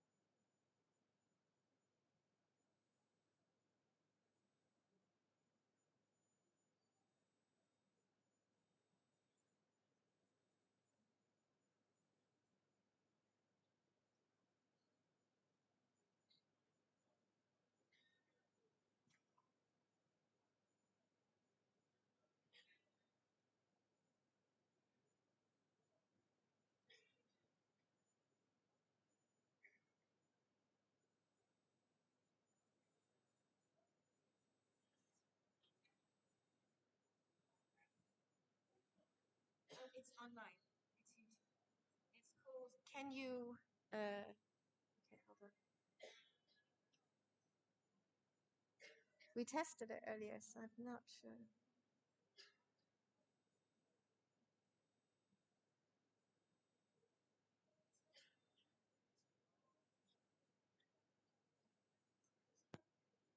He's doing it? Cool.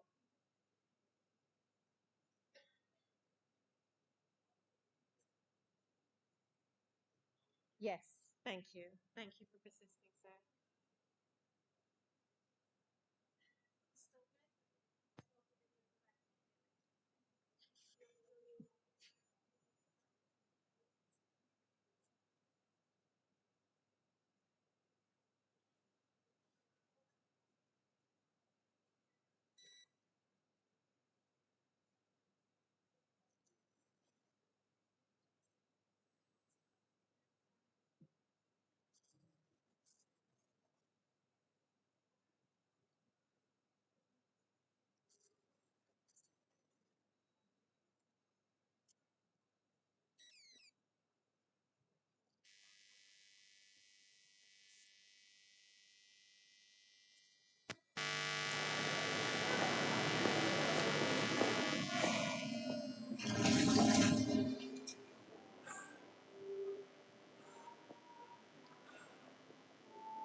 6, 7, 9. Take my hand.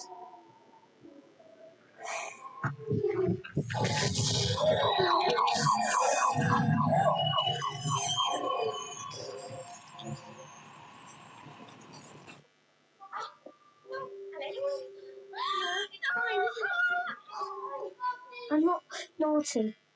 I'm autistic. And I just get too much information.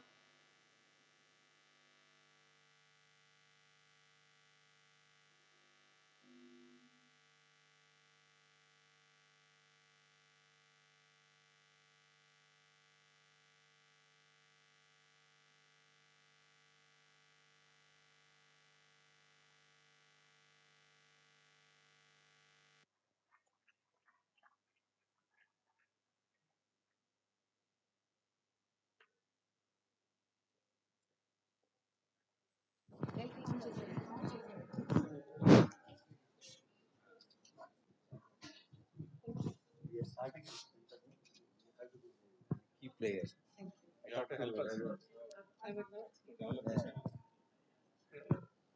Selena Shah, that is a wonderful presentation. I think you have caught the attention of all the academicians and the researchers here. Actually, they are all queuing up, Selena. They're all queuing up. They have more questions and interactions to interact with you. So many things that you have touched upon. It's not as if only those students who have specific conditions.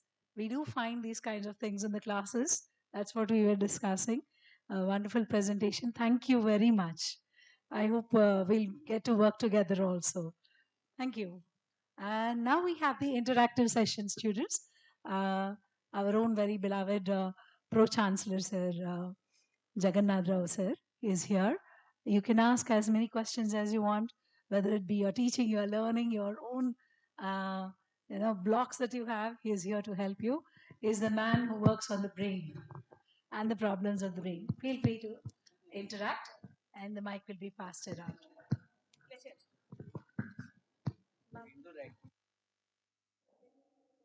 Okay, I think some of you are here, but we also had a session throughout the day with the students who are with autism. We'll just like to share that with you, the activities that were going on from morning. And meanwhile, think of all the questions. So has given you an opportunity to bombard, you can.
Yeah, I think that was the activity that was going on there in the sports complex, which we arranged for the students with autism.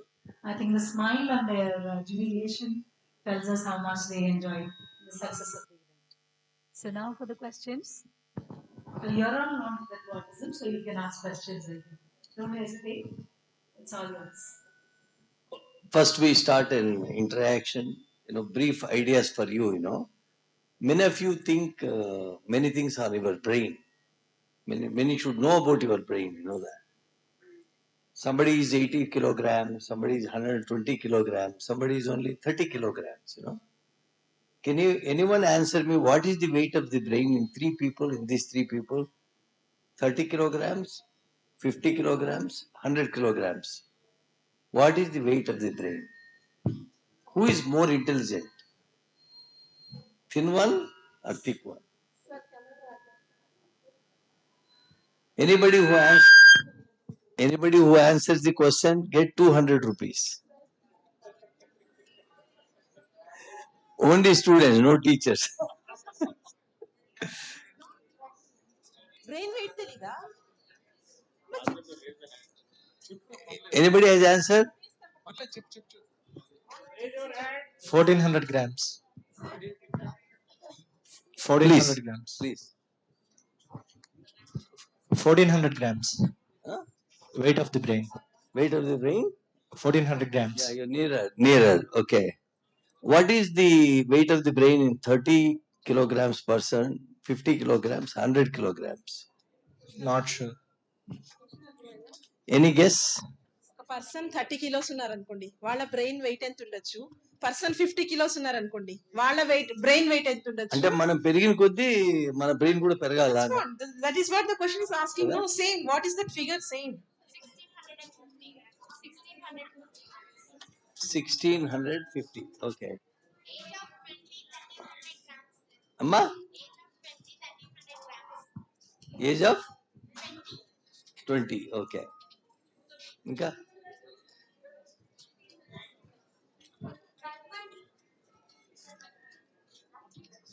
Between you 1 by and that boy, you have a 58th guess. Huh? 1 by 58th of body weight. Yeah, what is the weight? For example, you are 100 kilograms. Does your brain, 100 kilograms, does your brain grow up? No, sir. No, sir. Then what is the weight? Same weight. See, weight of the brain is 1.5 kilograms. Somebody is very near, between you people. And then in a woman, there will be few, milligrams less. Okay. That does not mean men are more intelligent and women are less intelligent. Okay. Weight of the brain does not dictate your intelligence. Okay. I want to give a question. Okay. Can anybody tell in 2 minutes an emotional story? It is called emotional. You feel, something you felt in your life. Can anybody express their emotional feelings in 2 minutes? Gets 500 rupees. Really, everybody should say, wow. Then only it's a good emotional story. Why I'm saying, every one of us memorize many things, We memorize good things, we memorize bad things, correct? And most of the time we want to tell more negative stories than positive stories. I tell you why, okay? I want to see any one of you can tell in 2 minutes your own emotional story.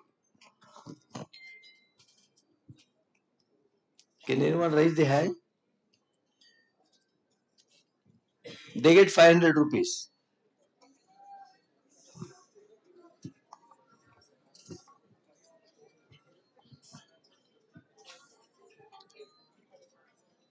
The other one, can anyone sing a song going deep into the song, where you feel? Simply singing is no use. No mobile phones use it, okay? You can sing 2 minutes, but with emotion. Anybody can do? You'll also get 500. Huh? Osuja.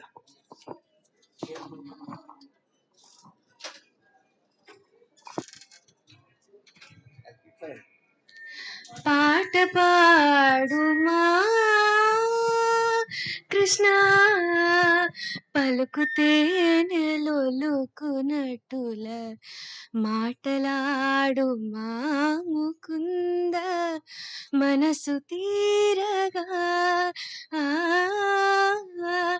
పాట పాడుమా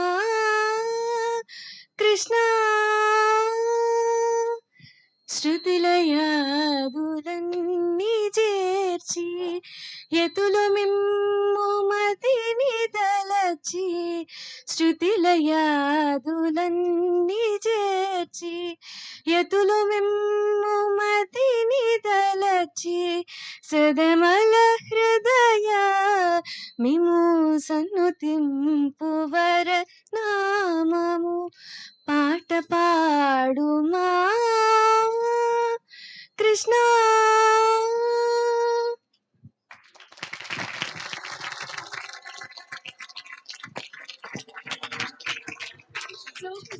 No, it's very. You know why region? I don't know how many watched her face. Okay? She sang out of her emotion. She never saw people around. So when you dedicate, your brain in understanding any one of the complex issues, you go deep into that life. That's where that memory will keep you ever, ever, ever happy. Okay, I will ask a question, 200 rupees question. Okay, the answer is already there. Okay, if you want to live longer and if you want to live young, what is the secret? గట్టిగా లేచి చెప్పండి.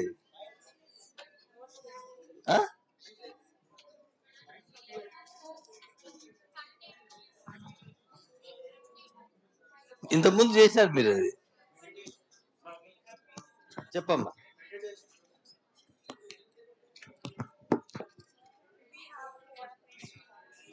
Be in your own way. Be in your own way, and what makes you happy, you do that one. And always smile makes happy, I feel. If you keep smiling, you are the most healthy person mentally. The day you stop smiling, you have to go to Dr. C. Vidya, psychiatric issues, So that is the secret of life. Keep smiling so that you always keep yourself healthy, happy. Live longer.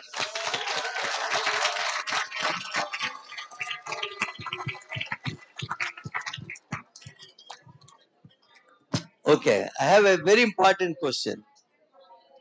How many of you have stress? Raise your hands.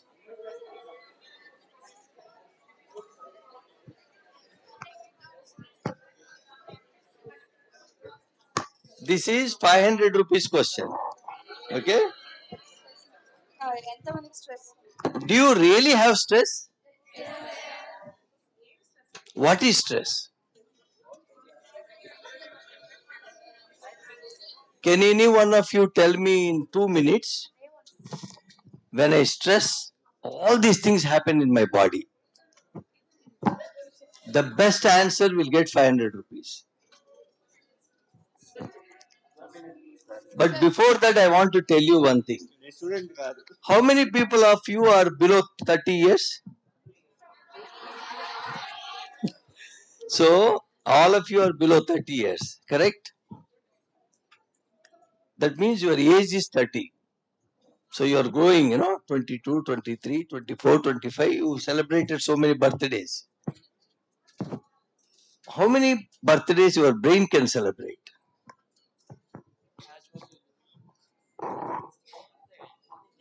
Brain don't age. You know that? Till age of your 30, You may be growing, you become 22, 23, 25, but your brain never aged like that. It is as young as it was. So when it is young and thing, okay, you become stressed. Why you become stressed? But your brain is not aging. Is it not? So your stress is nothing but pseudo imposition. You don't really feel stress. So what is stress? Any one of you felt stress in your life? Anytime? Writing exam, going to class, So what is the response in your body? Huh? Tension is part, you say. What is tension? Can any one of you tell the real meaning of stress? మీరు ఎప్పుడైనా మొఖాలు చూసుకున్నారా stress అయినప్పుడు? How you feel? How you look? కదా? Stress అయినప్పుడు ఏం చేస్తాం మనం? కదా?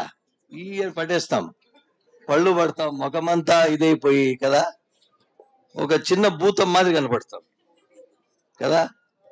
మీరు ఎప్పుడైనా అట్లా కనపడినారా?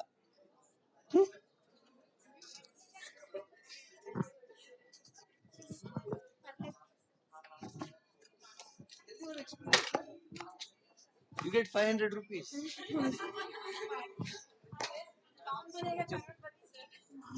Phone break. The feelings ఏమైనా? How you felt your heart, your muscles, face ఎట్లా పెట్టారు? కాళ్ళు వణకడం, ఎన్నెన్నో జరుగుతాయి కదా. అంటే అనుకోకుండా అగ్రికల్చర్ తీసుకున్నాం.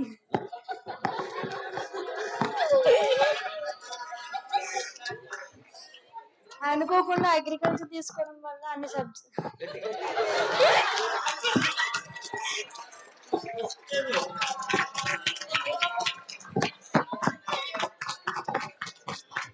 అనుకోకుండా అగ్రికల్చర్ తీసుకోవడం వల్ల అన్ని సబ్జెక్ట్స్ చదవాలి అని అవ్వడం వల్ల బర్డెన్గా అనిపించడం, అన్నీ ఒకేసారి చదవలేకపోవడం, మేనేజ్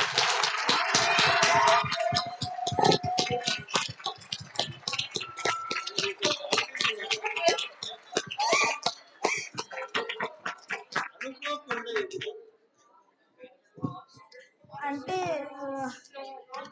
అంటే బైపీసీ తర్వాత ఓన్లీ ఎంబీబీఎస్ ఒకటే ఆప్షన్ అనుకొని వచ్చాం సార్. అగ్రికల్చర్ అనేది ఉంటుంది ఒక ఆప్షన్ కూడా అని అనుకోలేదు. సో అంటే బ్యాక్గ్రౌండ్ నాలెడ్జ్ మిస్సింగ్ అవుతారు కదా. అది ఎందుకు మిస్ అవుతా ఉందంటే మనం దాన్ని ప్రిపేర్ కాలేదు కదా. ఎందుకంటే ఎక్స్పీరియన్స్ అంటాం, ప్రతిదాన్ని మనం ఎక్స్పీరియన్స్ చేయలేకపోతే వీ డోంట్ అండర్స్టాండ్ కదా. సడన్గా ఉదాహరణ జంప్ అయిపోయినప్పుడు మనం దాంట్లో మునుగుతామా తేలుతామో తెలియకుండా కదా, అప్పుడు మనకు ఒక రకమైన ఫీలింగ్ వస్తుంది. అంటే ఒక భయం కదా, ఆర్గనైజ్ ఫెయిల్ కాగడం, ఓకే, కమ్యూనికేషన్ ఇష్యూస్ రావడం, కాన్సన్ట్రేషన్ లేకుండా పోవడం కదా, ఫోకస్ చేయలేకపోవడం, తర్వాత తిండి ఎక్కువగా తినడం కదా, బాగా బర్గర్లు ఇవన్నీ తింటాం కదా. అందుకనే స్ట్రెస్ అయినప్పుడు ఫస్ట్ సిమ్టమ్లు ఏమవుతామంటే వెయిట్ పెరుగుతాం. కానీ నువ్వు పెరగలే కదా, నీకు అంత స్ట్రెస్ లేదు కదా. But she gave a good answer. అంటే తనకు ఎక్స్పీరియన్స్ లేకుండా, ఎక్స్పోజర్ లేకుండా, that the real stress, that the real stress she faced కదా. So you deserve it.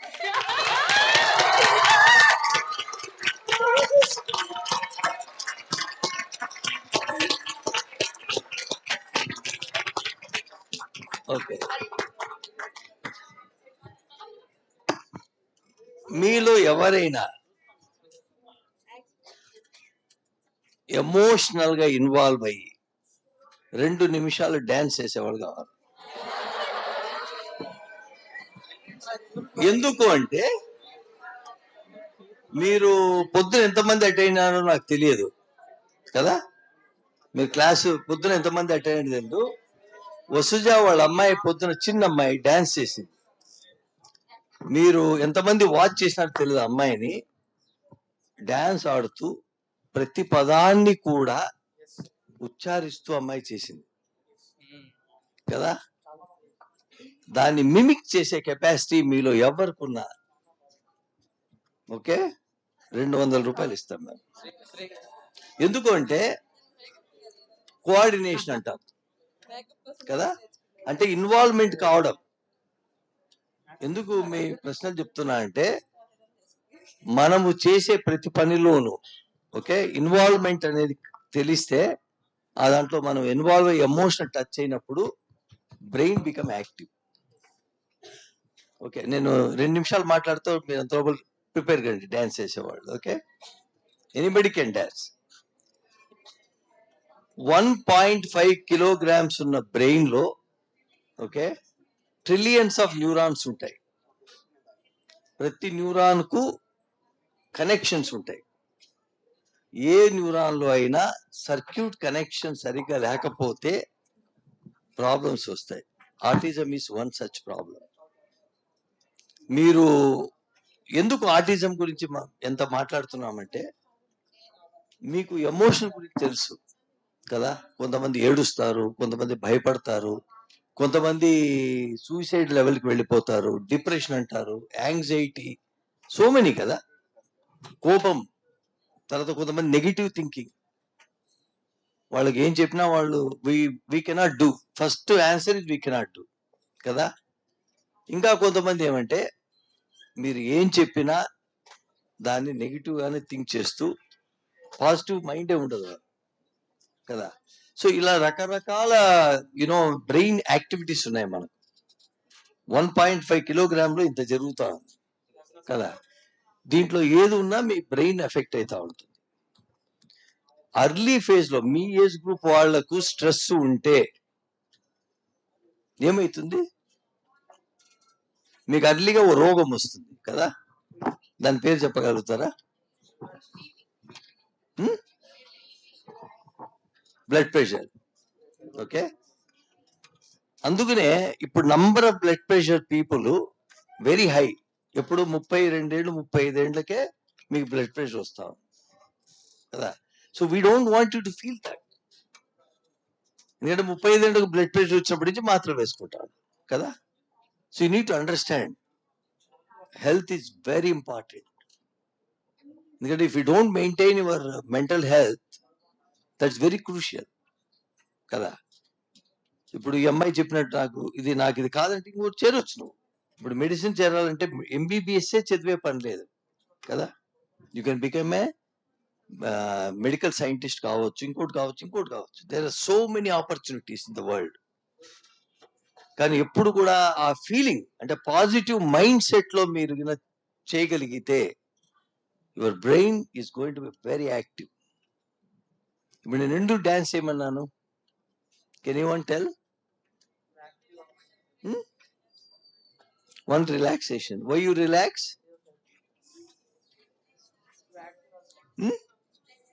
ఏమైతుంది? డాన్స్ చేసి పాప డాన్స్ చేసింది కదా, అమ్మాయికి ఏమైంటుంది బ్రెయిన్ లో? ఇంకా బయలాజికల్ గా మాట్లాడండి.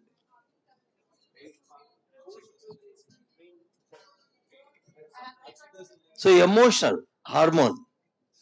ఓకే ఇంకోటి వెరీ ఇంపార్టెంట్, మనము బ్రెయిన్ యాక్టివ్ గా ఉన్నప్పుడు అంటే మీరు ఒక డాన్స్ చేసినా, ఒక ఫిజికల్ ఎక్సర్సైజ్ చేసినా, లేకపోతే పాజిటివ్ థింకింగ్, ఎక్కువ ఇంటలెక్చువల్ థింకింగ్ అంటాం. మీరు చదువుతారు, ఎందుకు చదువుతారు? చదివినప్పుడు ఏమైతుంది బ్రెయిన్ లో? మెమరైజ్ అవుతుంది కదా. ఆ మెమరీ కావాలంటే ఏం కావాలా? బ్రెయిన్ లో ఆక్సిజన్ లెవెల్ పెరగాలి. So when you dance your oxygen level goes up. When you walk your oxygen level goes up కదా.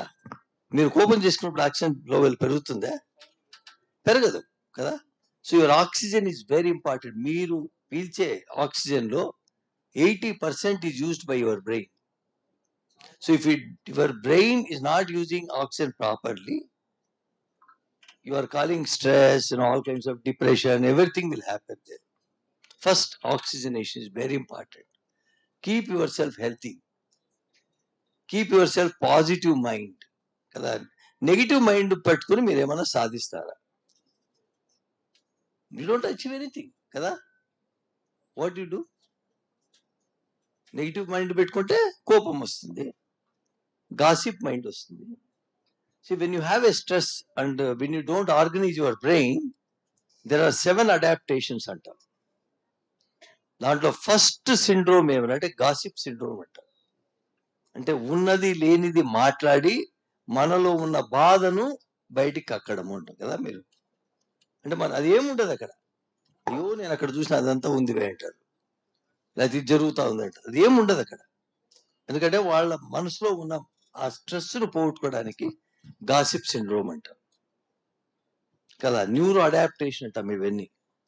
కొంతమంది మీరు ఏమైనా చెప్పండి, వాళ్ళు గాసిప్ చేయలేకపోతే బతకలేరు కదా. బట్ దట్స్ గుడ్, ఎందుకంటే వాళ్ళకి హెల్త్, అది దట్స్ గుడ్ ఫర్ హెల్త్ కదా. అట్లే ఇంట్రా పర్సనాలిటీ, ఎవరిని చూసినా నాకు ఆ పాప నచ్చదు, ఈ అబ్బాయి నచ్చడు, ఇది నచ్చదు, వాళ్ళు నచ్చరు అంటాం మనం. Because intra personality relations, inter personality relation problems ఉంటాయి. కొంతమంది హాలూజినేషన్స్, పడుకుంటారు ఆ గోడ మీద దయ్యం కనపడుతుంది అంటారు కదా, లేకపోతే ఇంకోటి ఏదో కనపడుతుంది అంటారు, లేదా నా మనసులో ఏదేదో వస్తూ ఉంది అని. హాలూజినేషన్ ప్రాబ్లమ్స్, ఇవన్నీ న్యూరో అడాప్టేషన్ అంటారు. When you don't maintain your mental health when you are young, you face all these problems. అందుకనే ఎందుకు చెప్తున్నా అంటే the number of mental health issues are going on rise. ఎందుకంటే ప్రతి ఉన్నదానికి లేని దానికి ప్రతిదానికి స్ట్రెస్ అనే భావన మీరు ఫీల్ అవుతూ చాలా మంది దాన్ని అడాప్ట్ చేసుకుంటారు.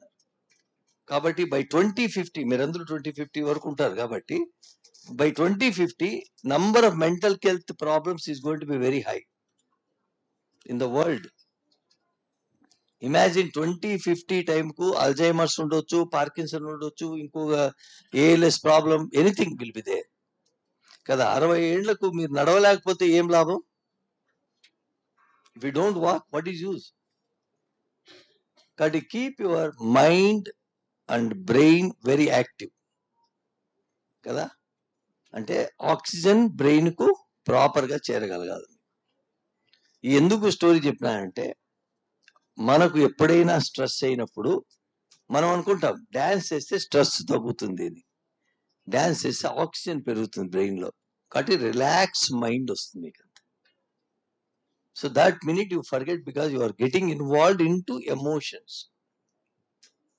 Okay, anybody prepared for dance? అబ్బాయిలు ఎవరు, అమ్మాయిలు ఎవరైనా చేయొచ్చు. There nothing to feel shame.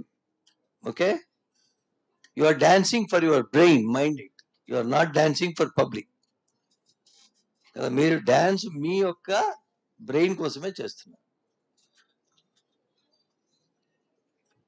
Anybody wants to do?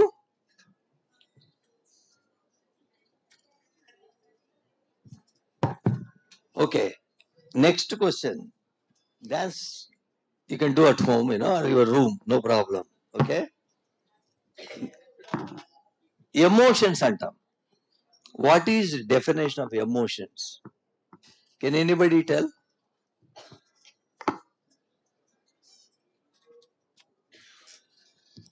Evarna cheppagalaraa? Definition of emotion. మీ కోపం వస్తుంది కదా, సంతోషం వస్తుంది కదా, బాధ కలుగుతుంది కదా, ఇట్లా రకరకాల ఎమోషన్స్ ఉన్నాయి. ఎందుకు కలుగుతాయి?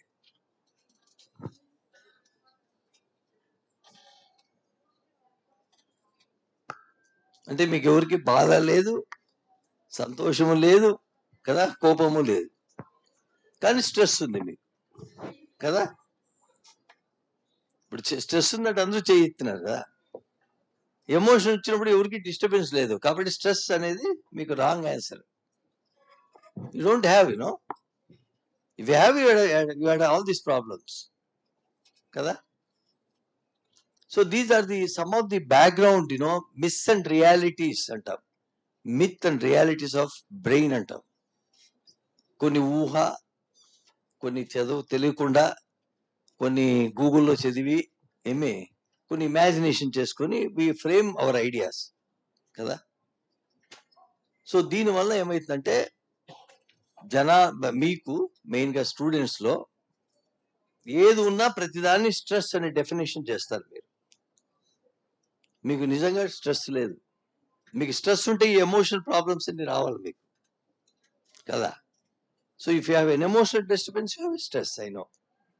ఎప్పుడైతే మీకు ఎమోషనల్ డిస్టర్బెన్స్ లేదో స్ట్రెస్ రాదు. కాబట్టి మీ బ్రెయిన్ ఏజ్ కాదు కాబట్టి మీరు 30 ఏళ్ల పైన లేరు కాబట్టి మీకు ఎటువంటి స్ట్రెస్ ఉండదు.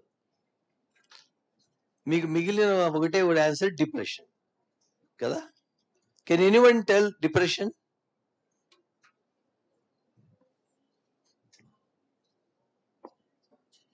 ఎప్పుడైనా ఎవరైనా డిప్రెషన్ ఎక్స్పీరియన్స్ చేసిన వాళ్ళు ఉన్నారా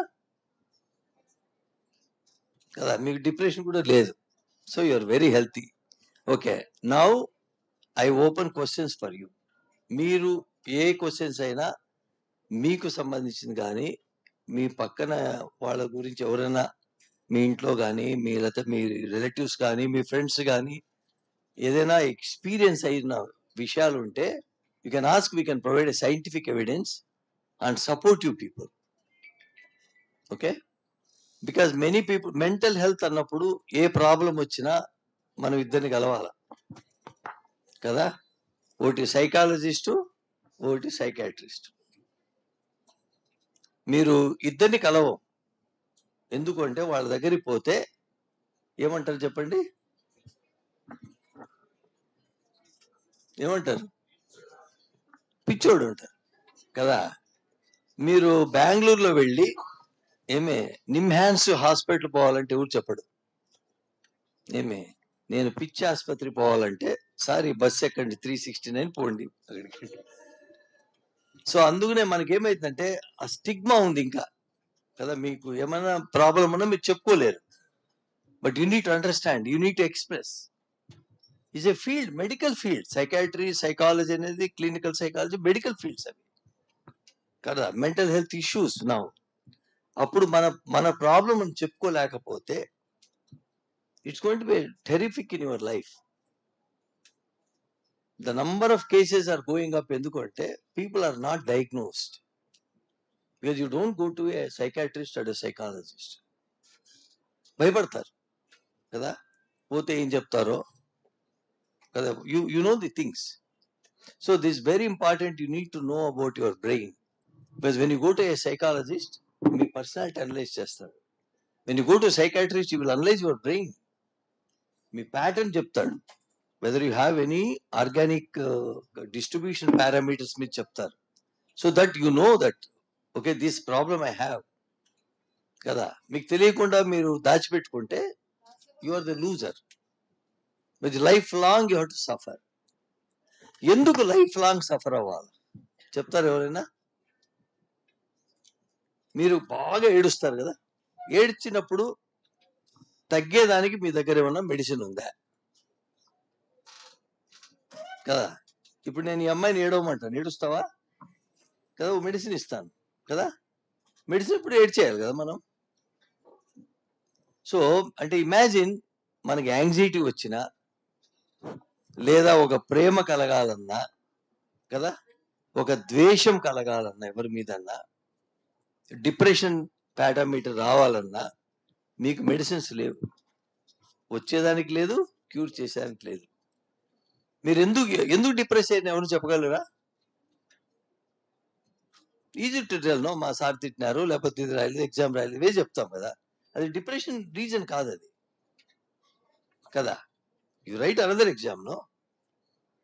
సో ఈ ఫీలింగ్స్ లో మీకు ఉండడం వల్ల మీకేమంటే if you don't control your brain problems, medicines లేవు మన దగ్గర. పార్కిన్సన్ డిసీజ్ చూసినారా మీరు ఎవరైనా? ఇప్పుడు ఆటిజం మనం మాట్లాడుతున్నాం కదా.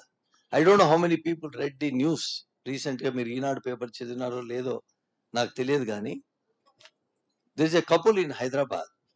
They have 2 children. One is an autism child, another one has muscular dystrophy issue ఉంది. అమ్మాయి బేబీ ఇద్దరికి. ఆ పిల్లలను చూస్తూ దాన్ని భరించలేక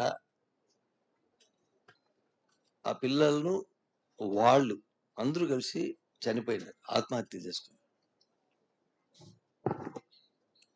ఎందుకు? చనిపోయే పని లేదు కదా. Now you have many things happening for autism. That's why KL want to start the research as a Morning Rajar said, because we are trying to find the solutions. ఎందుకంటే కనెక్టివిటీ బిల్డ్ చేయాలి నరువులో. Between neurons కున్న connectivity build అయితే మీకు ఆటిజంలో వస్తాయి. So దాన్ని build చేయాలంటే కొన్ని activities చేయించగలగాలి. మీరు ఇప్పుడు అక్కడ ఇది చూశారు వీడియో. మీరు I don't know whether you have gone to ఇది మన స్టేడియంలో. You have to see the children how they are playing, how they are very active and they are demanding. పిల్లలు మాకు ఇది కావాలా, మేము డ్యాన్స్ చేయాలా, మాకు ఈ పాట పెట్టండి, అది. They are kind of you know.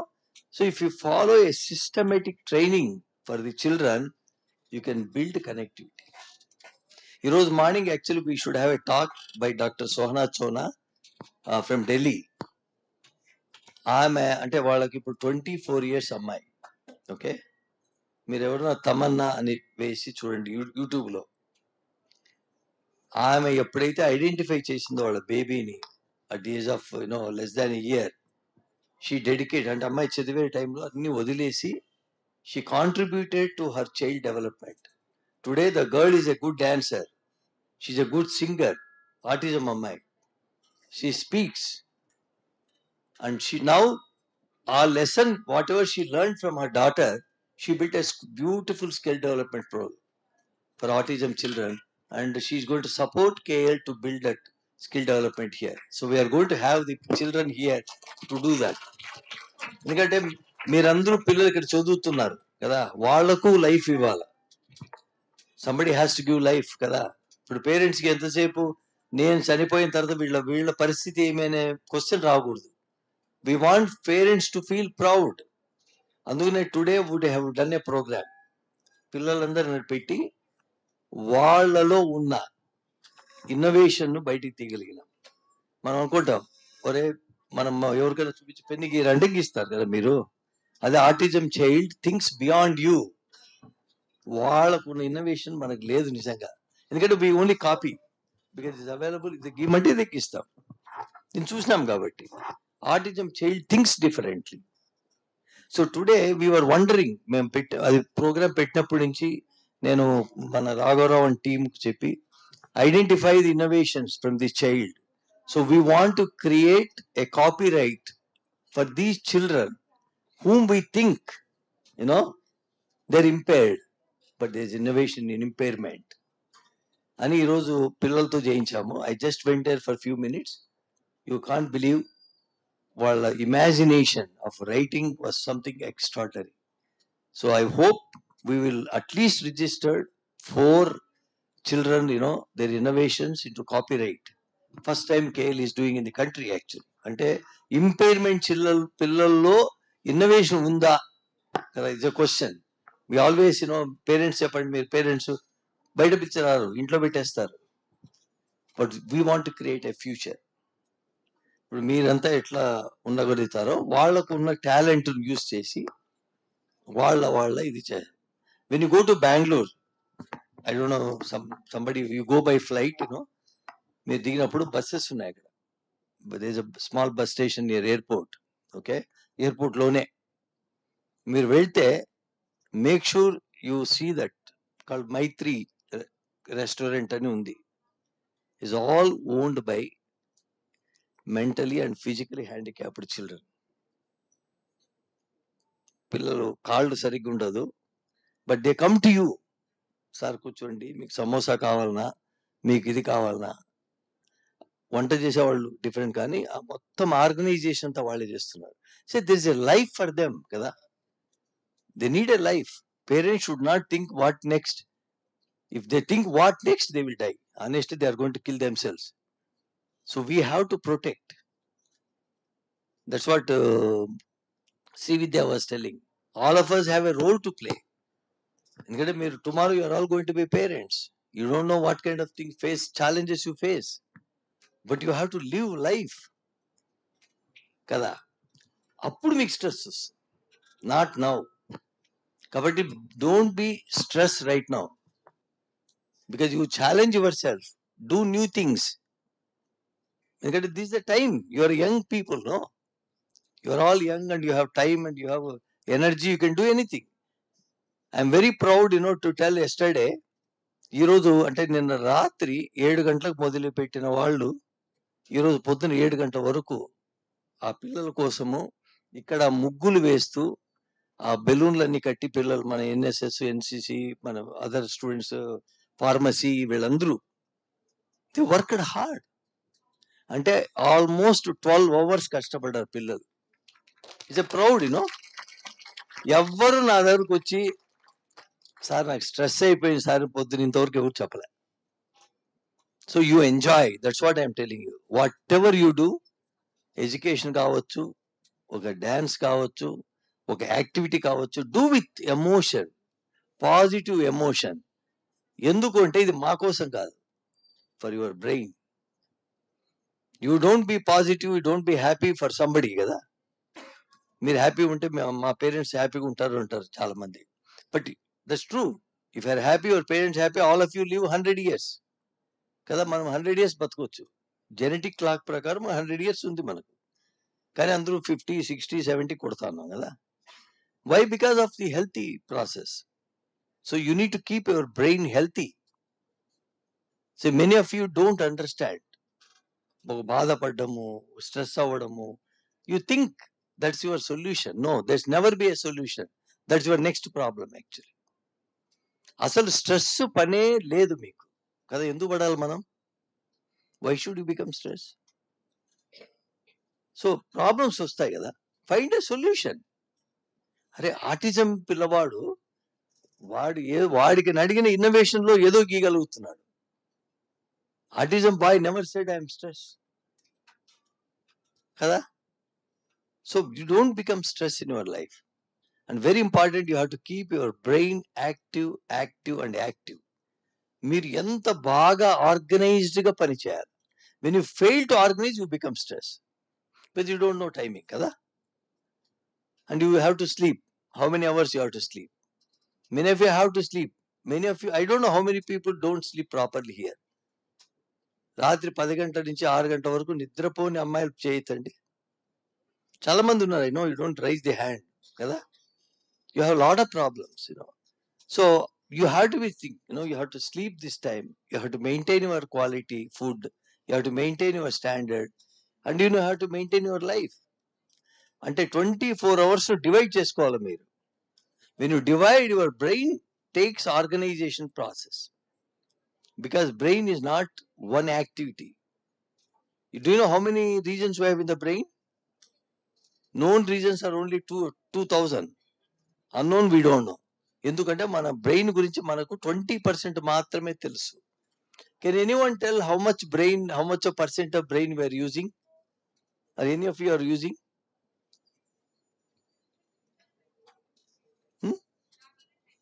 ఎంత పర్సెంట్ వాడుతున్నాం?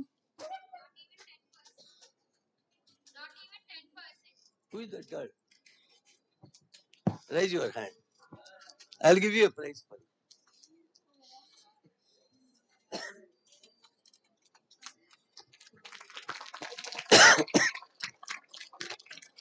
అంటే వీఆర్ నాట్ యూజింగ్ 10%, బట్ ఈ 10% లోనే we are creating so many wonders కదా. But we are also creating so many problems. Imagine 90% use చేస్తే కదా. So that's very important. Whatever 10% లో మీకు స్ట్రెస్ ఉంది కదా, మీకు all these problems you are saying. So there are many things which are pseudo. నేను అందుకే ఎప్పుడు చెప్తాను, ఎవరైనా పిల్లలు నాకు స్ట్రెస్ అయిందంటే టైం ఆర్గనైజ్ చేసుకోండి, మీకు స్ట్రెస్ లేదు. ఎందుకంటే మీ బ్రెయిన్ ఏజ్ కాదు కదా. ఇప్పుడు టీచర్లు స్ట్రెస్ అంటే I agree, because their brain started ageing కదా. So your brain is not ageing, so why you feel stress? So this is a very crucial part for your part. Okay, so you have many questions on brain. I know. Anybody has any question?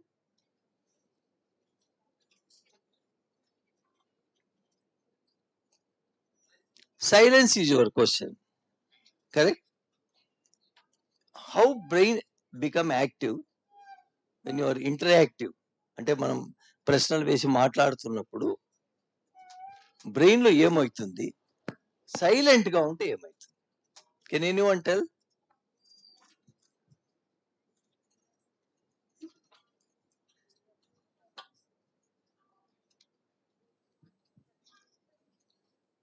బ్రెయిన్లో ఇప్పుడు నేను మాట్లాడుతున్నా కదా, so నా I'm talking, you are registering something in your mind. Whatever I'm speaking you are registering కదా. I don't know how long it will stay. Kada? So you are registering all these things in hippocampus now. We call short memory. Kada? Some you register long.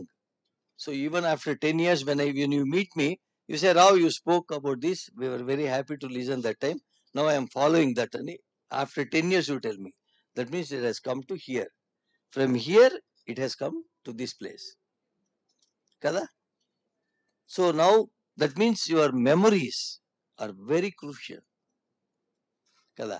చాలా మంది మీరు ఉంటారు, people say memory loss ఉంది నాకు. Anybody has memory loss?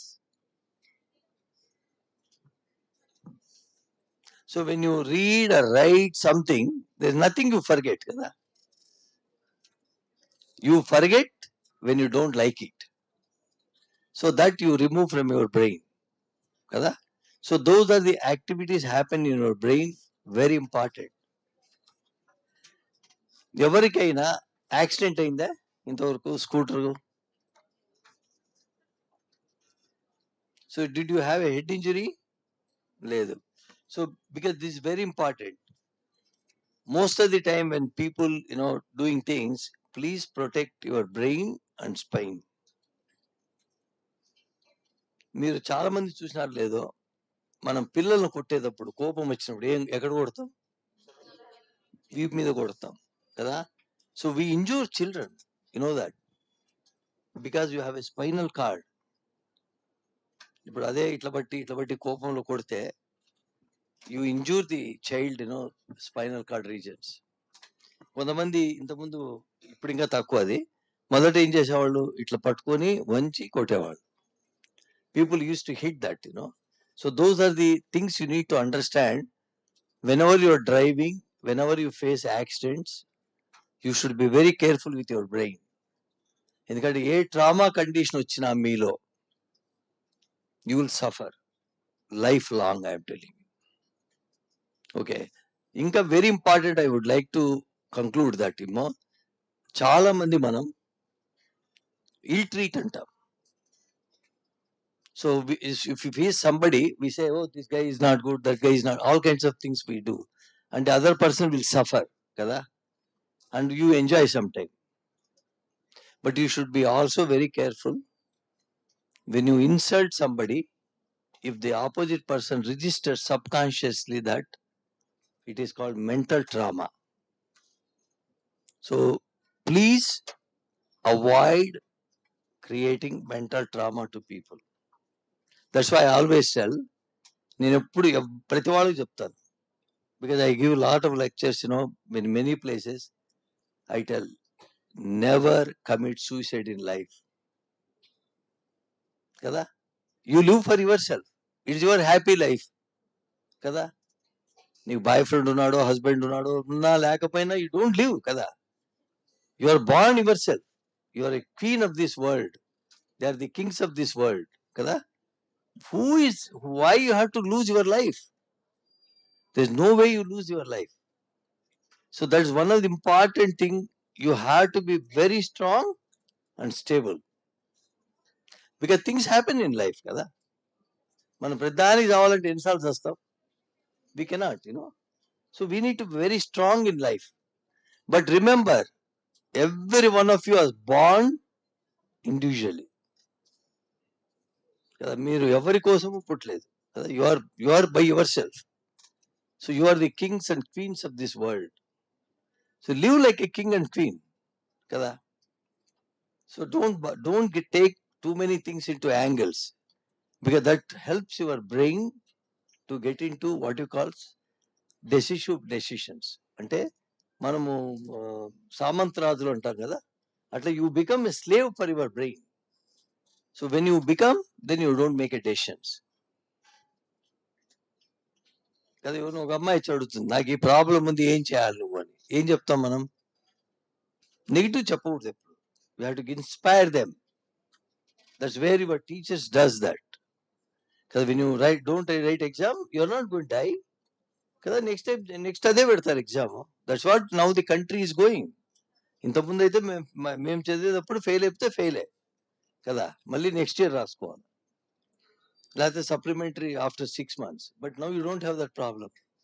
So many opportunities exist for you people. కాబట్టి please never use the word depression and never reach the stage of suicides. ఎందుకంటే we did a study when I was in, we were working, one of my students did a study on suicides. See what happened, we know when we are analyzing people, mother patients వస్తున్నప్పుడు we analyze them and we know the symptoms, strong symptom of committing. So we keep a watch on them. So what we developed in Mysore, when people die, we took the brain within 6 hours. And then we convinced their parents and everybody that we want to take the brain for research purpose. And then we analyzed the brain and we found that the decision was made very early. Programmed cell death was already happening in the brain. So internally the person was suffering, made a decision. So it's not instant. It's a decision, internal decision. That means how much of stress you undergo. That is stress. That's what you call stress, which you have no control by yourself. So control your brain activity, control your feelings, and be happy all the time. As the other girl said, keep smiling, so you become healthy. 3 things happen if you keep smiling. You never age. అంటే మీరు ముసలోళ్ళ మాదిరి ఎప్పుడు కనపడరు కదా, బాగా యంగానే ఉంటారు. Okay. The second thing, you live longer కదా. Third one, you have less health issues. మీకు బీపీ, బ్లడ్ ప్రెషర్, అదే డయాబెటీస్, అది ఇది ఏముండవు. So you don't need to go to a doctor. Keep health very accurately. That means keep your mental health very clearly. Okay. With this I am closing. If you have any questions, feel free anytime. మీరు కొన్ని అడగలేకపోవచ్చు నాకు తెలుసు. అట్లా ఏమన్నా మీకు doubts ఉన్నా please come to me. I'm telling all the students, stress అయినప్పుడు, I know because many students I met them. ఏదైనా మీ మనసులో ఒక నెగిటివ్ థింకింగ్ వచ్చినప్పుడు please come to us, we'll help you. We'll help you because you're all our kids. You have to take a right pathways, make challenges yourself, become something in the world. That's our dream. So make our dream as a KL, management always feel, or President Satyanarayana Garu always, and Raja Harin and Havish, all these people always support students first. First priority is students.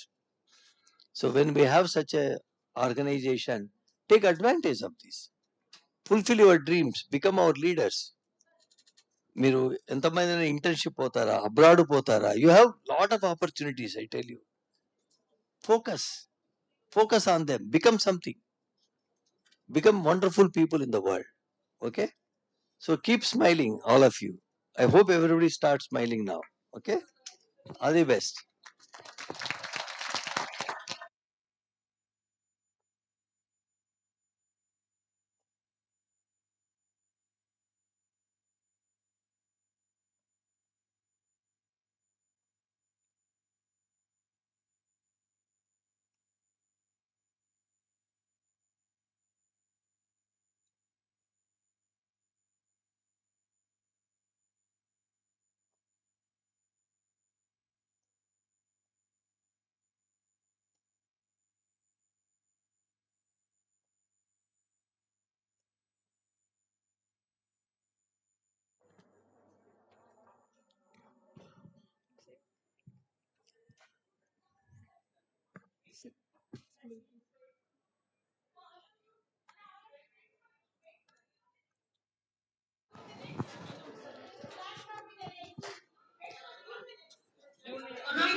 everyone to stay back for snacks. Ma, it's 4:30 only. If you please stay back for 5 minutes, we'll be finishing this program as well as we'll be distributing snacks and ice creams to you. Can you please bear us for extra 5 minutes? Please, please.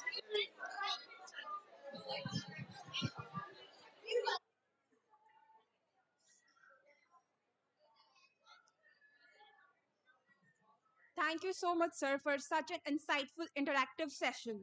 Now, I would like to call upon Dr. Vasuja Devi, ma'am, the convener of this workshop, for a vote of thanks.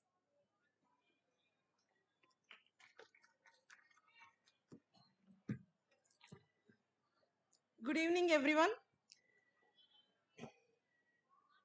Respected dignitaries, honorable guests, and my dear students.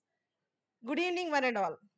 Myself, M. Vasuja Devi, Associate Dean, Student Affairs, and Associate Professor from ECE Department, would like to present vote of thanks on this great occasion.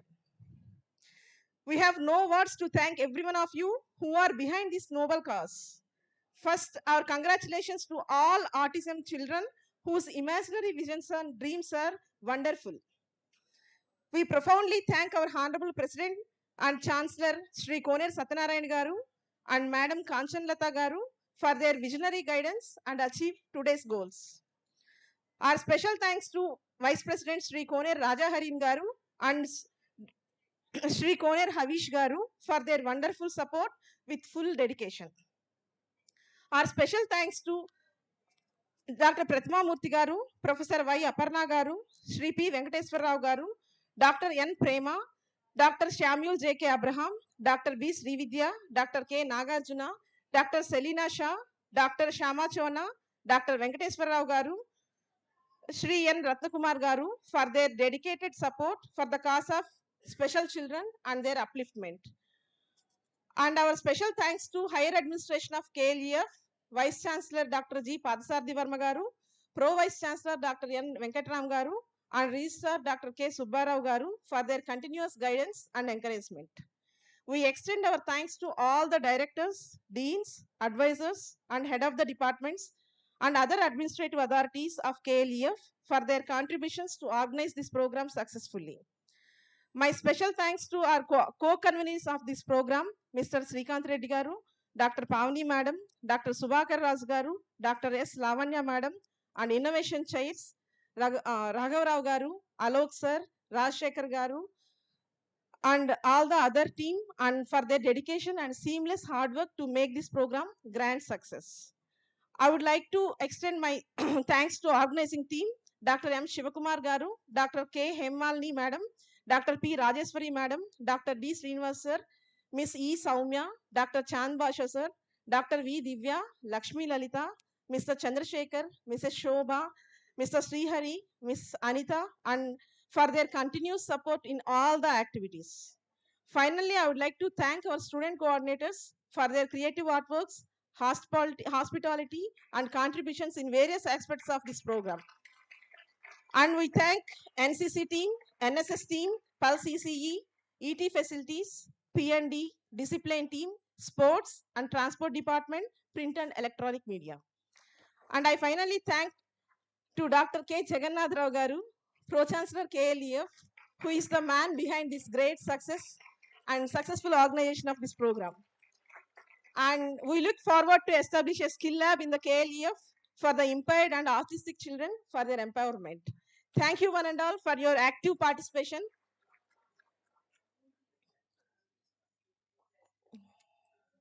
And one more announcement I can give you with your permission, sir. AP Cost Aparna Madam has given approval for one more project, sir. And for orphan children or the rural project it is, 25 children can be trained for a batch and they'll be funding us for that IoT training. And we are planning for design and build for them. Design in the sense we'll be giving training for 7 days. And then we are giving 2 days design and think program for them. After that, build program will be is nothing but with that practice and training, they have to build one project. Final day, we'll be planning one project expo also. If any innovation projects are being there in their innovative ideas and all projects are there, that will be copyrighted and paper publications will be presented on the both the sides. This is what. Thank you, sir. Funding from AP cost, sir, this is. And they were telling that batch wise we'll be taking. Let us start the program on May 5th, like that they told, sir. Thank you, sir. Thank you. Yeah. And I'm thankful to all the participants, as your active participation makes this program great success. Thank you. And you can have your ice creams. Thank you.